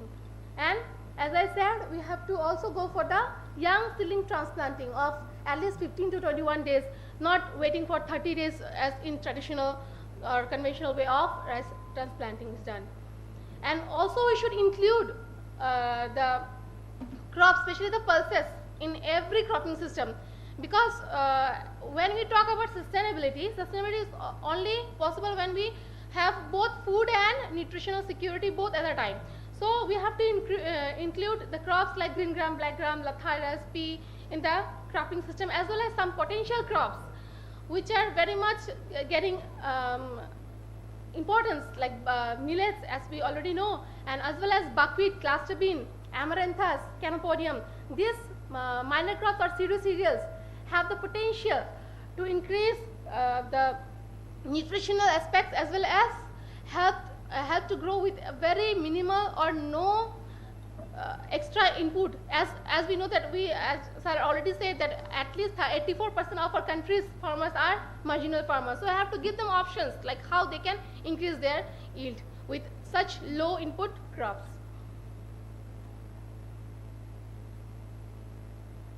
And site-specific nutrient management, as it has already been discussed that we have to think about the site-specific nutrient management, how a farmer can visualize their farming place, how is the fertilizer requirement, what is the fertilizer requirement, and to do this, Philippines, that is our institute, International Rice Research Institute, has developed a app that is Nutrient Manager, where you can minimally give the inputs about what type of fertilizer they is to give and what timing and what is the amount. After knowing that the all inputs, they will give a one-page data which will be very convenient to the farmers to know their fertilizer recommendation for their own field. And water management, as we already know that how our country and many of the countries are facing the looming crisis, water crisis very recently, and it will not be, it will not stop, it will grow on. So we have to think about alternatives, like instead of growing heavy water taking crops to converting that to the drought tolerant varieties of rice. If you see Naveen, Shahwagidan and Vandana, these have the capacity to tolerate drought to some extent. So as well as it will reduce the water intake that rice takes generally. What we know is, to produce 1 kg of rice, at least 5,000 liters of water is required for if you grow it conventionally. But if we can convert these technologies to conventional way to these recent technologies like DSR and UPTR and changing other drought tolerant varieties, it will be as low as 1500 to 1600 liters. And also we can see that several research has already been conducted to use the drip irrigation and sprinkler irrigation in rice. It has already been achieved, but in a large scale it's not yet practiced. So we have to think about how we can practice these technologies in a large scale, like adopting the sprinkler and drip irrigation for rice, especially in those areas where people eat rice but they cannot grow rice. So I like to say, like, so all these technologies should be based on the ecological, eco-region based, because in our country we have a huge variation, huge diversity. So we should adopt those technology according to our own region. And I think though this technology will be a bit slower compared to the conventional, because conventional way of farming gives instant result, using fertilizers, using ample amount of water. But these technologies, if we can adopt, it will be slow. It will take time. Initial 1 to 2 years will be a very pathetic condition, I'll say, for the farmers, especially the marginal farmers. But if they can adopt these technologies, definitely they will get results in the near future. Thank you.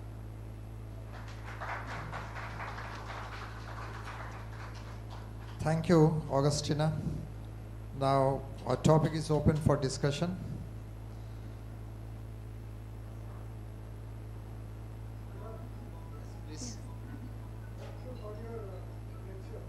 you, sir.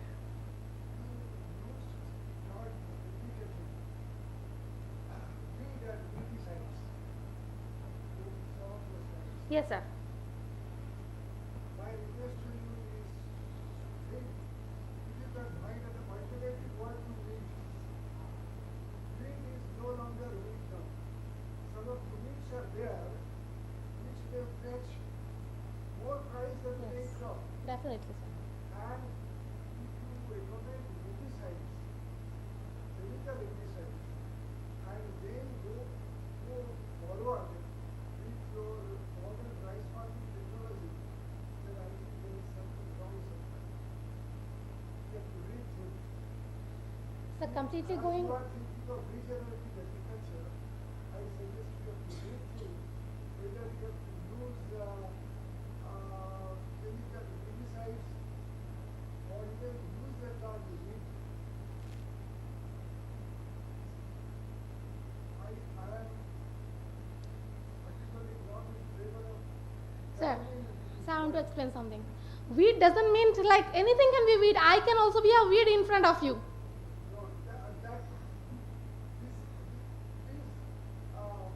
Forget about this kind of response.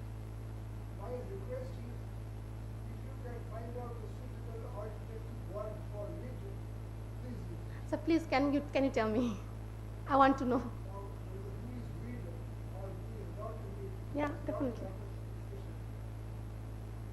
Weed is a term which we generally don't accept in a very right good sense. Knowing fully well that some of the weeds can be highly beneficial. Definitely, We sir. call weeds because we don't know, our knowledge is limited. That potato used to be a wheat plant sometimes. Now it is a main crop. Sir, in fact, I have talked about canopodium. That is also a weed in sometimes. Everything is accepted. Your points are well taken. My only request is no obsession. Some suitable English alternate word for You have to tell me then. okay. That's what I'm telling you. You have to tell me then what I should say in terms of weed. Please think. Next time I'll get this suggestion from you, sir, only. You see, all the plants are having some properties. Yes, sir, definitely. Once it is exploited, it is no longer a wheat. Okay. Yes, definitely, sir.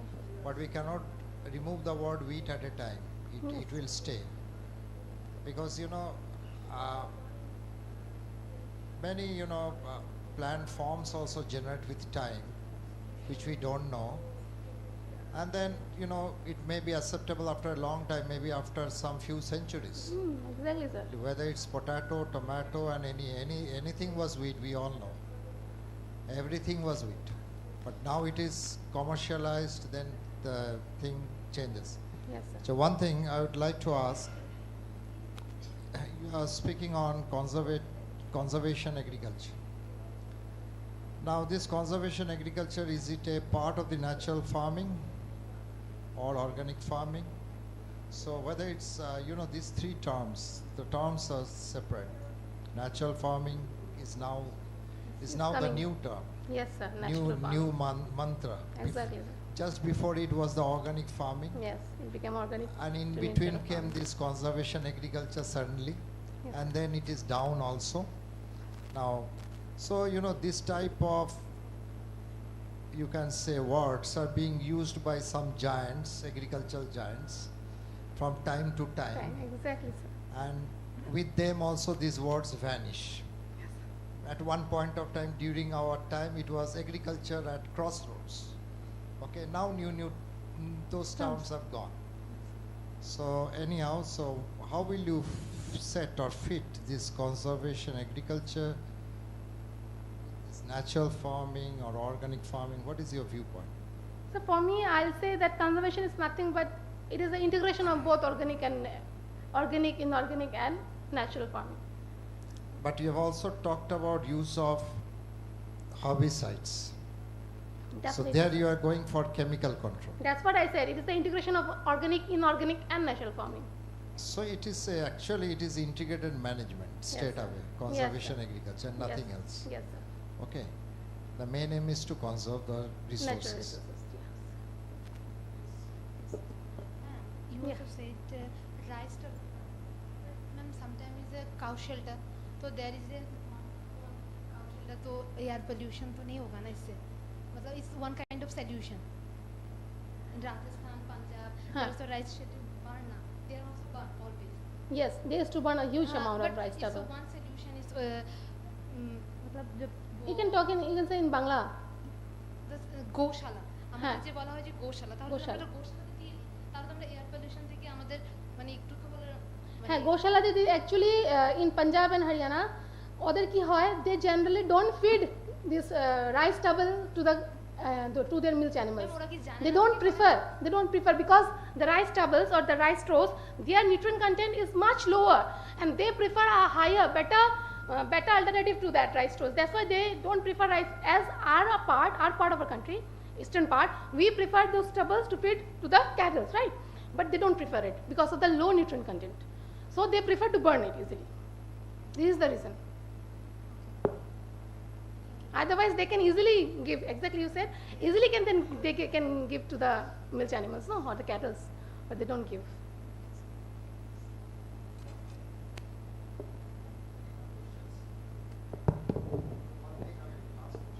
Yes, sir.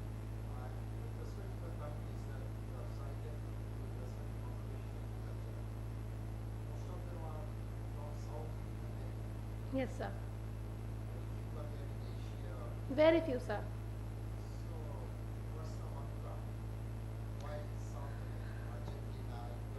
Because our farmers, sir, mostly, as you have already said, 84% of our Asian parts are marginal farmers. And convincing those farmers, making them their mindset that without zero tillage or without reduced tillage, they can get that level of yield. It's still very much difficult for them to adapt that situation, sir. This is the reason maybe I guess. Or is it the point that the multinational companies were not able to reach them? Because, you know, conservation of biodiversity is also a part of this one. Definitely, sir. Conservation agriculture. Like, you know, we are having the land races or something like that. If you see the northeastern states, you are from the northeast, yes, you have been. Or in Sikkim. Sikkim was declared as the first organic state, isn't it? Yes, of our sir. country. Why? Yes, sir. Because they used least amount of fertilizers and it has been in, it is not in practice, they were not knowing about it. Maybe the fertilizer that they were to give or something like that, they followed the traditional, you know, practices. Yes, sir. That's why they were declared. But by that time, you know, especially in the plains, already it was flooded with fertilizers. Yes, sir. People in Northeast, I'll say one thing is that people in Northeast, being there for from my childhood, I have seen the people from there their mindset is different comparatively. They think in a broader way, sir. They think ecologically, as sir said. They think ecologically. For them, the environment is first. They want to conserve the environment first, then the people. But for us, we think about the huge masses of people than the environment. This is the huge difference that the people, the mindset is the huge difference in that. Thank you very much. Thank you, sir. Thank you so much. May I request the next speaker, Kamalendu De. So Kamalendu De. So he will be speaking on the topic wastewater treatment by algae, a sustainable approach.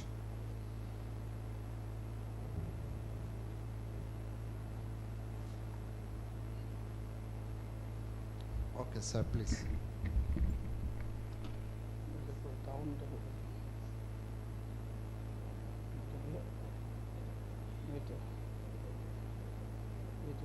Down.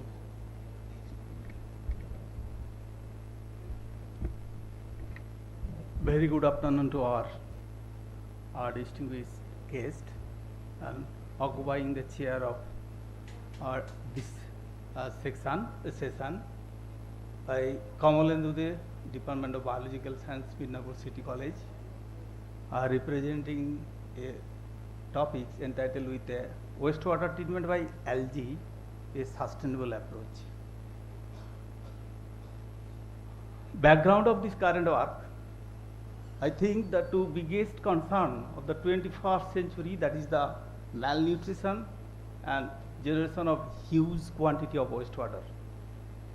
Recently, Food and Agricultural Organization gave a alarming data that around 196 million people are undernourished and around 3,000 children die each day due to malnutrition. However, this nutritional scarcity of daily diet becomes uncontrollable with increase in population in India. Due to time constraints, human race is being forced to consume modern, unhealthy, ready-made food with a lack of protein. To this end, human communities need to access a additional food constituent or supplement which enrich the diet protein. Protein diet in our food, source of energy and also nitrogen source and key constituent of metabolic enzymes, at the same time hormones.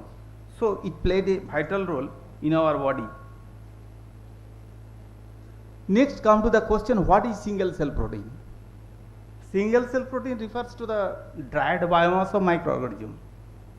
Of course, it is a edible unicellular microorganism.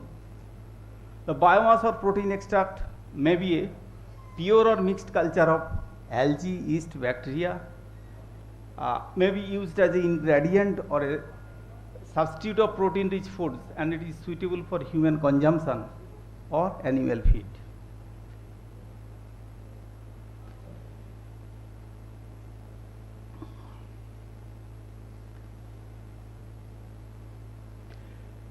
Why we considered algae as a potent single cell protein?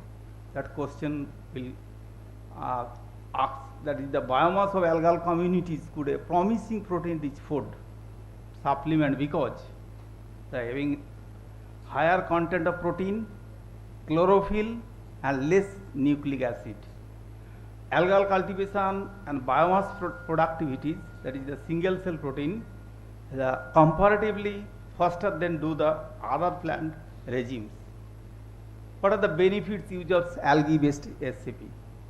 That faster growth rate, easier for genetic manipulation, for improving the amino acid composition, higher protein content, broad spectrum feedstock uses and higher nutritional qualities. Climate independent, lower land occupancy for their production, higher solar or photon energy conversion efficiency per unit area, natural carbon dioxide sequestration capabilities that will indirectly minimize the global warming because it takes the carbon dioxide for their photosynthesis purpose. And it is needed to say or mention that is the algal photosynthesis is much more higher, about 10 to 20 times than the terrestrial plants.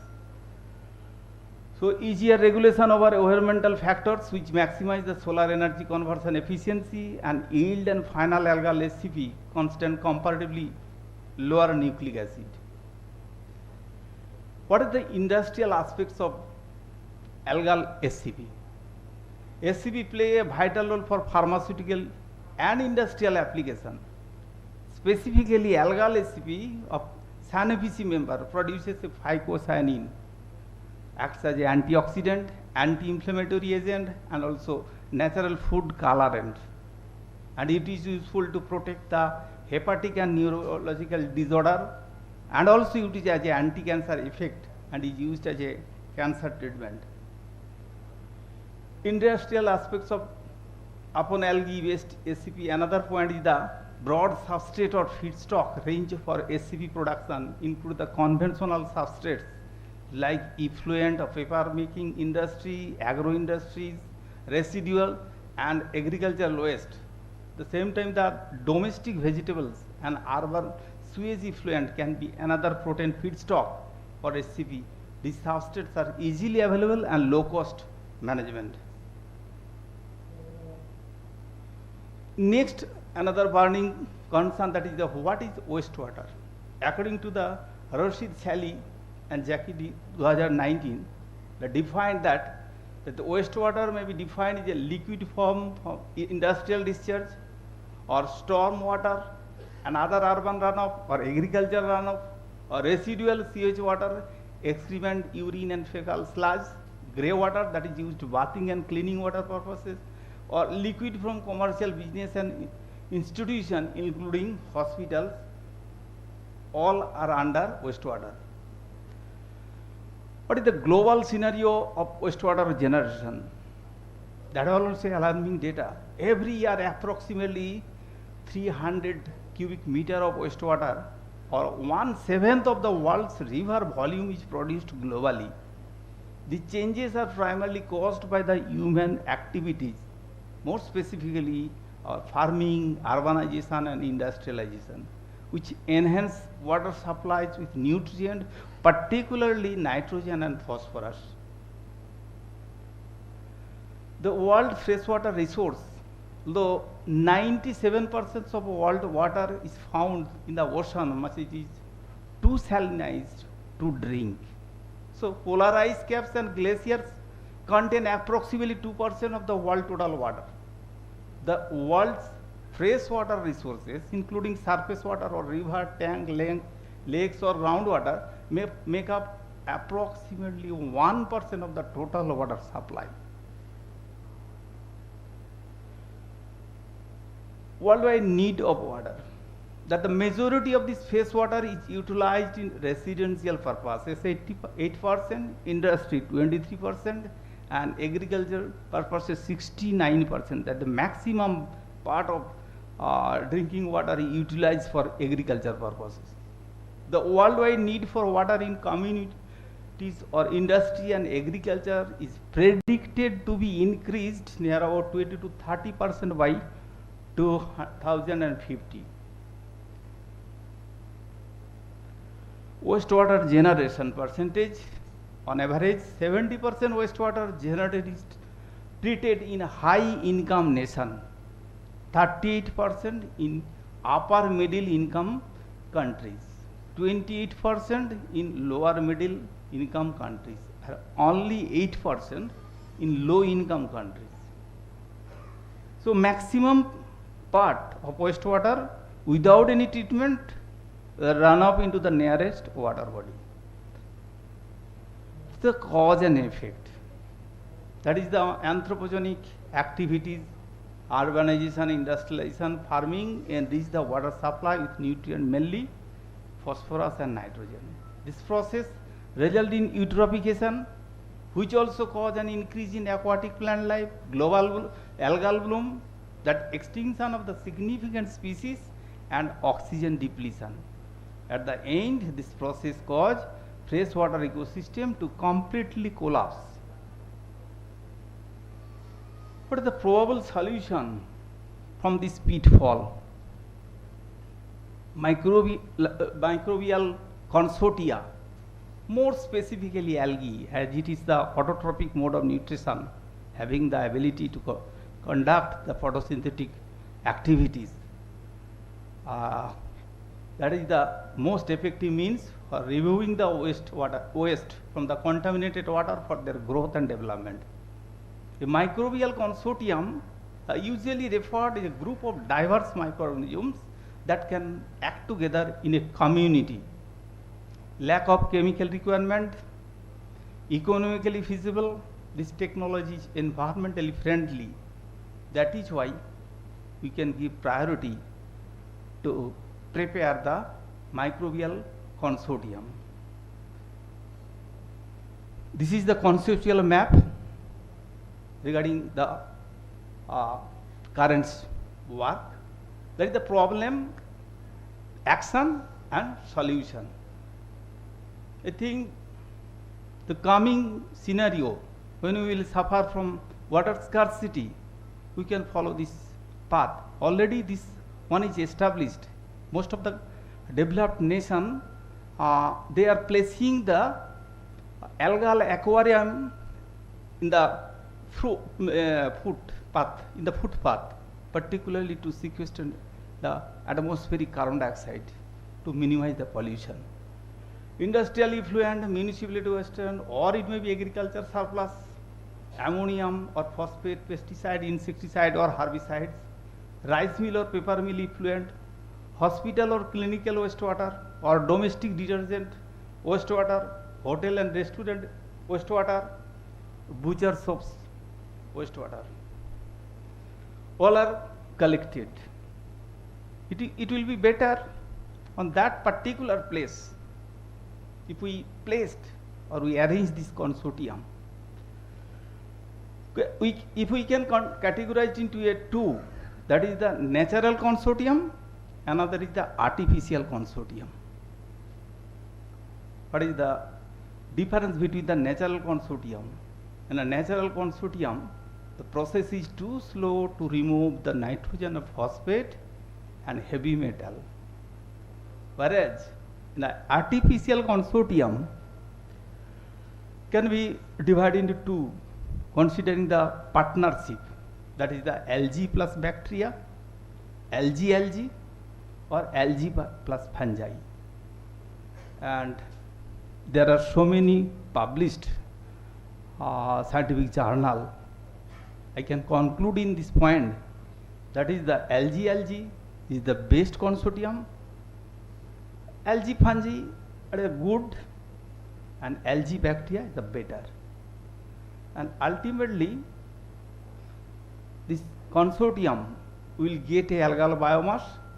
That algal biomass are used in a refinery systems.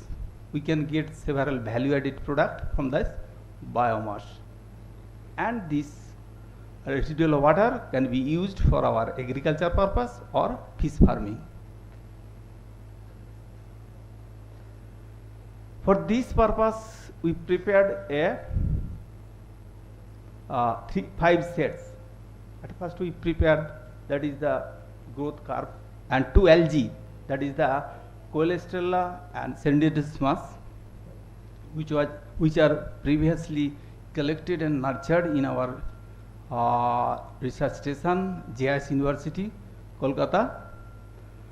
That is Colestrella and Cendidesmus, and proper molecular identification also completed, and after molecular identification, it was clearly certified that this one is the Colestrella species and this one is the Cendidesmus species, and we use these 2 strains to make this consortium.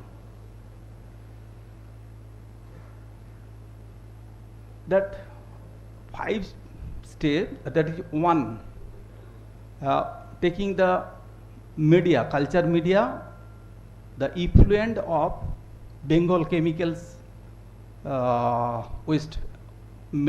wastewater, that is the waste effluents. We collected the effluent water from the drain of the Bengal chemicals, Khorda, 24 Pargona. After sterilization, we use these wastewater as a medium, and we inoculate 4 milligram of Colestrella, that is set A, set B 4 milligram of Cendidesmus, set C the equal volume of Colestrella and Cendidesmus, and set D, that is the 2:1 ratio, that Colestrella biomass 2 and the Cendidesmus biomass is 1 in this ratio, and that is the 5 set, which is the opposite, that means 1:2 ratio, that is Colestrella 1 and Cendidesmus 2 mg, that is not 2 mg, that is that 1:2 ratio, and we cultured it for 12 days.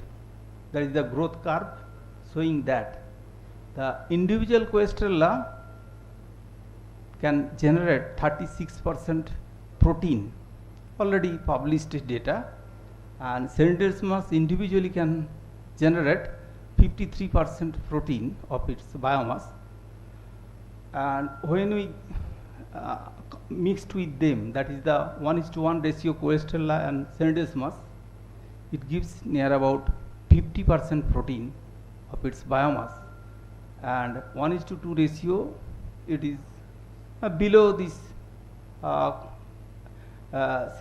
combined effect. That means here we noticed that is the antagonistic action. 1:1 we got that the synergistic action, but 2:1 here also antagonistic action, we not get the sufficient or a desirable result. And we are giving emphasis particularly the percentage of protein in which day we can collect. The day 6 is the maximum or optimum day where we got the maximum percentage of protein. And that is the comparative biomass, mg per ml, and comparative study of protein. That is the, yes, I mentioned it earlier, that is the cholesterol, that 36% near about, and synedesmus, it is the 50 above 53%, if we convert it into a percentage, and the synedesmus and cholesterol 1:1 ratio, it is the 50% near about. That the remaining two, that is the 1:2 ratio or 2:1 ratio, according to biomass, we are getting the below percentage of protein. That is the ammonium absorption curve and removal percentage. As we are worried about the ammonia or phosphate, that is nitrate and phosphate in the wastewater. Here we get a good result. At the day 6, when we are occupying or trying to snatch the protein, maximum protein from the algal factory, on that period, the percentage of ammonia removal percentage was above 80%. That is the C is to S, cholesterol is to synedesmus, having the ratio 1:1. Rather, individual cholesterol or synedesmus not give that satisfactory result. At the same time that I mentioned, that is the 2:1 or 1:2 ratio, I think it is an antagonistic action, and this work particularly performed in our laboratory, JS University, and this results, that is the ammonium absorption curve or removal percentage. Same way, that is the phosphate absorption curve. To prepare this one, at the earliest we prepared the standard curve of ammonium and standard curve of phosphate, and there was a equation. We use that equation and calculate this data. Here also cholesterol and synedesmus, that is the biomass ratio 1:1, we got the maximum or good result in compared to others. That is the microbial consortium is the best way to remediate the pollutant, particularly nitrogen and phosphate, from the wastewater. Is the future prospect.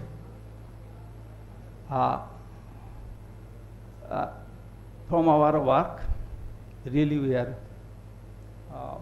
excited getting this good sign. Then we can think that future purposes, that is the same way that is the industrial water or agriculture runoff or municipality water that should be collected wastewater, and also prepare a algal consortium, and that will be a genetically modified robust algal strain. How will genetically modified? There are the several weapons in our hand as the molecular biology is well developed, and the RNAi technology, Caspar S 9 That one also sophisticated sophisticated biological tool. Particularly we can use this, and here we adaptive laboratory evolute strain. Another is the truncated light harvesting antenna. If the size of the antenna is larger, then it will absorb the maximum percentage of sun heat energy that will disturb the photosystem 1 and 2. If the size of the antenna is minimized or truncated, then it will not disturb the normal homeostasis of the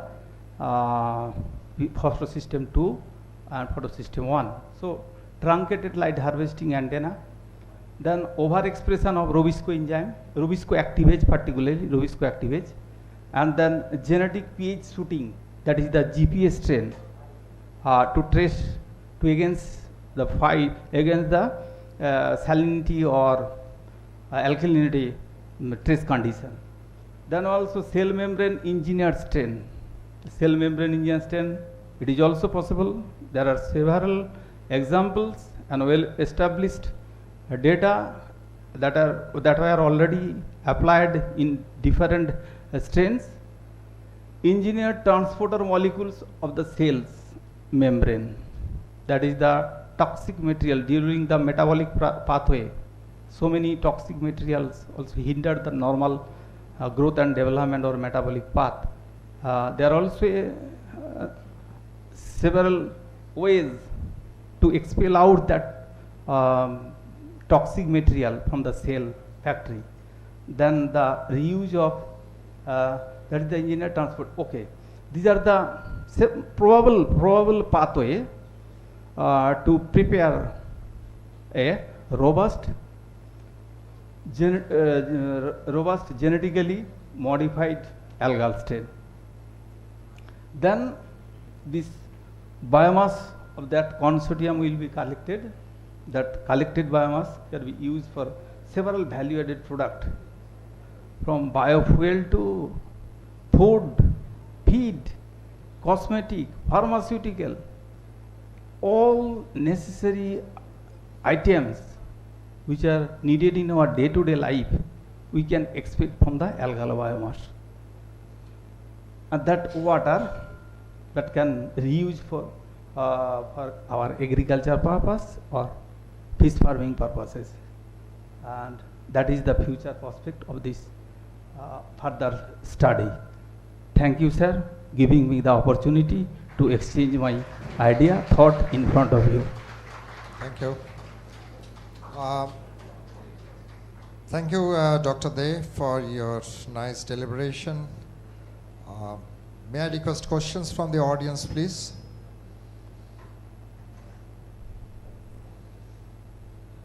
Sir, I'll be a miser if I do not mention my respected supervisor, Dr. Dipankar Ghosh, Associate Professor, JS University, Kolkata, and also grateful to our Director Sir, Honorable Director Sir Pradeep Ghosh, giving me the consent to perform my work daily basis on the university campus or university lab. Many thanks to our Director Sir, and highly obliged to our Director Sir.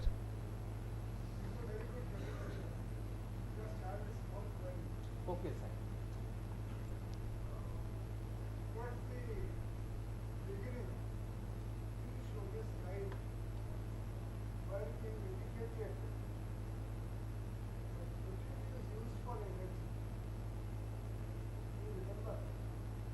At the beginning.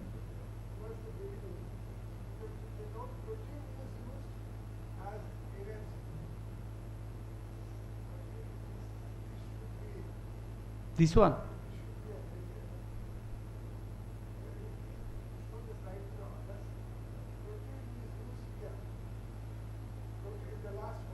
Yes, yes.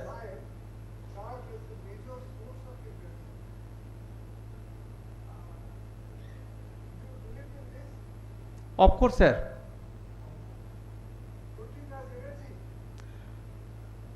That I am giving you the protein, the main constituent to prepare amino acid.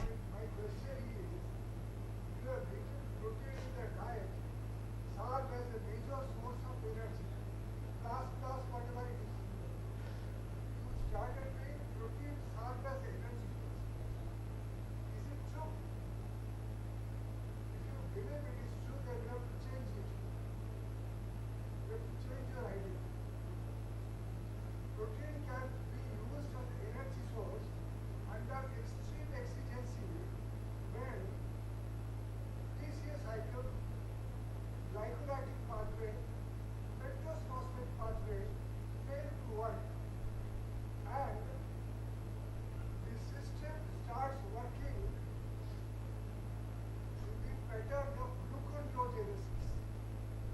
When only protein gets hard. Say for example, the environmentalist who was undergoing fast for 21 days, for him, his body protein may serve as the energy.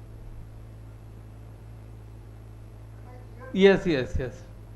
So, under normal conditions, protein cannot be used as If I say indirectly, that is the protein is the main constituent of our metabolic enzyme, which is needed to.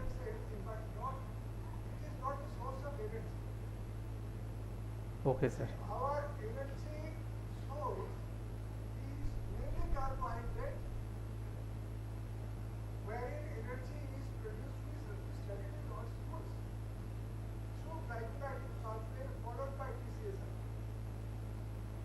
There only you get the energy. Even if it doesn't function, you get PHP, enzyme there of pathway. Yes. Okay, that part will rectify. Dr. De, you have spoken about this wastewater treatment by algae.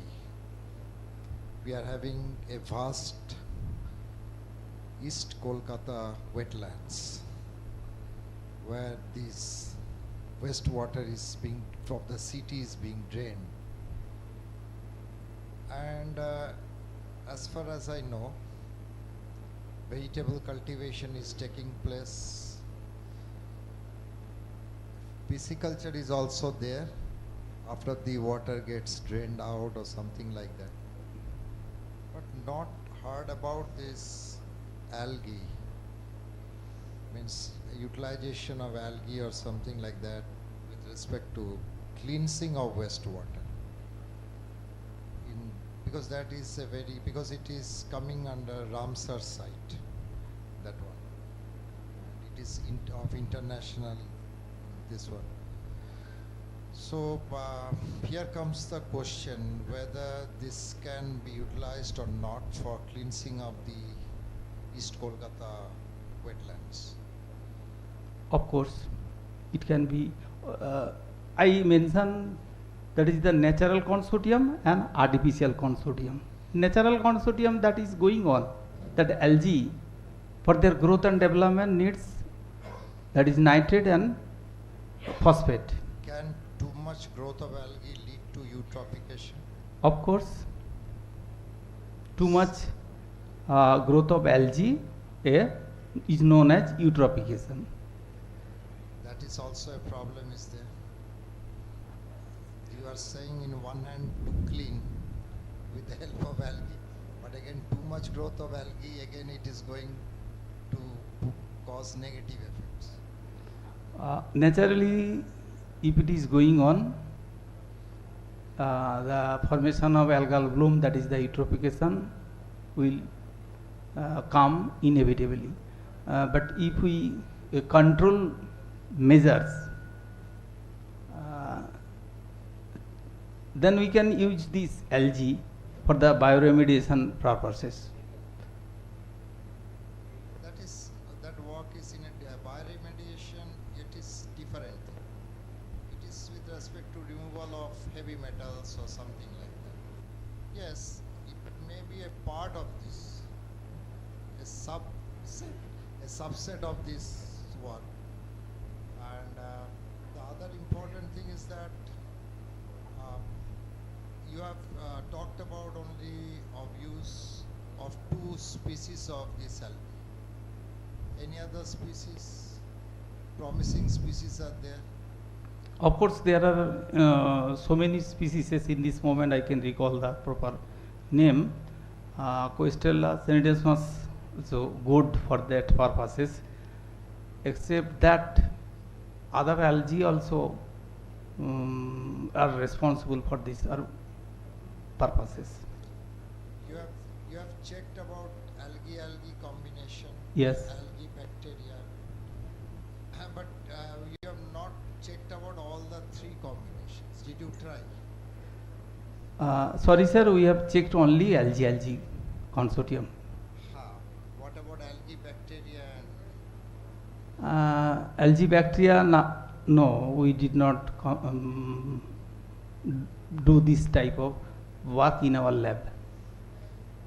But we learned from several published journals.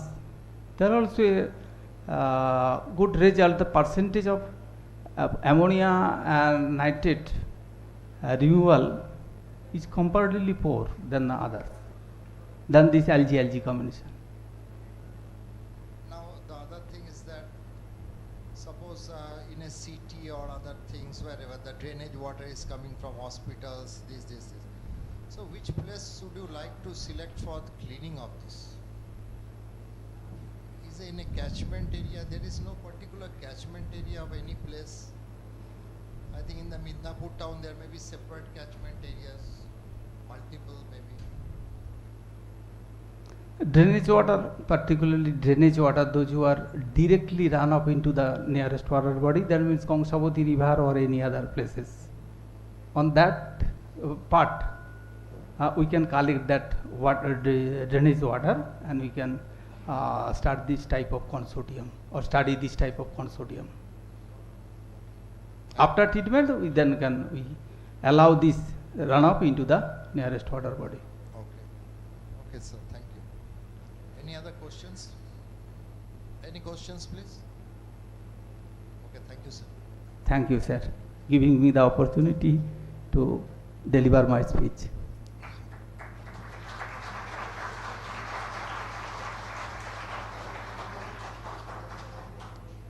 May I request Monirul Haq and Skacharya, both of you are sharing the paper title, Comparative Study on Climate Risks and Their Impact on Indian Farming, a case study from West Bengal.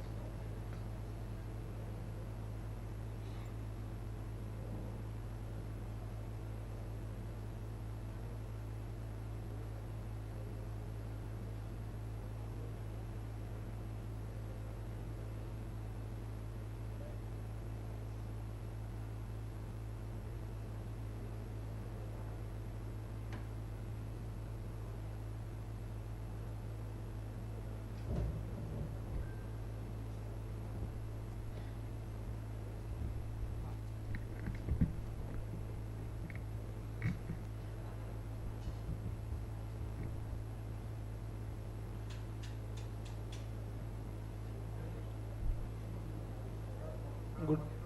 Yes.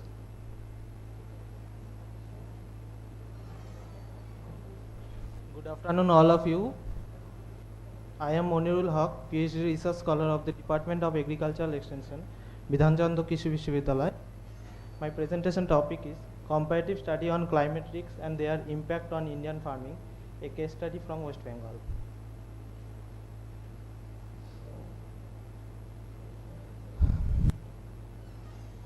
So, according to the chairman of IPCC, Dr. Rajendra K. Pachori, nobody on this planet is going to be untouched by the impact of climate change.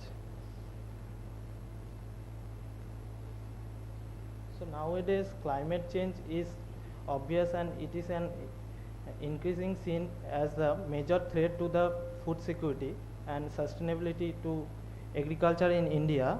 In this aspect, the concept of risks is very important, as it is the potential for adverse consequence where something of value is at stake and where the outcome is uncertain. So risks can be arises from potential impact of climate change as well as the response to climate change, and it is the function of probability of hazard, exposure and vulnerability. So understanding the perception of climate risks among Indian farmers is crucial for effective adaptation and mitigation strategies. Some recent studies reveals that on an average about 30% decrease in crop yield is expected by mid 21st century in South Asian countries as well as in India, an increase in temperature by 1.5 degrees centigrade and decrease in precipitation of 2 millimeter can reduce the rice yield by 3 to 15%. And 1 degree centigrade increase in night temperature reduces the wheat yield by 20%, and also the animal production and reproduction also reduced by 58% and 63%. So it is the framework of risks given by Intergovernmental Panel on Climate Change Assessment Report 5 in the year 2014, where there are two type of risks, that is key risks and emergent risks, and this risk is the subcomponent of hazard, vulnerability and exposure. So for the present study, the objective of the study are to organize a baseline survey and interpretation on the present status of agriculture and farmers' perception on climate change, to identifying and elucidate factors influencing farmers' perception on risks of climate change, and to estimate the interaction between the score of predictors and predicted variables contributing to the risks on perception on climate change. For the study, I have selected 28 independent variables based on the pilot study and review.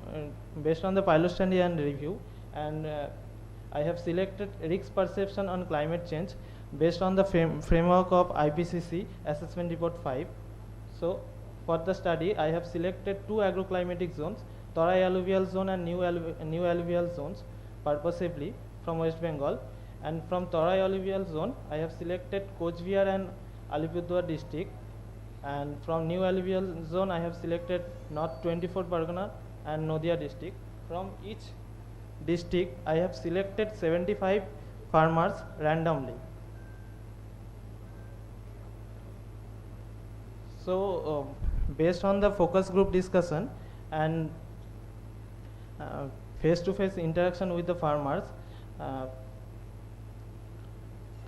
perception on climate change, the study reveals that about 10.47% changes in the rainfall, as well as 7% change in the number of sunny days in a year, 12% change in the cyclone, 16% change in the drought, about 18% change in the flood, and 15% change in the temperature have been perceived by the farmers in last 30 years.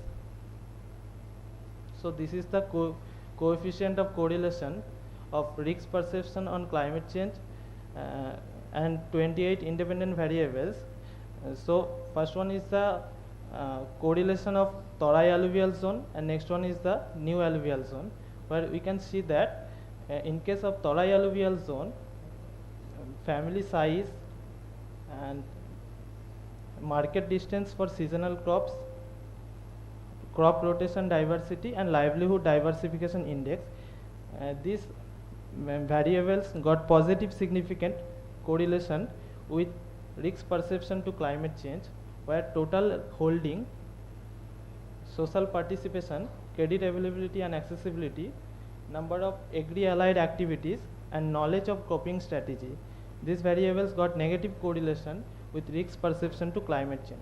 Where in case of new alluvial zone, the variables age, dependency ratio, access to information, farm energy and material possession, and market distance for seasonal crops, these variables got positive significant relation, whereas cropping intensity and number of season covered under crop insurance got negative correlation with risk perception to climate change. Then this is the stepwise regression analysis, where in case of Tarai alluvial zone, there are 7 variables which have shows significant relation in predicting the dependent variable and explaining about 52.60% of the variance, where in case of new alluvial zone, these 6 variables are significantly contributing in risk perception to climate change, and it's about 68.40% explaining. So this is the normalized importance of independent variables in explaining perception to climate change. It is done using the artificial neural network, and here we can see that mostly 5 variables. These are functional education, knowledge of coping strategy, crop rotation diversity, and livelihood diversification index, and also the age. These 5 variables have got the highest importance in contributing the risk perception to climate change. Here we can see that the functional education is got highest importance because due to this functional education means the farmers who are engaged in any training activities as well as any exposure visit related to the climate change, related to climate change, those farmers have a high risk perception, along with those farmers who have the knowledge of cropping strategy, crop rotation diversity, as well as livelihood diversification. So IPCC in the year 2014 have given 12 model adaptation strategies in agriculture sector, and according to the study, about 90% farmers are agree with the changing amount of area of land under cultivation in case of Tarai alluvial zone, where about 94% of the farmers are agree with using different varieties, early maturing and drought resistant varieties in case of new alluvial zone. So from the study we can conclude that farmers' perception on climate risks influence their decision making process, including crop selection, resource allocation and adaptation of adaptive practices. It often starts with their observation of local weather pattern, recording and understanding the variability in rainfall, temperature and extreme weather events. So personal experience here is important because crop failure and flooding and heat waves are shape their perception of climate risks and influence their decision making process. So indigenous knowledge and traditional farming practice is also important, and last but not the least, the capacity building of coping strategy and functional education will play a crucial role in the development of the adaptation and mitigation strategies. So this is some references, and thank you.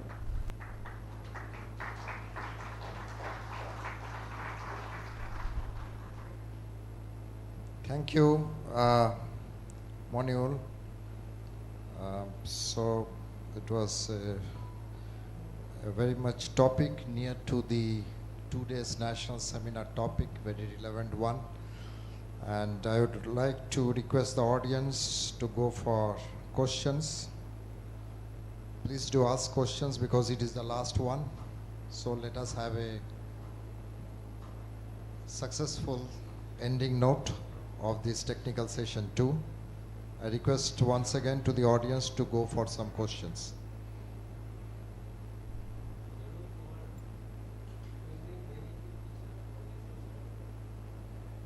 Sir, dependent variable chilo sir risk perception to climate change. Sir, index develop করেছি sir using 3 indicators, hazard, exposure and vulnerability. ইন্ডেক্সের মধ্যে কিছু statement ছিল, সেই স্টেটমেন্টগুলোকে sir normal আগে expert review করেছি। তো সেই স্টেটমেন্টগুলোর যে রিলায়েবিলিটি ভ্যালিডিটি করার পরে প্রিন্সিপাল কম্পোনেন্ট অ্যানালিসিস ইউজ করে ওয়েটেজ ফিক্স করেছি এবং তারপরে সেই ডেটাটা ইউজ করে ডিপেন্ডেন্ট ভ্যারিয়েবলটাকে ফিক্স করেছি।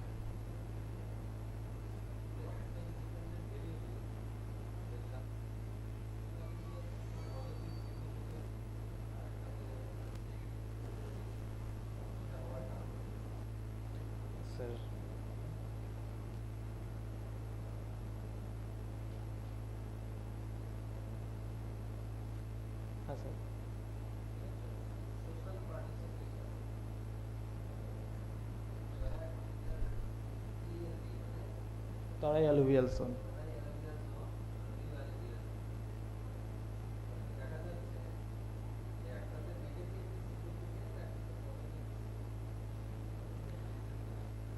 Sir, in case of sir new alluvial zone, sir, farmers are more active.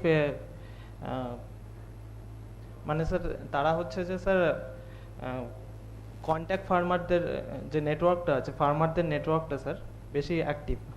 And sir এখানে স্যার নিকরা প্রজেক্ট চলার জন্য তাদের মধ্যে স্যার অ্যাওয়ারনেসটা বেশি।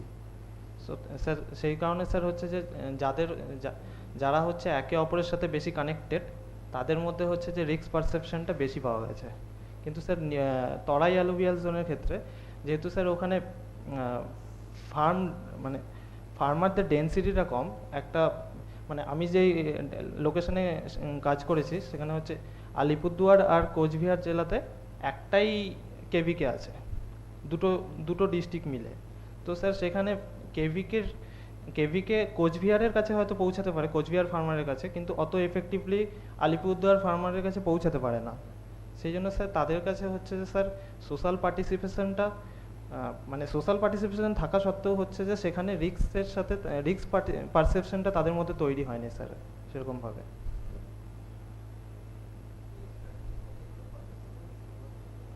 300 পার্টিসিপেন্টস না স্যার, তরাই অ্যালুভিয়াল জোনে 150, নিউ অ্যালুভিয়াল জোনে 150।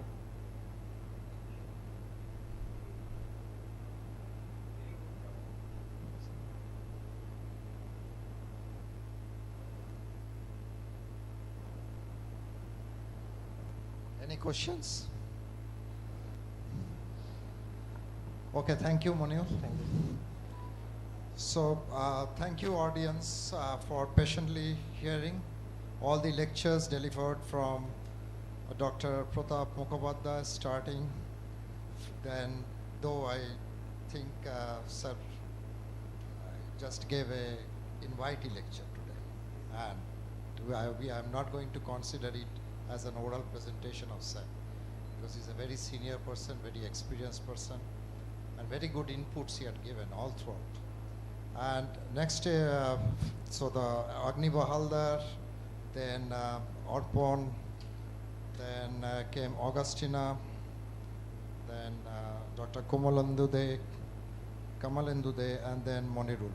So thanks to all of these speakers who have deliberated quite well on this platform, and I think all the guests are very satisfied that you have at least maintained the standards, because nowadays, you know, competition is very tough, and agricultural students should also come up with you know, very good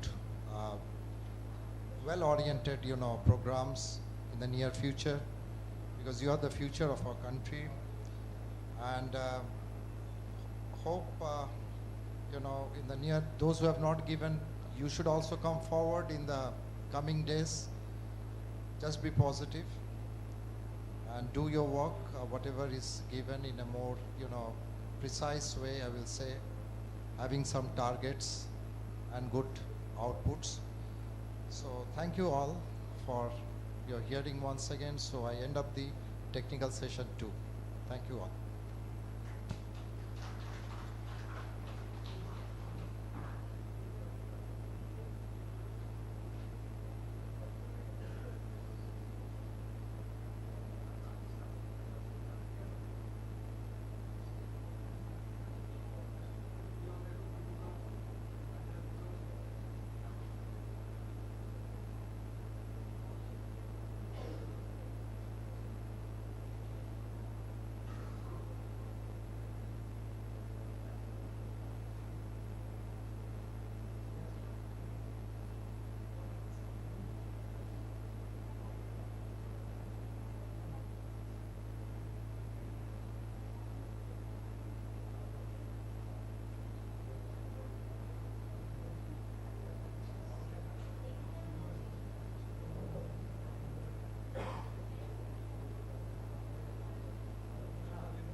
All students are requested to go for the snacks in our canteen area.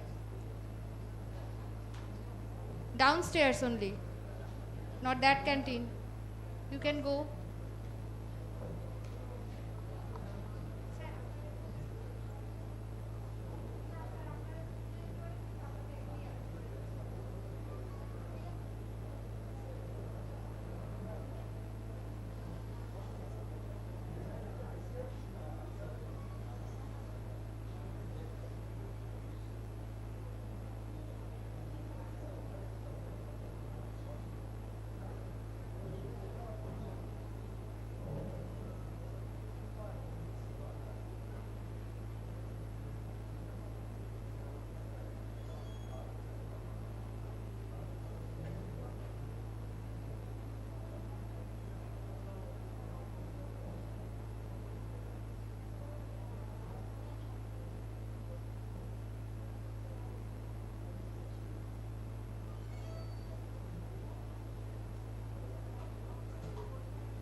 free from it.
Good evening to our respected guests, teachers, scholars and all participants on our national seminar.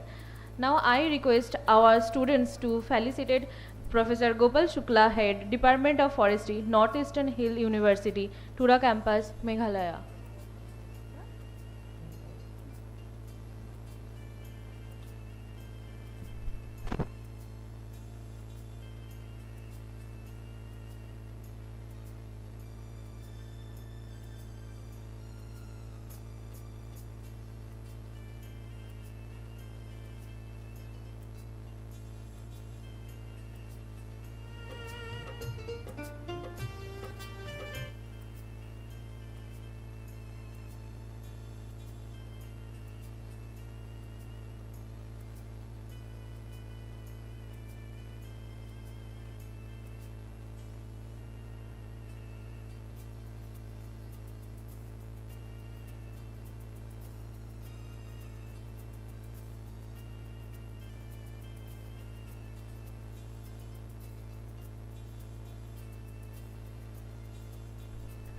Throughout the day, we will delve into various aspects featuring keynote speeches, panel discussions, poster presentations, and interactive workshops. So, at the end of this auspicious day, we arrange a small cultural program for your refreshment.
Good evening. It's our Indian culture where we worship God before starting any type of program or work. And the same tradition also followed here, a performance on Ganesh Vandana, which will be performed by Pratibha Karmakar.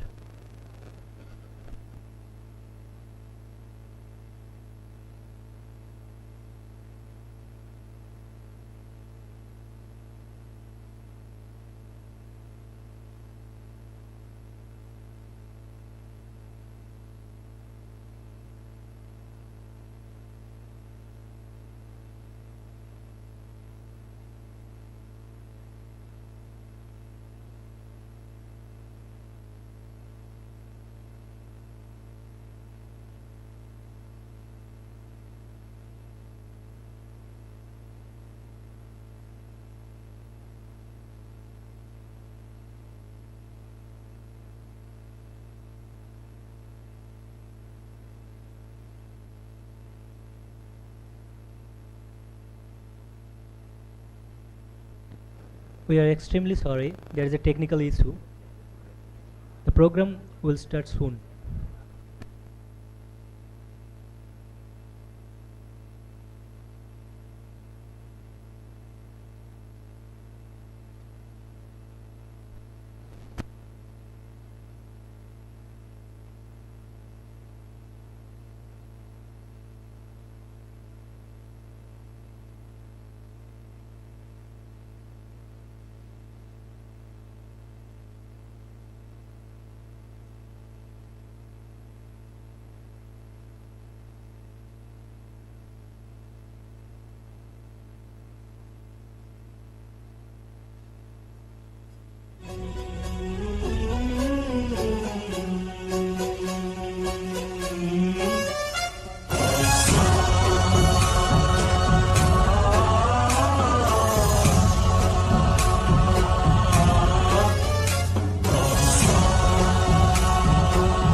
गणदैवताय गणाध्यक्षाय धीमहि गुणशरीराय गुणमण्डिताय गुणेश गणेशानाय धीमहि गुणातीताय गुणाधीशाय गुणप्रविष्टाय धीमहि एकदन्ताय वक्रतुण्डाय गौरीतनयाय धीमहि गणेशानाय भालचन्द्राय श्रीगणेशाय धीमहि एकदन्ताय वक्रतुण्डाय गौरीतनयाय धीमहि गणेशानाय भालचन्द्राय श्रीगणेशाय धीमहि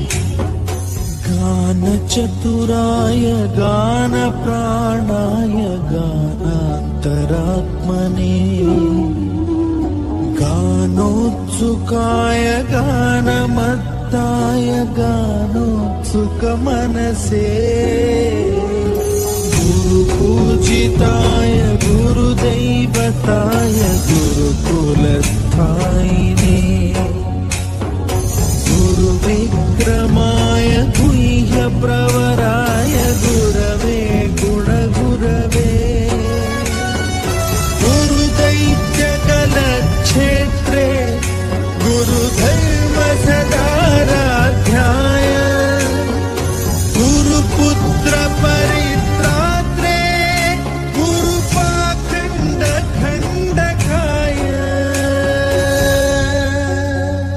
एकदन्ताय वक्रतुण्डाय गौरीतनयाय धीमहि गजेशानाय भालचन्द्राय श्रीगणेशाय धीमहि एकदन्ताय वक्रतुण्डाय गौरीतनयाय धीमहि गजेशानाय भालचन्द्राय श्रीगणेशाय धीमहि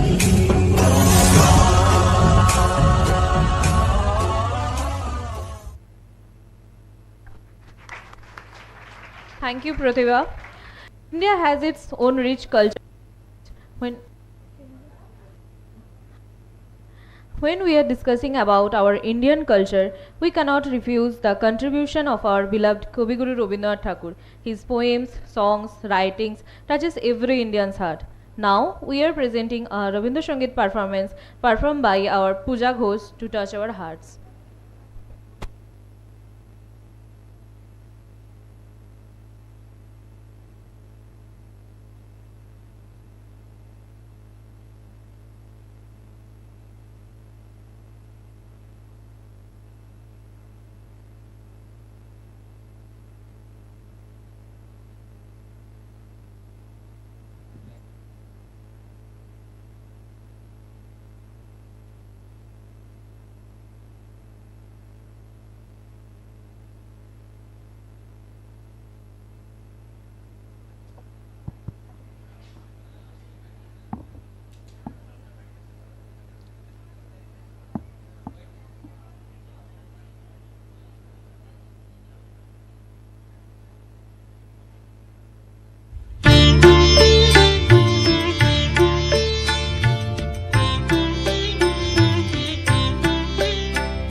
Thank you, Pooja.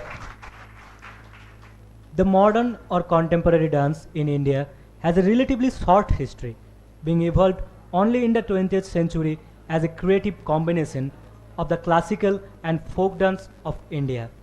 Pandit Uday Shankar was first to bring the concept of modern dance to Indian culture with his noble approach and works. Now, I would like to call Sudeshna Giri on stage to perform her dance.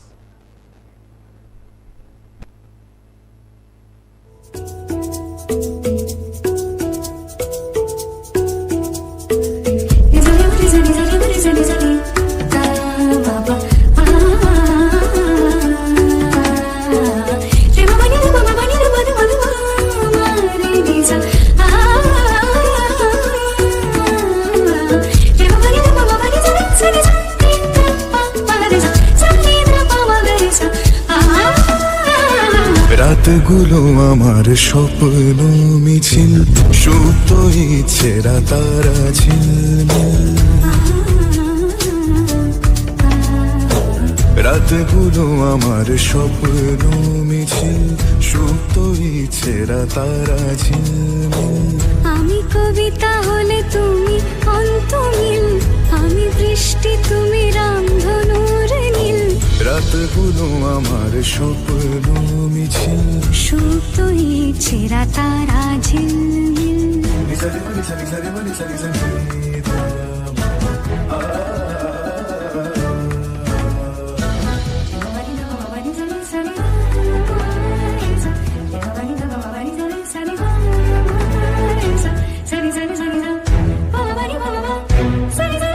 না বলে আসা কিছু ভাবনাদের স্বভাব তোমার স্পর্শের মতো বাধা বাধা রে পামাগারে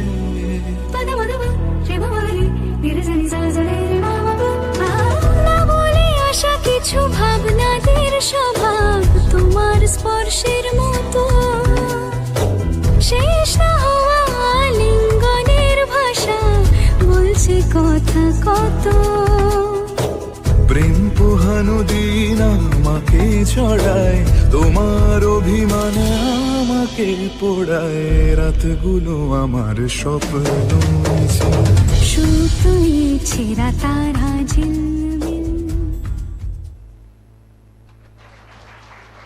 Thank you, Sudeshna. The Alchiki language is a different form of folk language. The Alchiki script was created for Sautali by Mayurbhanj poet Raghunath Murmu in 1925 and first published in 1939. Alchiki as a Sautali script widely accepted among Sautal communities. Presently in West Bengal, Odisha and Jharkhand, Alchiki is the official script for Sautali literature and language. Autumn is a season famous for its harvest timing, turning leaves, cooling temperatures and darkening nights. This is the season of mist and mellow fruitfulness.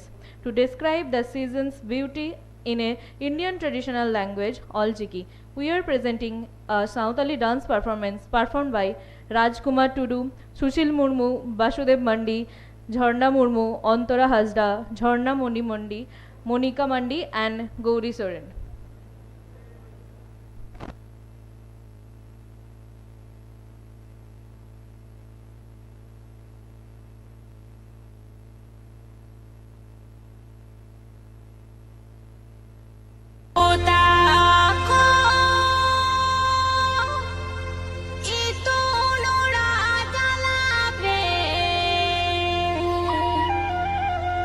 Alchiki chete pe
चलो बेड़ा रे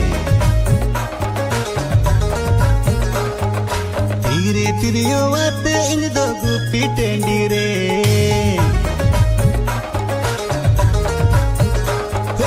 गुरु झरना रे इन दोने चलो बेड़ा रे धीरे धीरे आते इन दो गुप्पी टेंडी रे मीनेnya tengi re tir hiju am do gatte re ho मीनेnya tengi re tir hiju am do gatte re Borla तुम्हारे दोने चल बेड़ा रे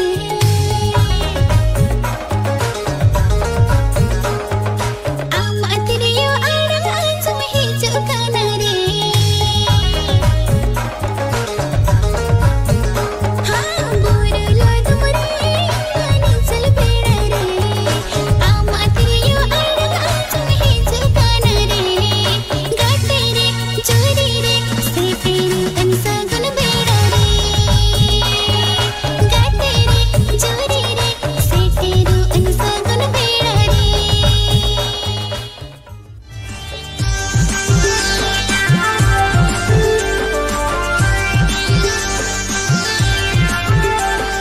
टाटा बाजार कमी कुड़ी बांधे ako etang sari टाटा बाजार कमी कुड़ी बांधे ako etang sari piril piril kaso hil hotango a etang sari taram pichi nyelo banar phadi taram pichi nyelo banar phadi Tata बाजार कमी कोड़ा चिरावा को गोटा पाड़ा टाटा बाजार कमी कोड़ा चिरावा को गोटा पाड़ा तेरा उरो ताहिन तो ले आजा ने सारा बेड़ा लयो ako indo dangwa koड़ा लयो ako indo dangwa koड़ा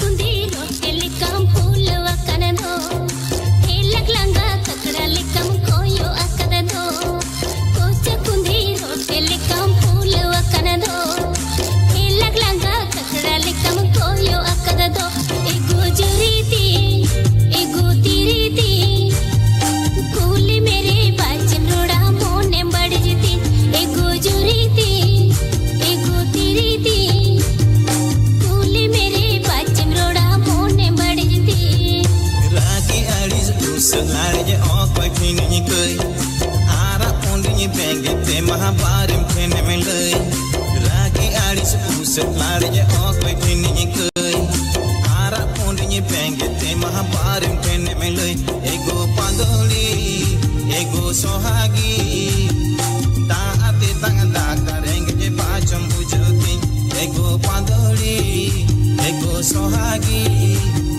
ta ate tang da karenge je pacham bujoti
Thank you all. And now, coming back to our Bengal. Bengali is a language which breaks the barrier of our hearts. One of the sweetest language in this world. Bengali folk literature constitutes a considerable portion of Bengali literature. Now, we are presenting one of the most popular Bengali folk song which connects the heart of us. I would like to call Silpa Ghosh, Gargi Chandra and Parna Durai to perform this song.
Sita Medinipure Raina Chiron Bakura Roi Fita Ar Jothon Kore Bandli Matha Tau Je Baka Sita Pich Paria Rajkumari Golai Chandrohar Dine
Thank you, Gargi, Shilpa, and Pornage.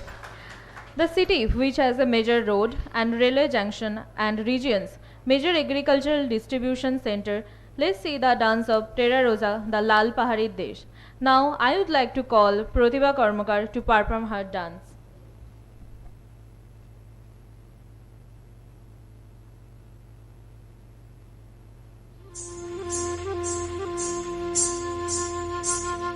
Oh Nagol, oh Nagol, oh Nagol. একেবারে মানাইছে না রে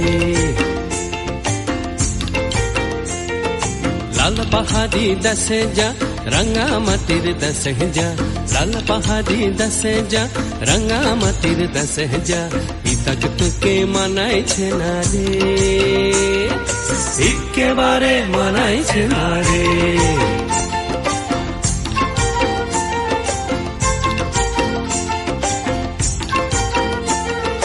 লাল পাহাড়ি দেশে যাবি হাড়ি আর মাদল পাবি লাল পাহাড়ি দেশে যাবি হাড়ি আর মাদল পাবি লাল পাহাড়ি দেশে যাবি হাড়ি আর মাদল পাবি মে মরদের আদর পাবি রে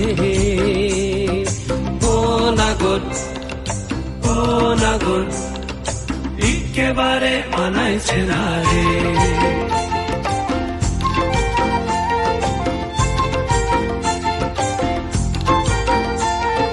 লাল পাহাড়ি দশে যা রঙ্গামাটির দশে যা ইতক তোকে মানাইছে না রে একেবারে মানাইছে না রে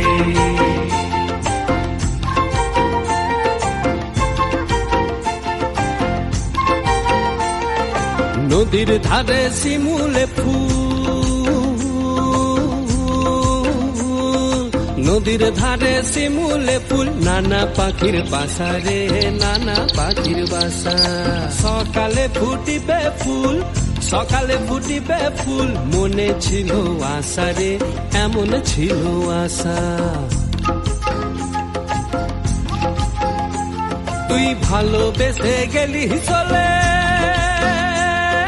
ভালোবেসে গেলি চলে কেমন বাপের বেটা রে তুই কেমন বাপের বেটা লাল পাহাড়ি দশে যা রঙ্গামাটির দশে যা লাল পাহাড়ি দশে যা রঙ্গামাটির দশে যা ইতক তোকে মানাইছে না রে একেবারে মানাইছে না রে একেবারে মানাইছে না রে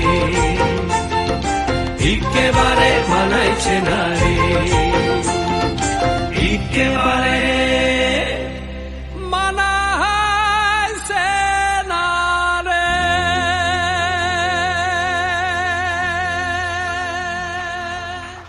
Thank you, Pratibha. Rabindranath Tagore is one of the greatest poet and writer of all time.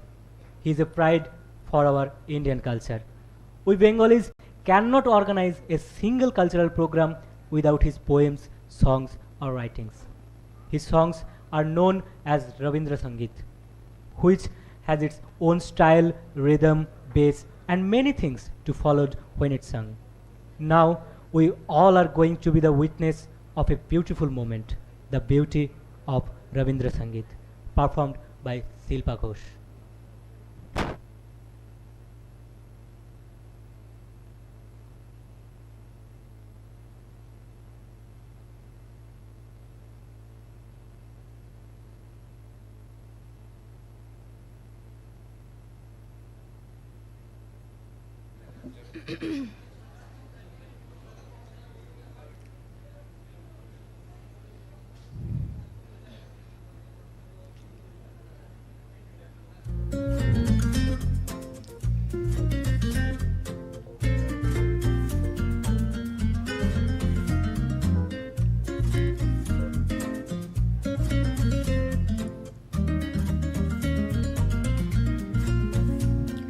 মনোমোর মেঘের সঙ্গী উড়ে চলে দিক দিগন্তের পানে নিঃসীম শূন্যে শ্রাবণ বর্ষণ সঙ্গীতে রিমি ঝিম ঝিম রিমি ঝিম মনোমোর মেঘের সঙ্গী উড়ে চলে দিক দিগন্তের পানে নিঃসীম শূন্যে শ্রাবণ বর্ষণ সঙ্গীতে রিমি ঝিম রিমি ঝিম রিমি ঝিম মনোমোর মেঘের সঙ্গী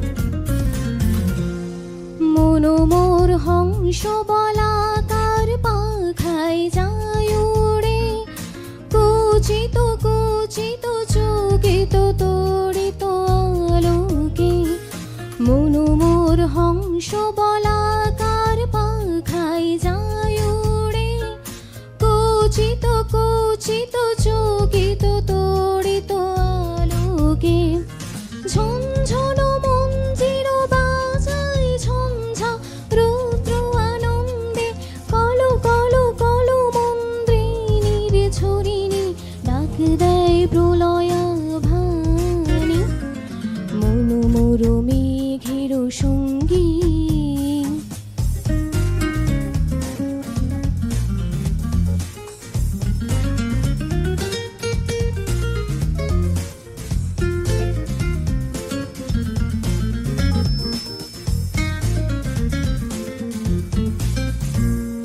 বায়ু বহে পূর্ব সমুদ্র হতে উচ্ছল ছল ছল তটিনী তরঙ্গে বায়ু বহে পূর্ব সমুদ্র হতে উচ্ছল ছল ছল তটিনী তরঙ্গে মনোমোরে ধাই তারি মত্ত প্রবাহে তাল তোমাল অরণ্যে ক্ষুব্ধ শাখা আন্দোলনে মনোমোর মেঘের সঙ্গী উড়ে চলে দিক দিগন্তের পানে ঘের সঙ্গী উড়ে চলে দিক দিগন্তের পানে নিঃসীম শূন্যে শ্রাবণ বর্ষণ সঙ্গীতে রিমি ঝিম রিমি ঝিম রিমি ঝিম মনোমোর মেঘের সঙ্গী thank you Thank you, Shilpa. The earliest music in Bengal was influenced by Sanskrit chants and evolved under the influence of Vaishnava poetry, such as the 13th century Gita Govindam by Jayadeva. Folk music of West Bengal is a tree in itself, which consists the non-religious category. The folk songs reveal the feelings and sentiments of common people, their poverty, struggles, anguish, bitterness and anger in a simple and straightforward manner. Now we are presenting one of the oldest traditional literature and culture of Bengal, a Bengali folk mess-up song which will be performed by Prototi Mali, Shritilekha Maiti, Sonchida Mondol, Shoptorshi Pramanik, Shogoto Das. And I will request everyone to clap with rhythm, please.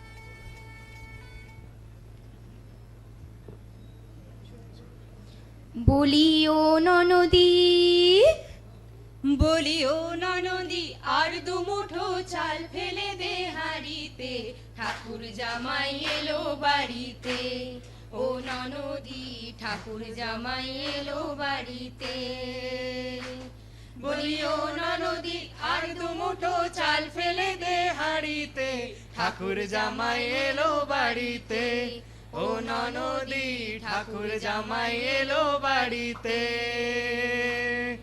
গাংপাড়াতে ছয়ানা ফিরাইতে ছয়ানা গান পাড়াতে ছয়ানা ফিরাইতে ছয়ানা আইতে যাইতে 12 আনা উসুল হইল না বন্ধু 3 দিন বন্ধু 3 দিন তোর বাড়িতে গেলাম দেখা পাইলাম না বন্ধু 3 দিন গ্রামের নওজোয়ান হিন্দু মুসলমান গ্রামের নওজোয়ান হিন্দু মুসলমান মিলিয়া বাউলা গানার মুর্শিদি গাইতাম আমরা মিলিয়া বাউলা গানার মুর্শিদি গাইতাম আগে কি সুন্দর দিন কাটাইতাম আমরা আগে কি সুন্দর দিন কাটাইতাম আগে কি সুন্দর দিন কাটাইতাম আমরা আগে কি সুন্দর দিন কাটাইতাম বিদারে পলাশের বন পালাবো পালাবো মন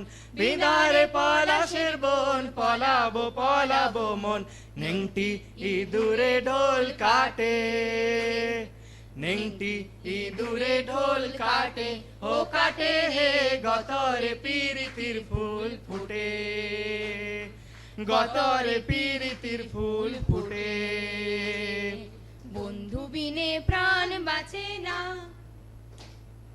বন্ধু বিনে প্রাণ বাঁচে না আমি রব না গৃহে বন্ধু বিনে প্রাণ বাঁচে না ওগো বন্ধু বিনে প্রাণ বাঁচে না ওগো বন্ধু বিনে প্রাণ বাঁচে না না না না বন্ধু বিনে প্রাণ বাঁচে না বড় লোকের বিটিলো লম্বা লম্বা চুল এমন মাথায় বিঁধাই দিব লাল গেন্দা ফুল বড় লোকের বিটিলো লম্বা লম্বা চুল এমন মাথায় বিঁধাই দিব লাল গেন্দা ফুল ছাতা ধরো হে দেওরা এসান সুন্দর শাড়ি আমার ভিগ গেলাই না ছাতা ধরো হে দেওরা এসান সুন্দর খোপায় আমার ভিগ গেলাই না রিমি ঝিমি পানিয়া বরস গেলাই না রিমি ঝিমি পানিয়া বরস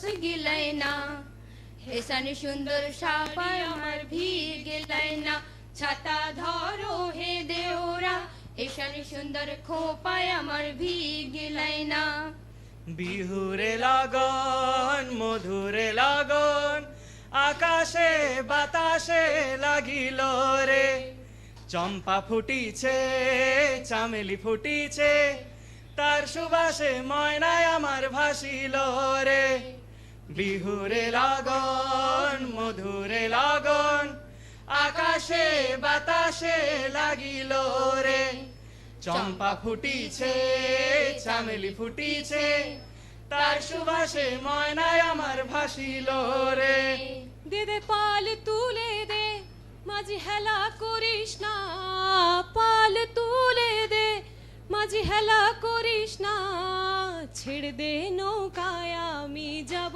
মদিনা একবার ছেড়ে দে নৌকায় আমি যাব মদিনা দে দে পাল তুলে দে মাঝি হেলা করিস না পাল তুলে দে মাঝি হেলা করিস না ছেড়ে দে নৌকায় আমি যাব মদিনা ও তুই ছেড়ে দে নৌকায় আমি যাব মদিনা ও তুই ছেড়ে দে নৌকায় আমি যাব মদিনা ও তুই ছেড়ে দে নৌকায় আমি যাব মদিনা ধন্যবাদ Thank you everyone. India has always been regarded as an agricultural nation. The agricultural society has made its place in our economy, culture and traditional values as well. Looking back, agriculture was a way of life even before the Indus Valley civilization. Wheat and barley were grown during the Neolithic Revolution and irrigation came about in full swing during the Indus Valley civilization. We can see the traits of agriculture in Indian cultural folks also. It is a different form of folk in Indian culture. The festival of new rice arrival celebrated in all over the India in various languages, varieties time. As we can see, Pongal is a famous festival in our South India for new rice arrival. As like Lohri is a famous festival in our North India celebrated in Punjab on the occasion of new rice arrival. The beauty of Indian culture was a folk or tribal art, even through wall paintings and sculptures has its own learning impact. Now we will start with our Bengal. Jhumur is oldest tradition of our Bengali culture. It has an important role in our Bengali culture, presenting Jhumur dance, performed by Sritilekha Maiti, Sudeshna Giri and Pratibha Karmakar.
Thank you, Sritilekha Maiti, Sudeshna Giri and Pratibha Karmakar. There are many Bengali poets who write many poems for our Bengali culture. Kavi Jagananda Das, who wrote many poems for Bengali culture.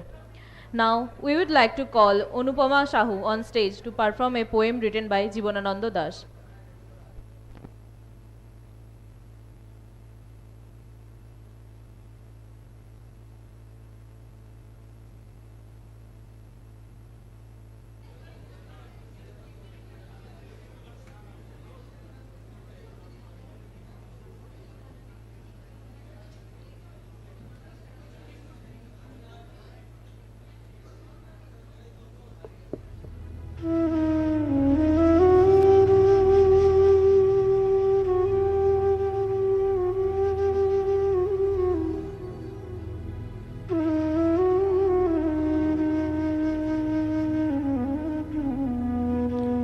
আবার আসিব ফিরে ধান সিঁড়িটির তীরে এই বাংলায়, হয়তো মানুষ নয়, হয়তো বা শঙ্খচিল শালিখের বেশে, হয়তো ভোরের কাক হয়ে এই কার্তিকের নবান্নের দেশে।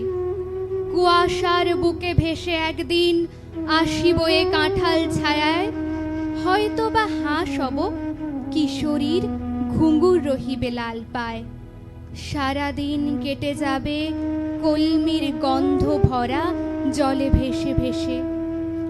আবার আসিব আমি বাংলার নদী মাঠ ক্ষেত ভালোবেসে, জলাঙ্গির ঢেউয়ে ভেজা বাংলার এ সবুজ করুণ ডাঙায়, হয়তো দেখিবেছে সুদর্শন উড়িতেছে সন্ধ্যার বাতাসে, হয়তো শুনিবে এক লক্ষ্মী পেঁচা ডাকিতেছে শিমুলের ডালে, হয়তো খইয়ের ধান ছড়াতেছে শিশু এক উঠানের ঘাসে, রূপসার খোলা জলে হয়তো কিশোর এক সাদা ছেঁড়া পালে ডিঙ্গাবায়, রাঙা মেঘ সাঁতরায় অন্ধকারে আসিতেছে নীড়ে, দেখিবে ধবল বক আমারই পাবে তুমি ইহাদের ভিড়ে। নমস্কার। Thank you, Anubhava. Now, the culture of seven sisters of our India, a Bihu dance from Assam. The dance will be performed by Shilpa Ghosh.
Thank you, Shilpa.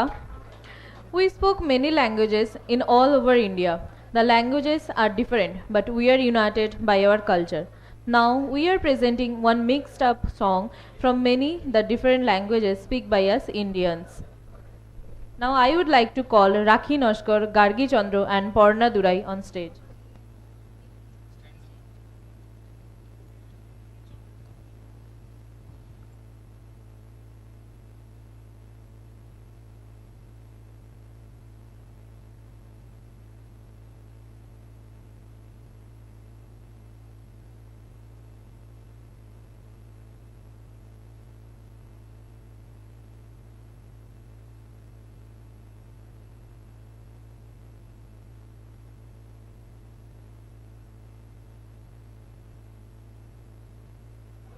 Silence, please.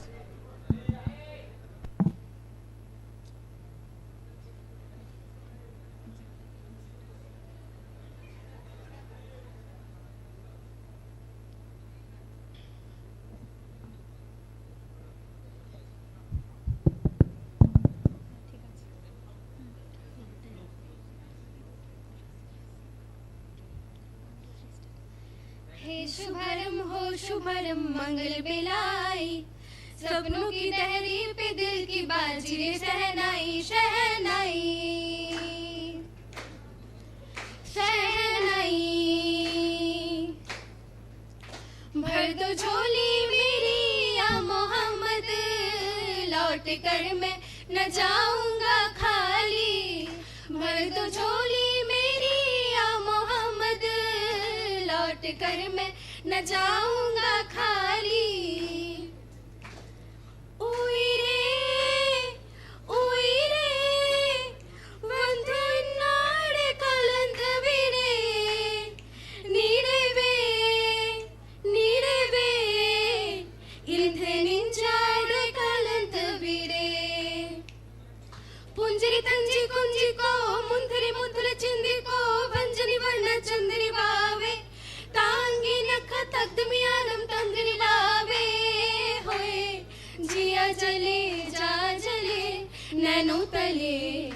धुआं चले वेनिलवे विनय ठंडी भरवाना भिले यार जोड़ी थे भई इंथ भूलोगत यारुम पाकुम मुने उन्ने अधिकालयानुपि भैपो अंबर सरिया मुने आगे कचिया कलिया ना तोड़ तेरी माँ ने बोले है मुझे तीखे से बोल अंबर सैया छेड़ देवे ननद चुटकी लेवे ससुराल गेंदा फूल सास गाड़ी देवे देवर जी समझा देवे ससुराल गेंदा फूल बेड़ुपा को बारमासा बेड़ुपा को बारमासा नरण कफल पाको चेता मेरी चैला नरण कफल पाको चेता मेरी चैला लोग छुप ना जाओ जी मन दीद कराओ जी रह के उतर सावे हो मन सकल दिखाओ जी मर हृदय में जागे थोकनी रे चांद में थारी चांदनी मन दामन में बाधी खुशी रे झूम झूम झूम झूम झूम मुड़ के ना देखो दिलबरो मुड़ के ना देखो दिलबरो मुड़ के ना देखो दिलबरो मुड़ के ना देखो दिलबरो कुन फाया कुन फाया कुन फाया कुन फाया कुन फाया कुन फाया कुन बुमरो बुमरो शाम रंग बुमरो बुमरो बुमरो शाम रंग बुमरो आए हो किस बगिया से हो तुम रंगीला रंगीला रे मन हारिए जाबो दूरे रंगीला रंगीला रे मन पहाड़ियार सुरे रंगीला रंगीला रे मन हारिए जाबो दूरे रंगीला रंगीला रे मन पहाड़ियार सुरे फागुনের আগুনে মন প্রেমের কথা বল নাগরাজ তোকে নিয়ে পালিয়ে যাব চল ফাগুনের আগুনে মন প্রেমের কথা বল নাগরাজ তোকে নিয়ে পালিয়ে যাব চল দু চোখে কৃষ্ণচূড়া হাওয়ায় দিল ডাক হাতে হাত রাখবো সুজন বন্ধু হয়ে থাক রঙ্গিলা রঙ্গিলা রে মন হারিয়ে যাব দূরে রঙ্গিলা রঙ্গিলা রে মন পাহাড়িয়া সুরে Thank you, Raki, Gargi, and Purna. According to Literally, we have many languages in all over our India, but we all are united by our cultures, our traditions, and our heritage. What do you say? Yes, absolutely. There are many type of celebrations all over our India. There are Pongals, there are Lori, as we see Bihu, a Assami dance, the variety in our India.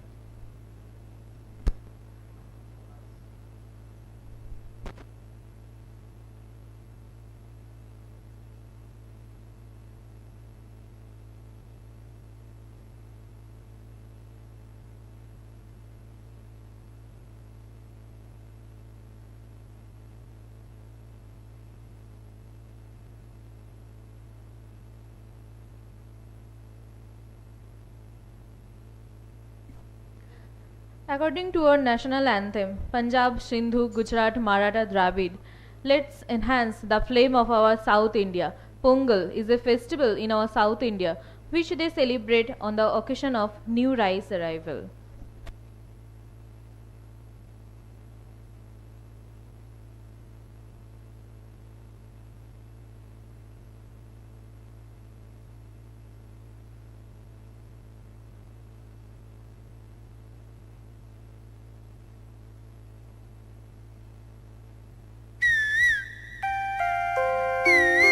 हिस्सा तो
Thank you all.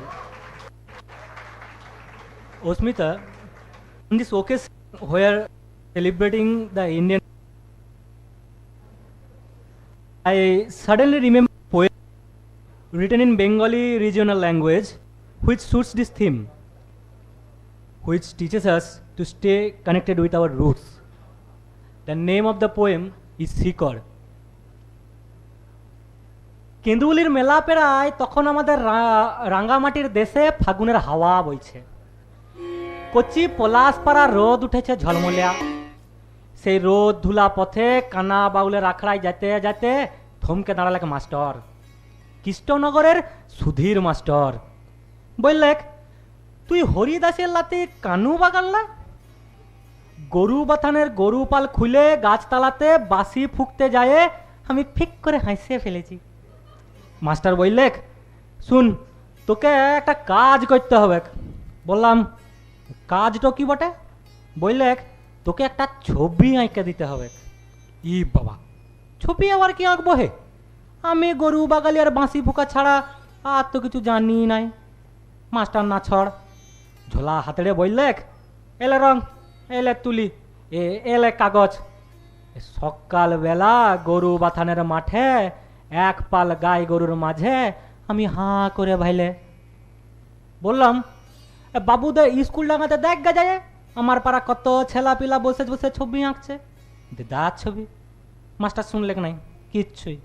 বললে, ও ওদের ছবি অনেক আছে আমার ঝোলাতে, লেলে দেরি করিস না, তুই একটা গাছের ছবি আঁকে দেখনি? অজয়ের পাড়ে এত ফুল ফুটেছে পলাশের, তুই আমাকে একটা পলাশ গাছের ছবি আঁকে দে। আমি আর কি করি, অত বড় মানুষ অমন করে বলছে। ই দেখে শেষ তক কাগজ নিয়ে বসে গেলাম গরু বাথানের ধুলাতে। হলা বাড়ি ছাড়ে বাঁশি ফেলে তুলি ধরলাম হাতে। তারপরে ভাবতে ভাবতে এক সময়তে অজয় নদীর পাড়ের একটা আদা পলাশ গাছকে উপড়াই লয়ে আসে কৌটা ভর্তি রঙের চুবাই বসাই দিলাম মাস্টারের কাগজে। কি হচ্ছে কে জানছে। বললাম, হ্যালো, তোমার ছবি। ছবি দেখে চোখের পাতা পড়ে নাই মাস্টারের। আপন পানা মুখে মাস্টার বললে, তুই কি করলি? ই কি ছবি আঁকলি? বললাম, কেন, কি হয়েছে? মাস্টার বললে, পলাশ ফুলের গাছটা না হয় বুঝলাম, গাছের তলায় মাটির ভিতর তুই এগুলো আঁকি বুকি কি আঁকলি? বললাম, ওগুলো শিকড় বটে হে মাস্টার, চিনতে লাগছ? তুমি শিকড় চিনতে লাগছ? মাস্টার তখন ঝোলা উবুড় করে যত ছবি সব দিলে ঢাইলে। দেখলাম কত রকমের সব গাছের ছবি, তার একটাতেও শিকড় নাই। আমি অবাক। বললাম, হে মাস্টার, এগুলা কি গাছ বটে হে? বাবুদের ঘরে স্কুলে লেখাপড়া করার ছেলেরা সব কি এঁকেছে? মাস্টার কোনো রা নাই কাটলে। আমার আঁকা ছবির দিকে ভালতে ভালতে একটা কথা শুধালে, তুই গাছের সাথে শিকড় কেনে আঁকলি? বললাম, ই বাবা, বড় আশ্চর্য শোনালে বটে। গাছ আছে শিকড় নাই, কি কখনো হয় নাকি? তুমি বলো, শিকড় ছাড়া কি গাছ বাঁচে? জানো মাস্টার, বাপ বলতো ছোট লোক মোটা লোক যে যা বলছে বলুক, আমরা কি জানিস? আমরা হলাম শিকড়ের লোক মাস্টার, আমরা হলাম শিকড়ের লোক। Thank you.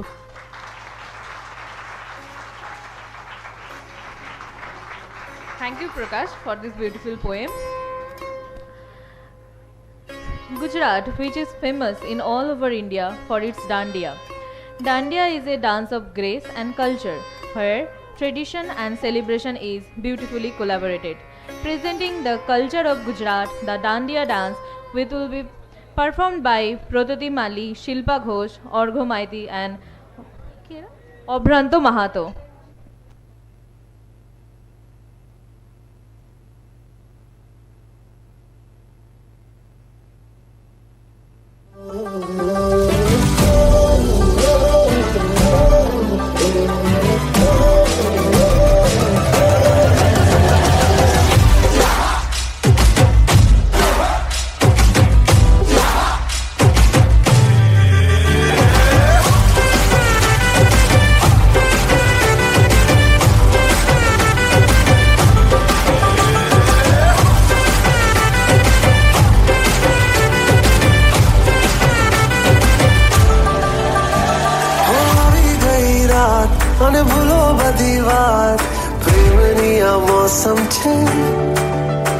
अब आओ मेरे पास, रह जाओ मेरे साथ, प्रेमनिया मौसम छे।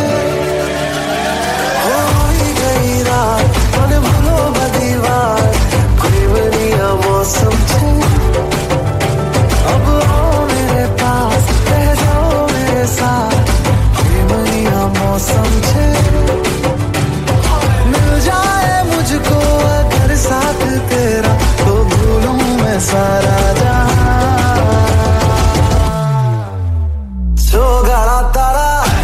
छबीला तारा, रंगीला तारा, रंग बेर जुए तारी बात। सोगाड़ा तारा, ओए छबीला तारा, ओए रंगीला तारा, रंग बेर जुए तारी बात रे। सोगाड़ा तारा, ओए छबीला तारा, ओए रंगीला तारा, रंग बेर जुए तारी बात रे।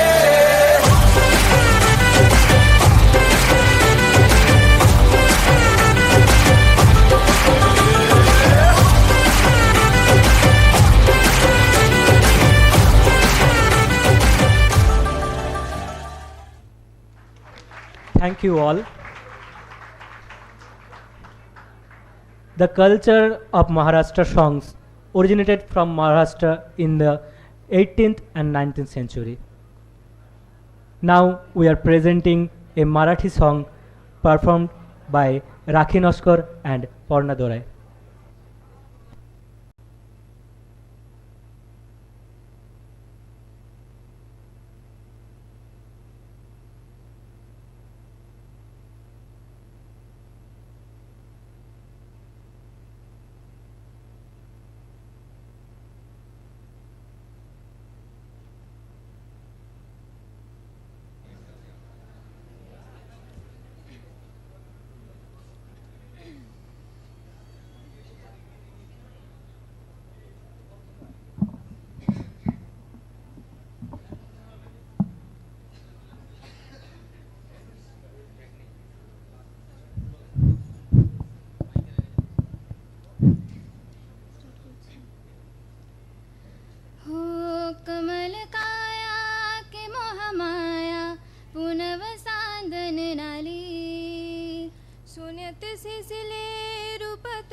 रत्न प्रभात अनुलाली ही नटली थटली सशी उमटली चांदनी रंग महाली युवन बिजली पावन थिजली इंद्र स्वभाव अवतली अप्सराली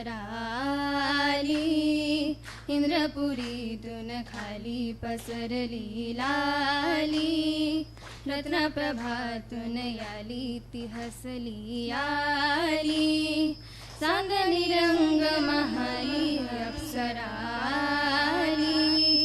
भुवन चांदन नाली हो छबिदार सूरत दिखनी जनु हिरकनी नारी गुलजार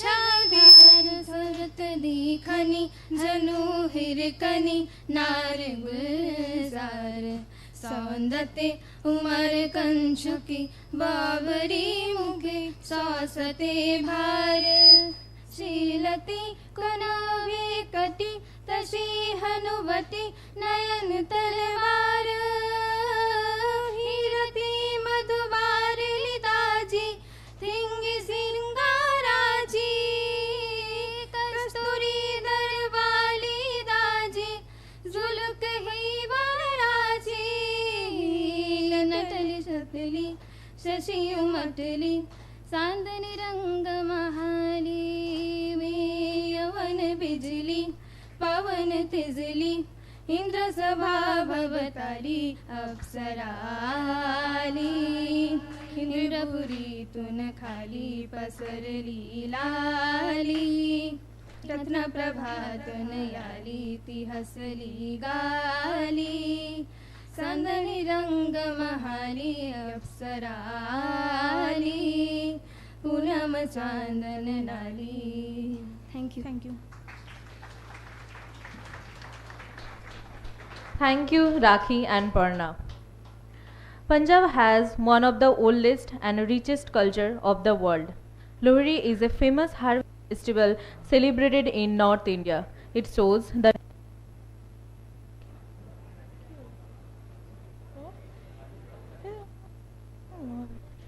of the people as they pray to God for good harvest and attachment to nature.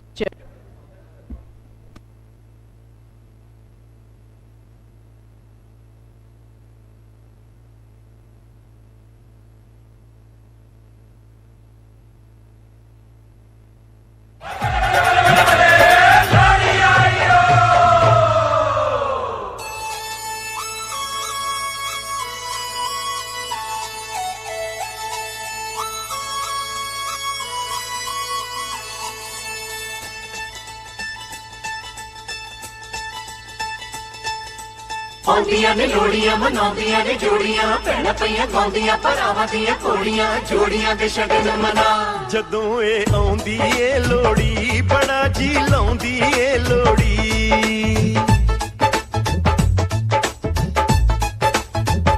ਜਦੋਂ ਇਹ ਆਉਂਦੀ ਏ ਲੋੜੀ ਬੜਾ ਜੀ ਲਾਉਂਦੀ ਏ ਲੋੜੀ ਇਹ ਭੈਣ ਭਰਾਵਾਂ ਦੀ ਲੋੜੀ ਦਿਲਾਂ ਦੀਆਂ ਚਾਵਾਂ ਦੀ ਲੋੜੀ ਇਹ ਭੈਣ ਭਰਾਵਾਂ ਦੀ ਲੋੜੀ ਦਿਲਾਂ ਦੀਆਂ ਚਾਵਾਂ ਦੀ ਲੋੜੀ ਜਦੋਂ ਇਹ ਆਉਂਦੀ ਏ ਲੋੜੀ ਬੜਾ ਜੀ ਲਾਉਂਦੀ ਏ ਲੋੜੀ ਜਦੋਂ ਇਹ ਆਉਂਦੀ ਏ ਲੋੜੀ ਤੇ ਖੁਸ਼ੀਆਂ ਲਿਆਉਂਦੀ ਏ ਲੋੜੀ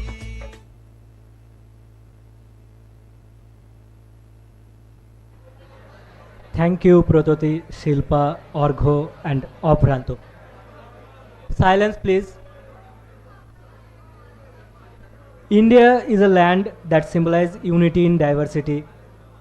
In this aspect, India is unparalleled in the world. Let's unite our states by their culture, their heritage, and their traditions. We all are united by our nationality. That's we are Indian.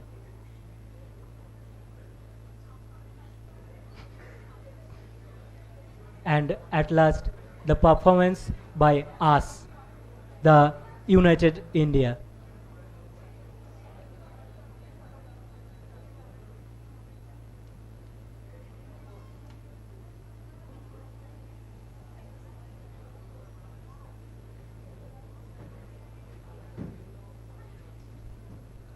A United India dance performance.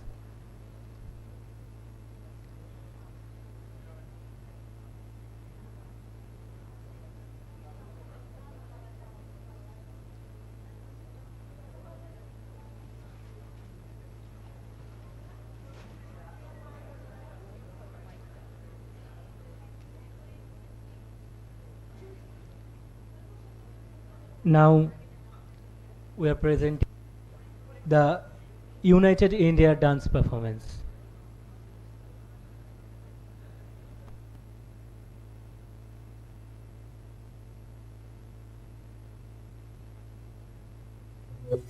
हो मारे या कोई मारे ना, यहाँ अपनी भी थोड़ी अदा थोड़ा अंदाज है।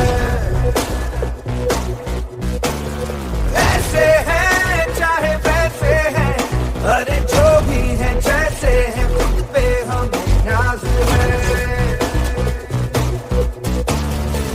जाने ना हमको ये जमाना, चाहो तो हमको आसमाना। यार बात हम चाल साज हम इश्क बात दिल वाले, कहते हैं हमको प्यार से इंडिया वाले, छूटे दिल के तार से इंडिया वाले, हर चीज जीत ले हार से इंडिया वाले, दुश्मन के छक्के छुड़ा दे हम इंडिया वाले, दुश्मन के छक्के छुड़ा दे हम इंडिया वाले। अपनी मर्जी के हम खुदा, बाकी है जीत की अदा, प्यारों से अपना वास्ता, दुश्मन के छक्के छुड़ा दे। कल है तो कोई रोक ले, सूरज से ऊंचे हौसले, साथ मिलकर जो हम चले, किस्मत से किस्मत चुरा ले।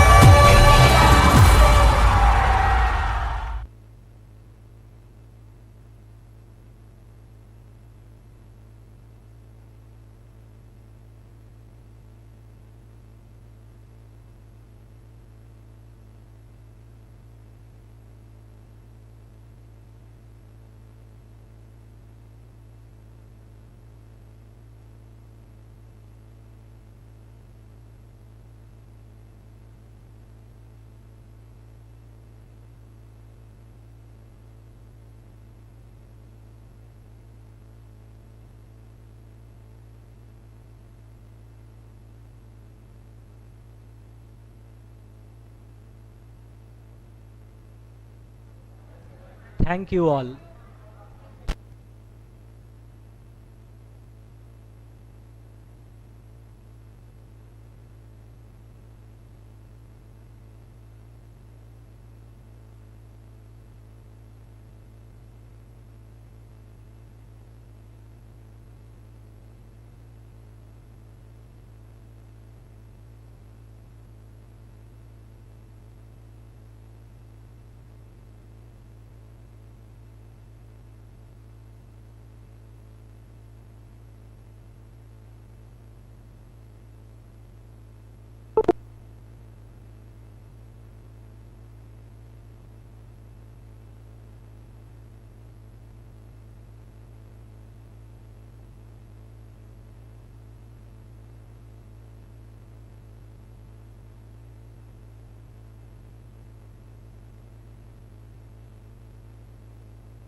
For Tapun sir's request, a special dance performance by Prakash.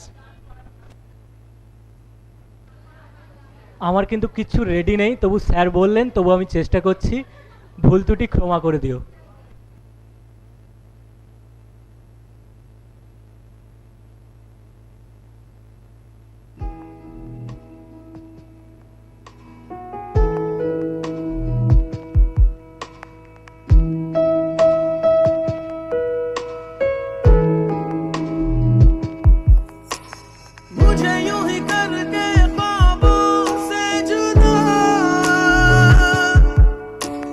जाने कहाँ छुप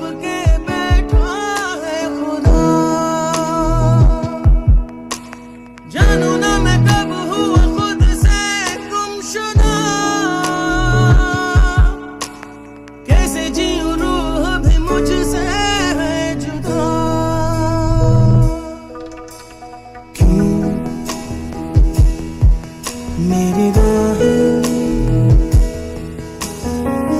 मुझसे पूछे घर कहाँ है,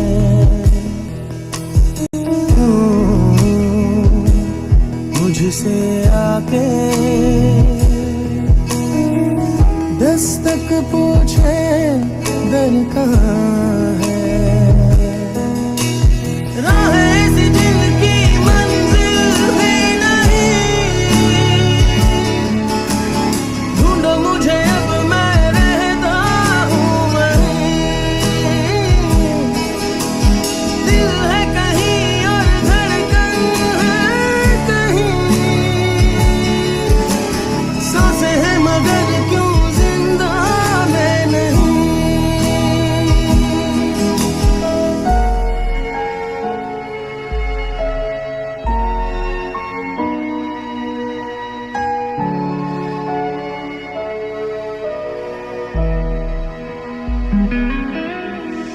रेत बनी हाथों से यूं बह गई।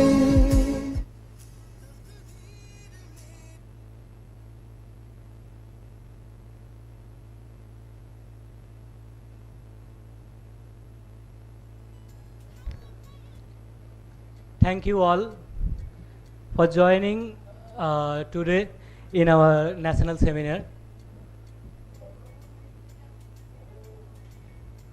And also there is a special performance. The performance will be performed by Rimi Nama.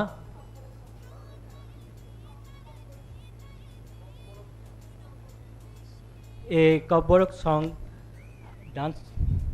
dance performance by Rimi Nama.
Thank you all for joining us in this evening.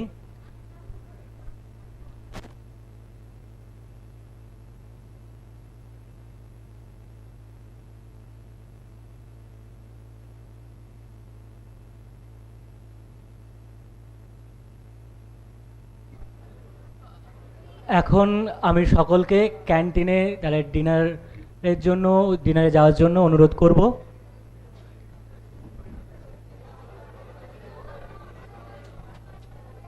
Wait. Just one formal announcement that from tomorrow morning from 8:30 a.m. So we will be here for farmers scientist meet, or that is farmers and expert interaction program, that will be up to 10 o'clock in the morning, and from 10 o'clock onwards our the business session or technical session will start. Thank you very much.